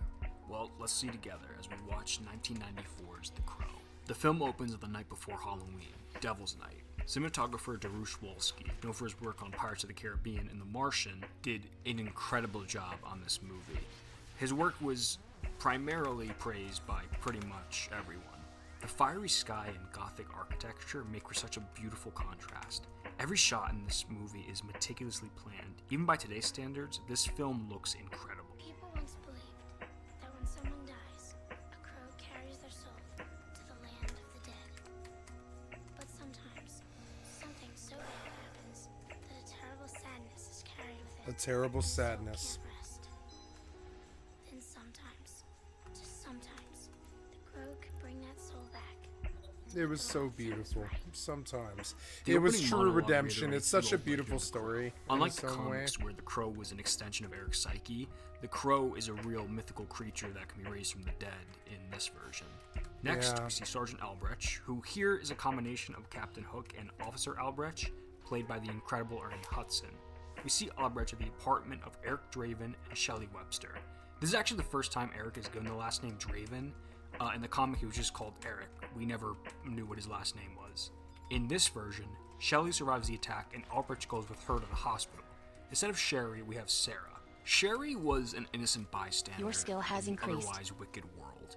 Sarah, however, can really hold her own. She acts and talks like someone who would grow up in this kind of city. Sarah was a friend of Eric and Shelley's. The film jumps to a year later where we see Sarah visiting the graves of Eric and Shelley. Sarah is portrayed by Rochelle Davis. Rochelle Davis was actually really interesting to research about.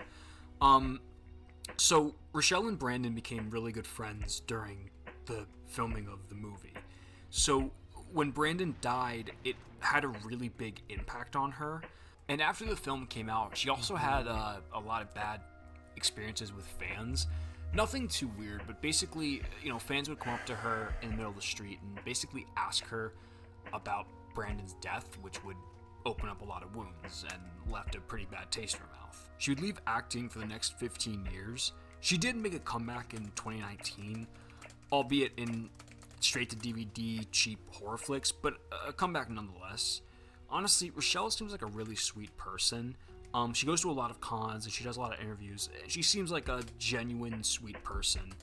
I also learned a few years back she announced she was working on a memoir about her experience working on The Crow, titled It Can't Rain All the Time, which in context is really cool. Your skill has increased. We see the gang increased. setting up bombs in a building just as they did the year before. At the same time, the Crow brings Eric back to life. Eric wakes up and stumbles back to his old apartment, being guided by the Crow. The gang drive through the city as the bombs they set up start to go off. In the comic, Eric is the Crow from the very beginning. In the movie, we get a slow build up to Eric's transformation. This, along with a few other changes from the comic, is to give the story a more cinematic experience. As Eric stumbles to his old apartment, he starts getting flashbacks to the horrible night that occurred a year prior. In this film, Eric can really remember something's history just by touching it. Rather than being shot by T-Dollar, did I just say T-Dollar? I think I did.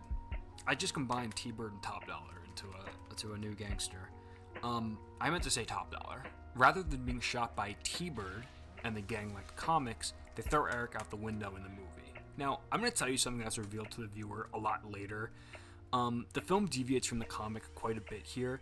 Rather than the attack being random like it was in the comic, Shelley was targeted because Top Dollar, who's the big bad here instead of T-Bird, owned the building Eric and Shelley were living in. Shelley was causing Top Dollar, played by Michael Wincott, problems, petitioning for tenants' rights, trying to get the building shut down. This is the only big change from the comic I really do not like. It was more tragic in the comic because it was completely random. If Your Eric's skill car has hadn't broken increased. down, if the couple didn't have a picnic in that specific park or went to a different one, if it had rained that day, if T-Bird and the gang weren't driving down that particular road, or if a number of any other things were different, Eric and Shelley Your skill would have has been increased. killed. None of it would have happened. It was the randomness of the attack that made it so sad. But here, Shelley was going to die no matter what. I think this was one of those changes in an attempt to make the story more cinematic, but I still just don't like it. Eric starts looking through pictures as more memories of him and Shelley flash in his head. His transformation into the Crow starts as Burned by the Cure plays. Your skill has increased. Nope. Nope. Sarah plays a much more prominent role in this film than Sherry did in the comic. Sarah and Sergeant Albrecht have a friendly relationship in the film, while in the comic, we never actually saw them directly interact. We only know that Eric told Albrecht to take care of her when he was gone. Next, we see Eric paying Gideon a visit. Suddenly, your skill has increased. I heard a tapping, as of someone gently rapping at my chamber door. What are you doing now? This version of Eric is as indestructible as he is in the comic. Bullets have no effect on him. Brandon Lee's costume and makeup as Eric Draven is just so awesome. Costume designer Ariana Phillips knocked it out of the park. Ariana Phillips is a giant in the industry. She also did the costume designs for RoboCop and Blade. She also worked on one of the sequels to The Crow, Wicked Prayer. But the least we talk about Wicked Prayer, the better. Albrecht eventually sees what happened to Tintin. Back at the pawn shop, Eric is looking through a box of valuables and finds Shelly's ring. I didn't know Wicked Prayer existed. The scene plays out pretty much the same as the comic. I'm okay with Wicked Prayer. I'm okay with that. He's coming for them. He blows up the shop as Officer Albrecht shows up. While Albrecht is distracted, Eric pulls a Batman and disappears. Eric saves Sarah from nearly getting hit. Though she knew him when he was alive, she doesn't recognize Eric here. Back at the station, Albrecht looks into Eric Draven's case file. Next up on the list is Funboy. Funboy, who's played by Michael Massey, is with Sarah's mother, Darla, played by Anna Thompson. Funboy shoots Eric in the hand, which of course does nothing. Eric grabs Darla and rids her body. Your skill has increased. He tells her to go back to Sarah. Eric kills Funboy with his morphine. Funboy doesn't get his slight redemption that he gets in the comic. Afterward, Eric visits Albrecht in his home. I really love Brandon and Ernie's dynamic in this film. They balance off each other quite well, and the two have really great on-screen chemistry. We find out that Shelly survived 30 hours after the assault. Albrecht stayed with her the whole time. Eric can see her pain through Albrecht's eyes. None of the gang members were ever prosecuted because all the tenants were too scared to speak out. Gideon tries to warn Top Dollar about Eric, but Top Dollar doesn't believe him and kills him. The Crow in this film is strictly a guide for Eric. Your skill has increased. You may have also noticed the absence of the Skull Cowboy. They did try to put the Skull Cowboy in the movie. They were going to have Michael Berryman from The Hills Have Eyes fame. Strangely, they were going to put him in a giant latex costume. I'm not sure why you would get such a unique-looking person and cover them in a bunch of latex. The costume just looks silly, so they cut it from the movie. Your skill has increased. Eric sneaks into T-Bird's car and makes him drive off. T-Bird is played by David Patrick Kelly. A chase between Eric, T-Bird's friend Skank, played by Angel Davis, and the police starts. At the pier, he straps T-Bird in the car and sets up an explosive that the gang was going to use on a building to go off. He sets the car to drive, and T-Bird flies off the pier, exploding in midair. Eric makes a giant crow with gasoline. We see Grange investigating Eric's grave, where he sees it's empty, thus confirming Gideon's Your skill story. has increased. Taking Eric's words to heart, Darla finally tries to be a mother to Sarah. At first, Sarah's reluctant to her mother's gesture, but she eventually changes her mind. Sorry for my voice being a little scratchy here. I've been recording for like a really long time, but we're in the home stretch, so I don't want to. It's okay, stop. buddy. So You're good. You're Sergeant fucking Albrecht good. Is suspended You by are Detective wonderful. Torres, played by Marco Rodriguez, for stealing Eric's case file. Sarah goes back to Eric and Shelly's apartment. She sees that the fireplace was just put out. Eric was burning some of his old memories. She remembered Eric from his band's song, It Can't Rain All the Time, which is also what he said to her earlier in the film. Sarah walks around the apartment talking about how much she misses Eric and Shelly. As soon as Sarah's about to leave, Eric finally comes out. Inside one of Top Dollar's compounds, we see a big party taking place. We cut upstairs where we see Top Dollar has put together a small militia. It's Devil's Night again. Top Dollar says it's time for something bigger than just torching some buildings. It's time for real anarchy. This is when Eric interrupts their party. Eric tells him they just want Skank. Remember that Eric doesn't know Top Dollar at this moment had Shelly killed. Top Dollar refuses to hand Skank over and has all of his men open fire. From underneath the table, Eric starts shooting, taking out each gangster one by one. He gets up and starts killing everyone. Your the fight skill breaks has out increased. downstairs to the party and everyone leaves. All that's left is Skank. Eric throws him out the window. The cops show up, but Eric's able to escape when Albrecht tells him to hop in. Michael's able to work out that if they kill the Crow, they'll be able to kill Eric. This is the weakness the film gives Eric to make him vulnerable. Again, this is to make more of a cinematic movie experience. Coming home, Shelly.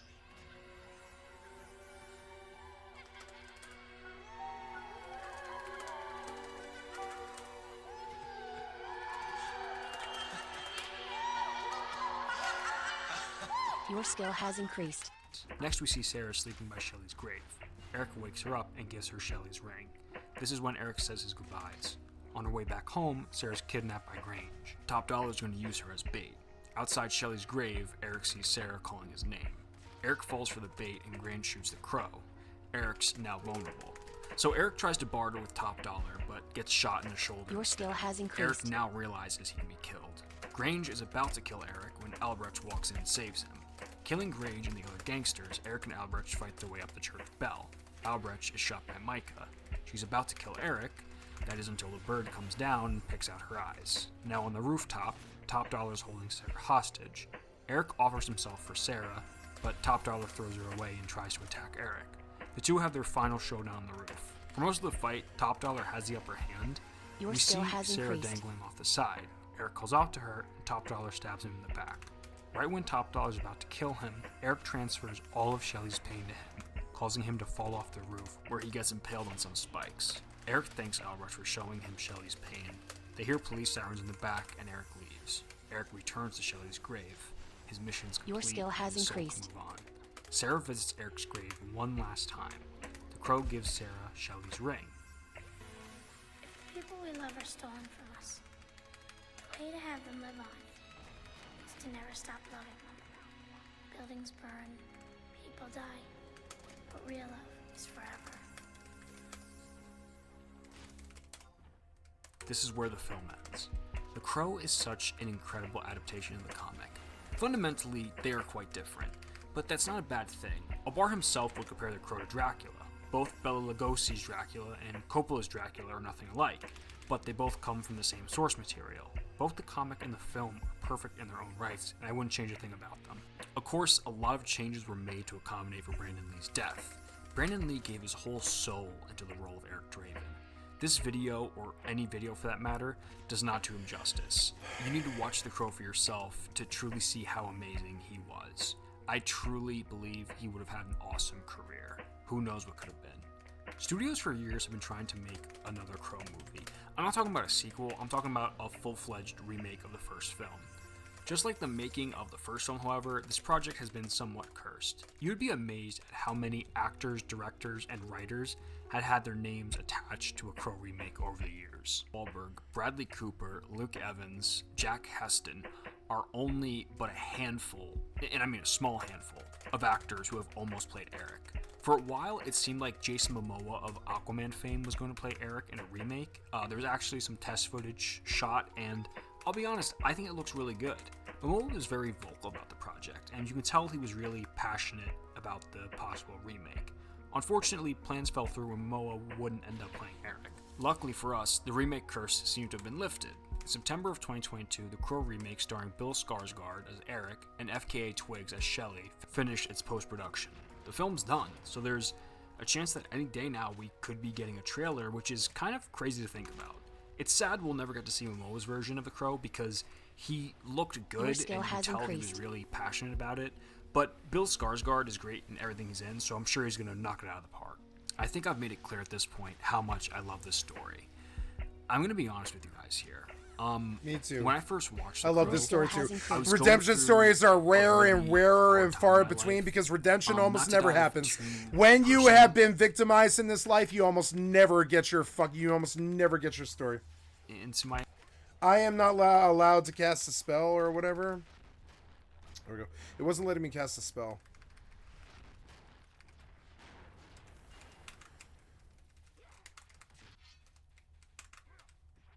Your skill has increased.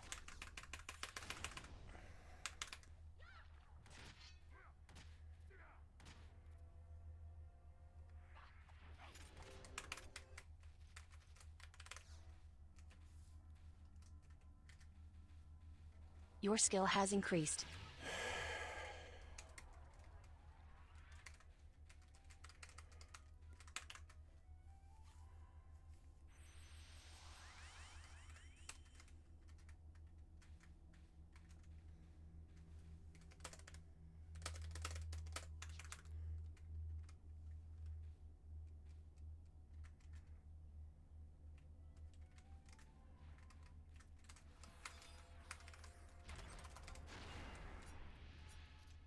Your skill has increased. I think I can go out here without Link.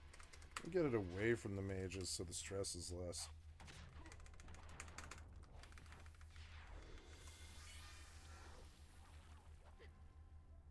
Your skill has increased.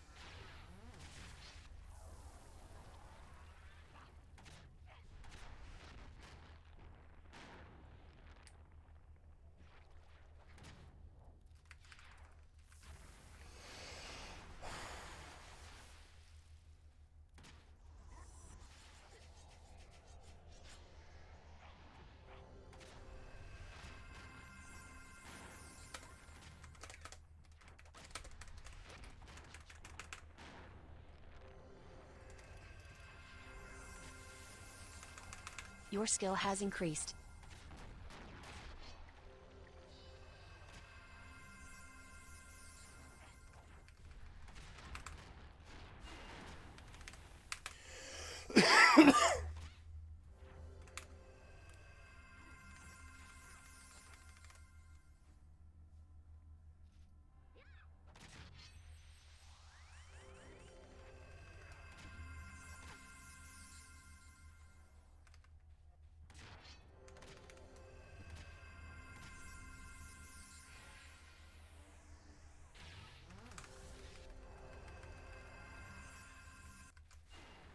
Your skill has increased.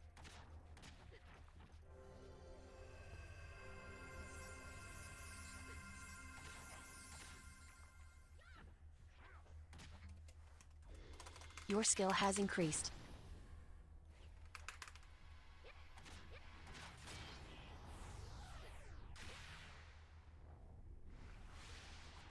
Your skill has increased.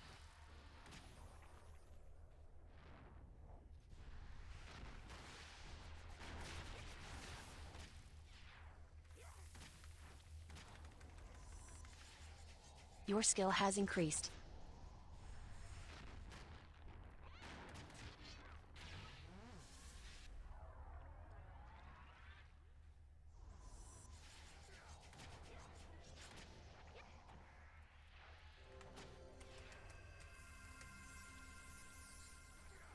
Your skill has increased.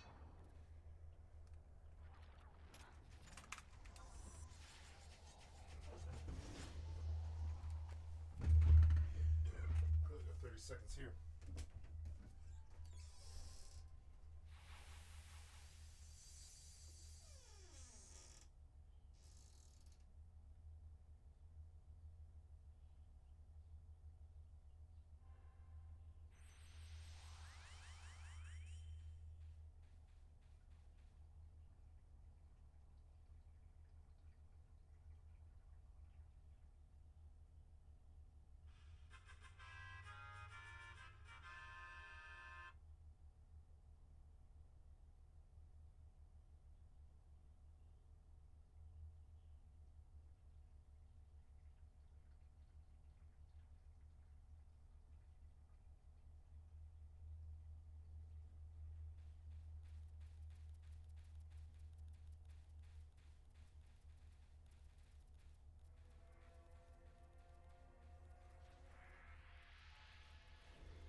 Your skill has increased.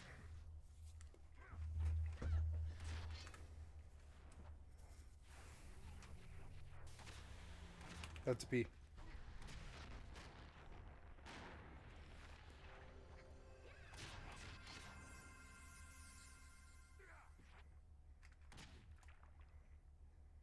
Your skill has increased.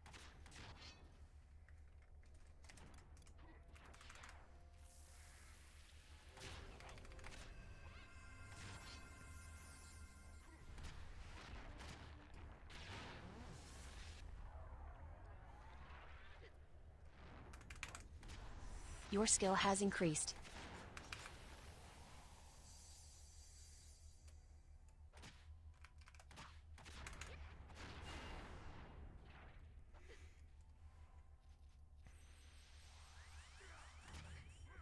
Your skill has increased.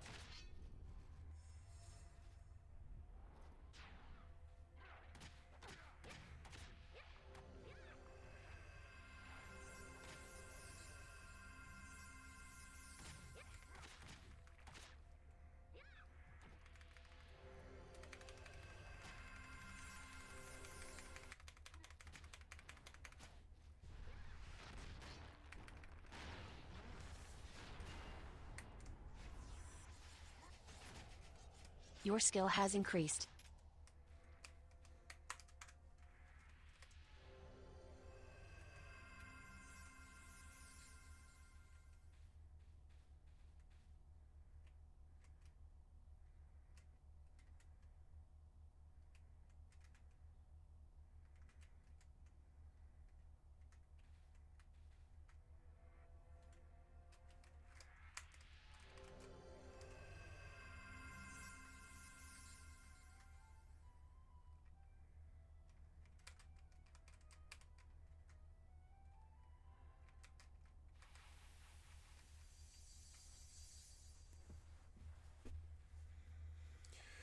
My personal life, but it was just a time in my life when I was really struggling.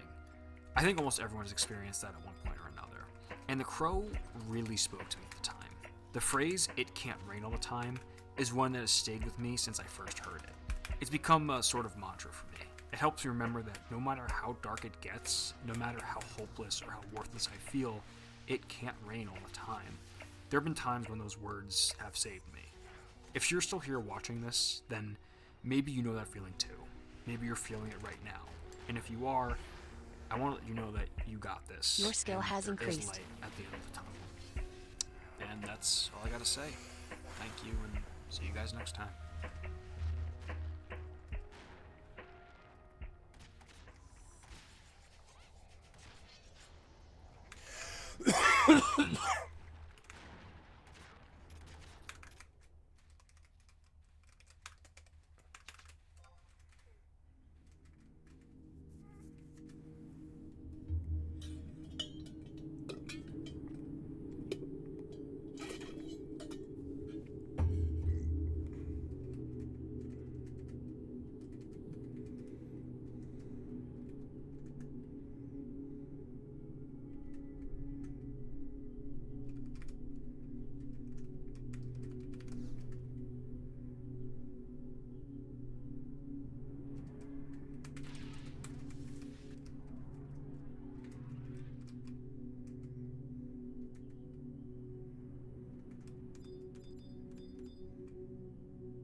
Your skill has increased.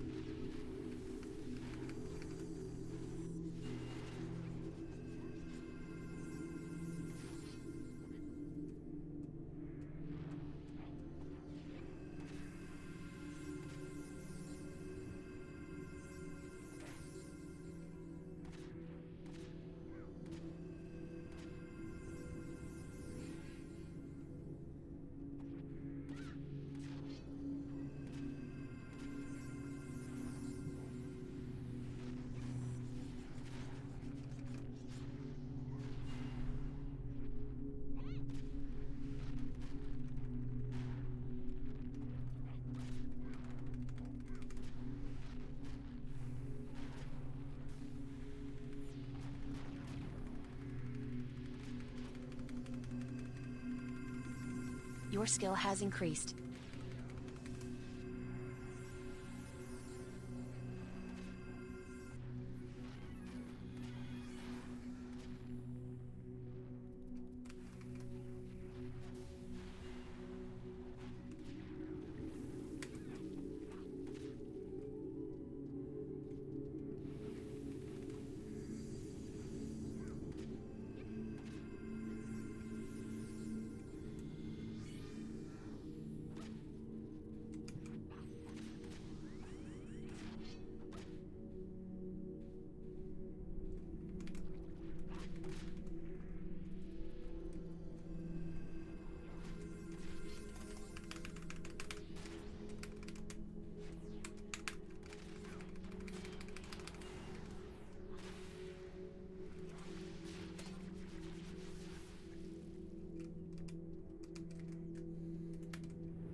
Damn it! You keep. Okay, there we go.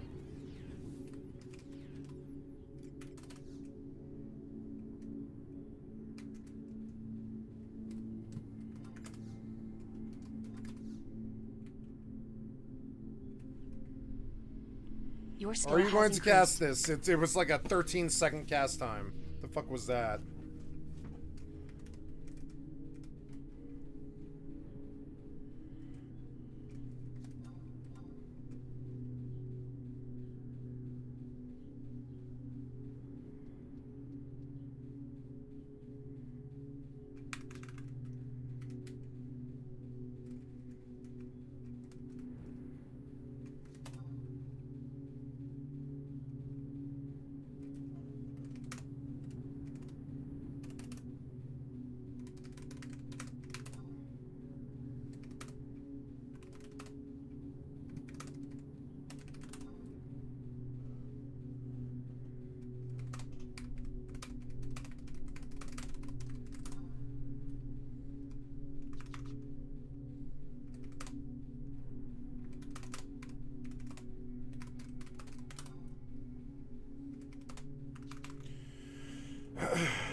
Incoming emote.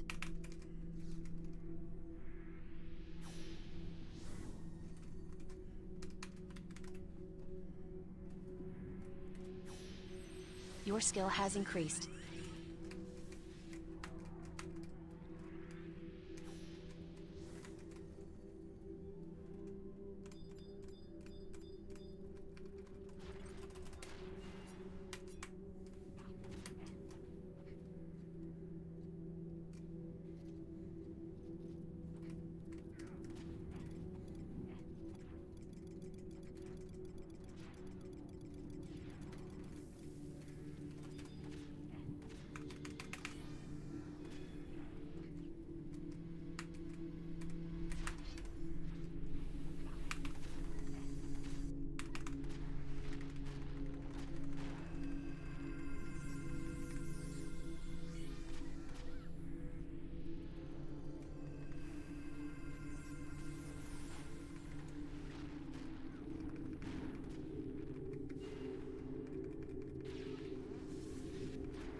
Your skill has increased.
Your skill has increased.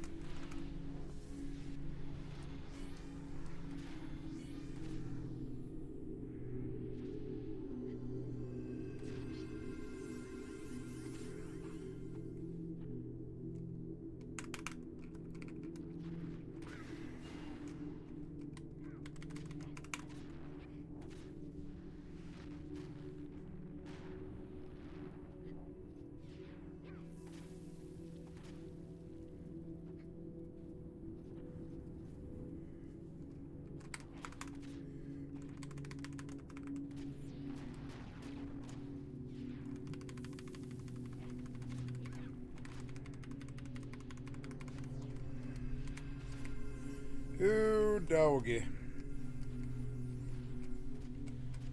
Yep.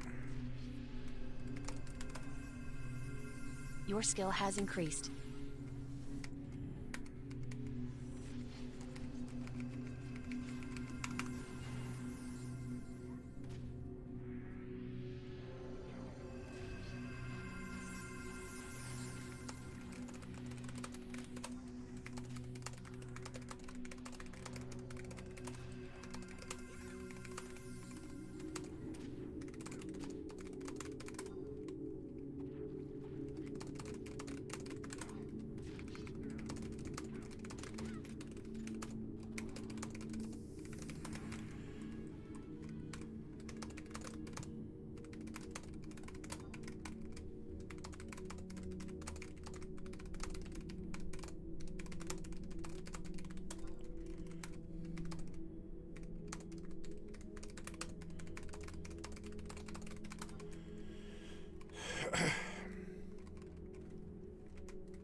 Your skill has increased.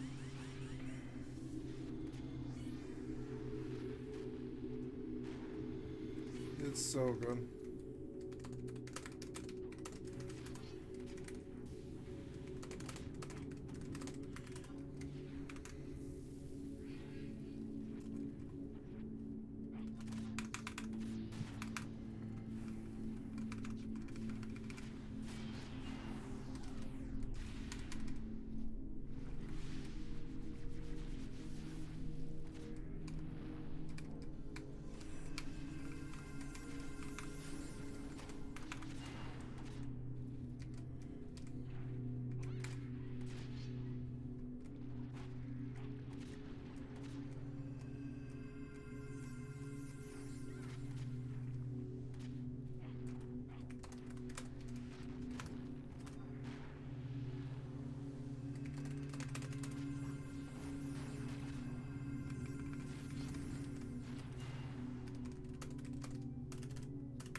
Your skill has increased.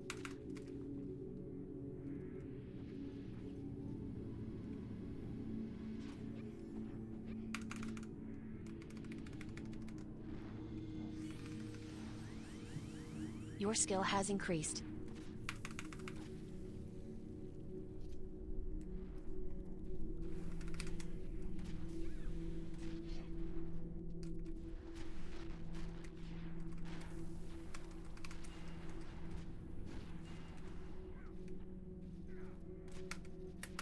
Your skill has increased.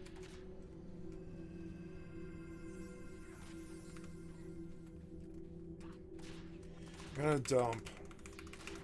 Just to kill it.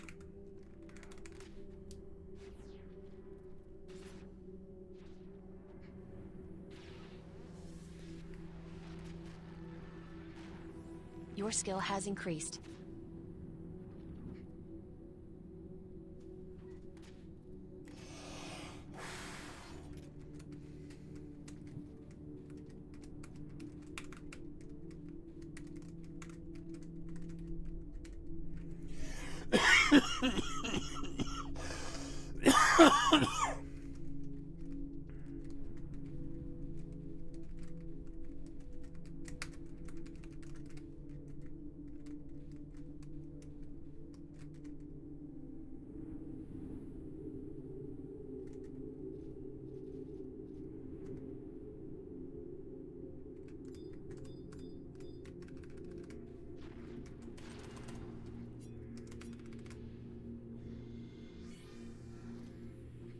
Your skill has increased.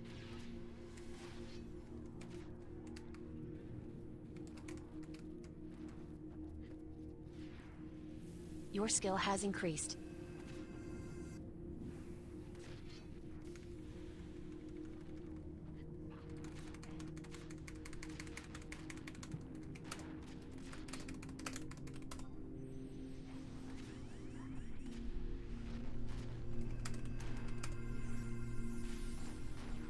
Your skill has increased.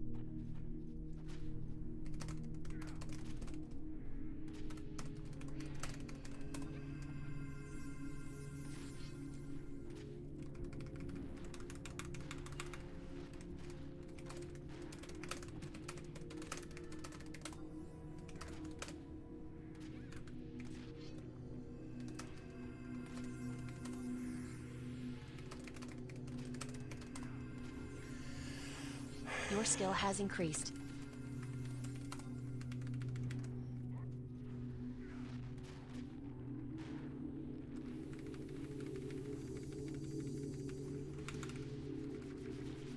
Your skill has increased.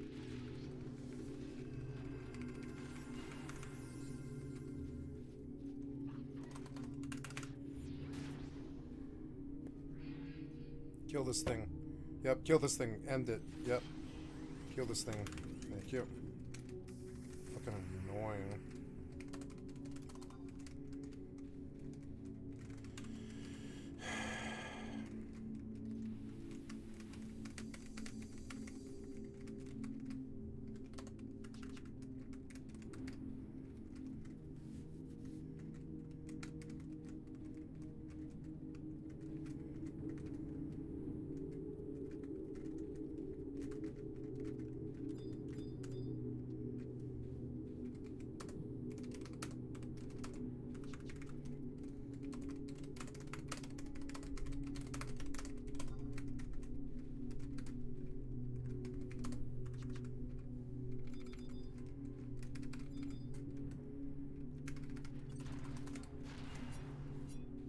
Your skill has increased.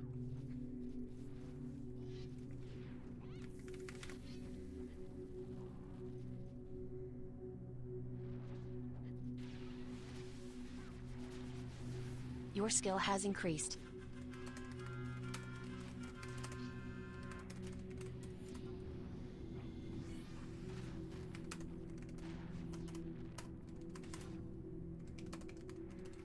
Your skill has increased.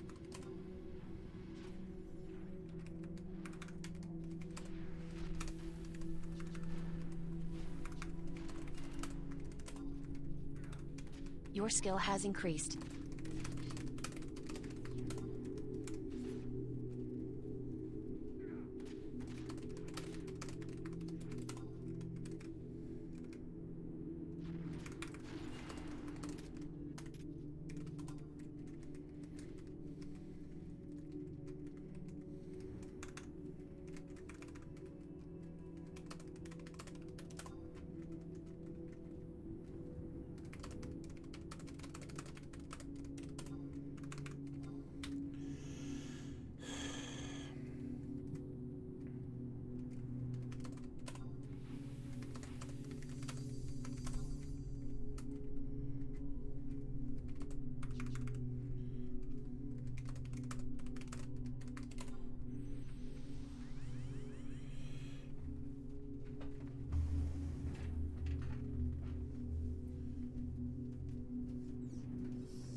Your skill has increased.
Your skill has increased.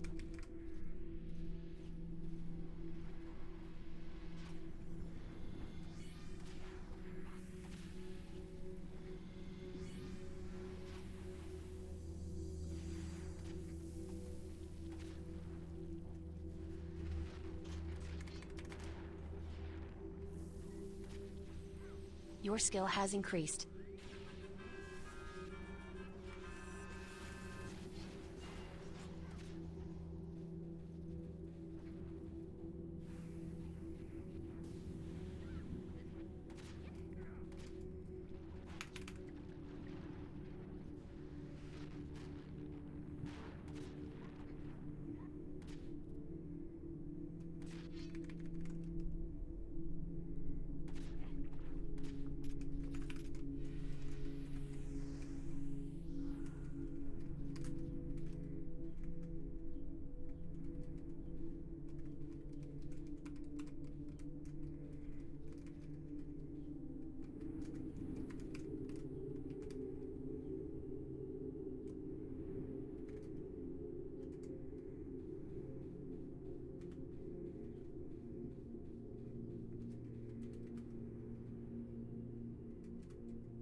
Your skill has increased.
I mean, he did. He deleted the crab. He, like, straight up deleted the fucking crab. He did, like, so much fucking...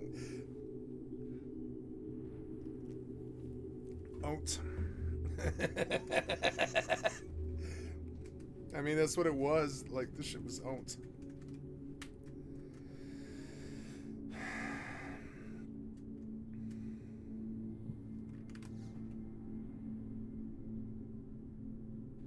Your skill has increased.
Your skill has increased.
I forgot that I had balance rings, son of a bitch.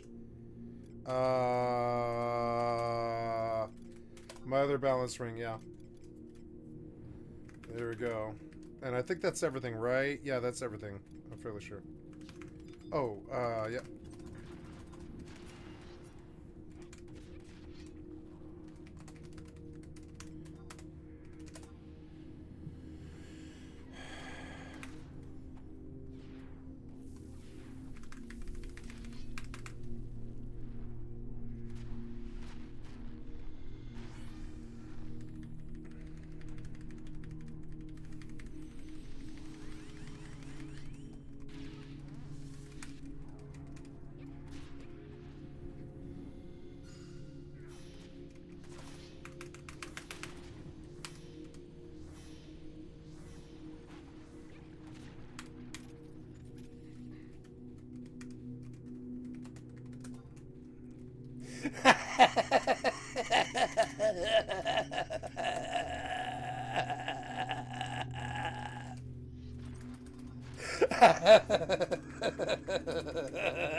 Your skill has increased.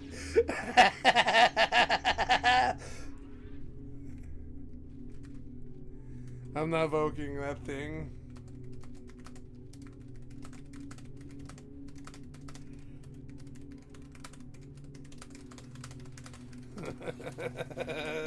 Fair warning.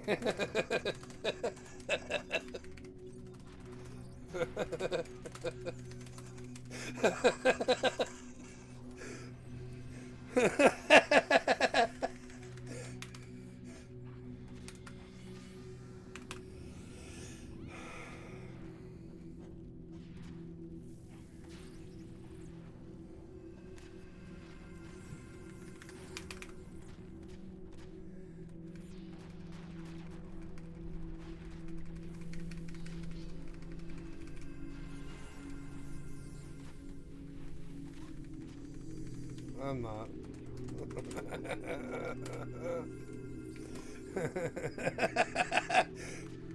I'd have said if I was. I'm actually not. I just recharm.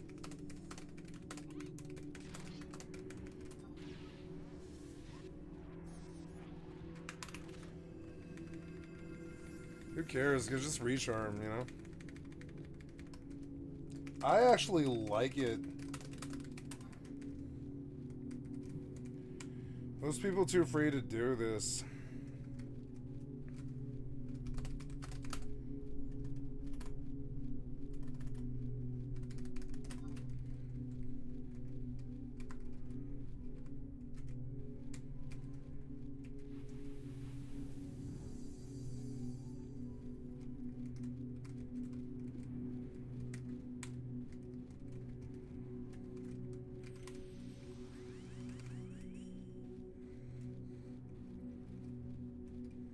Just don't charm our XP mob.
I cannot. Oops.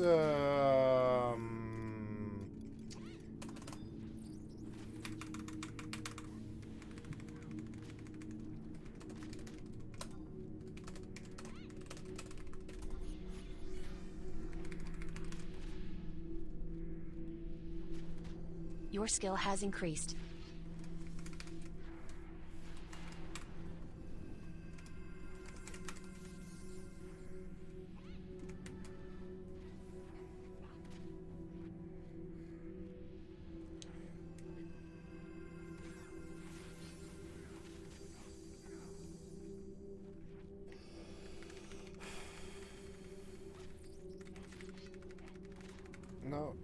No, I just ran out that shadow.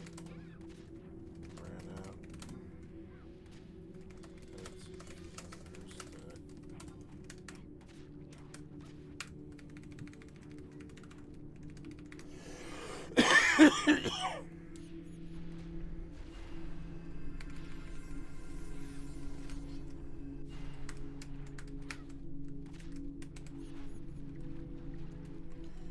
I'm saving.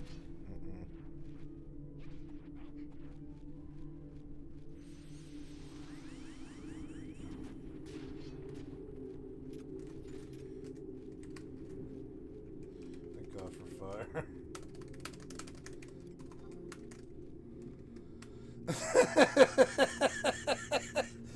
Stupid fizz shell.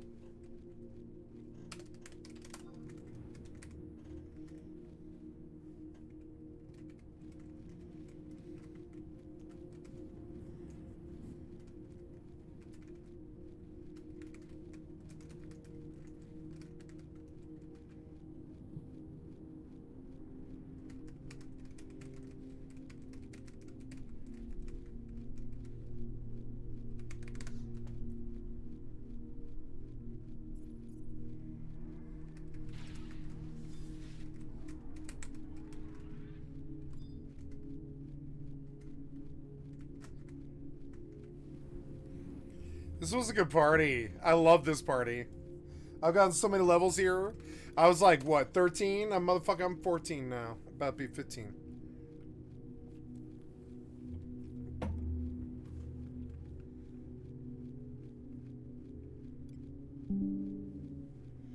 Yeah.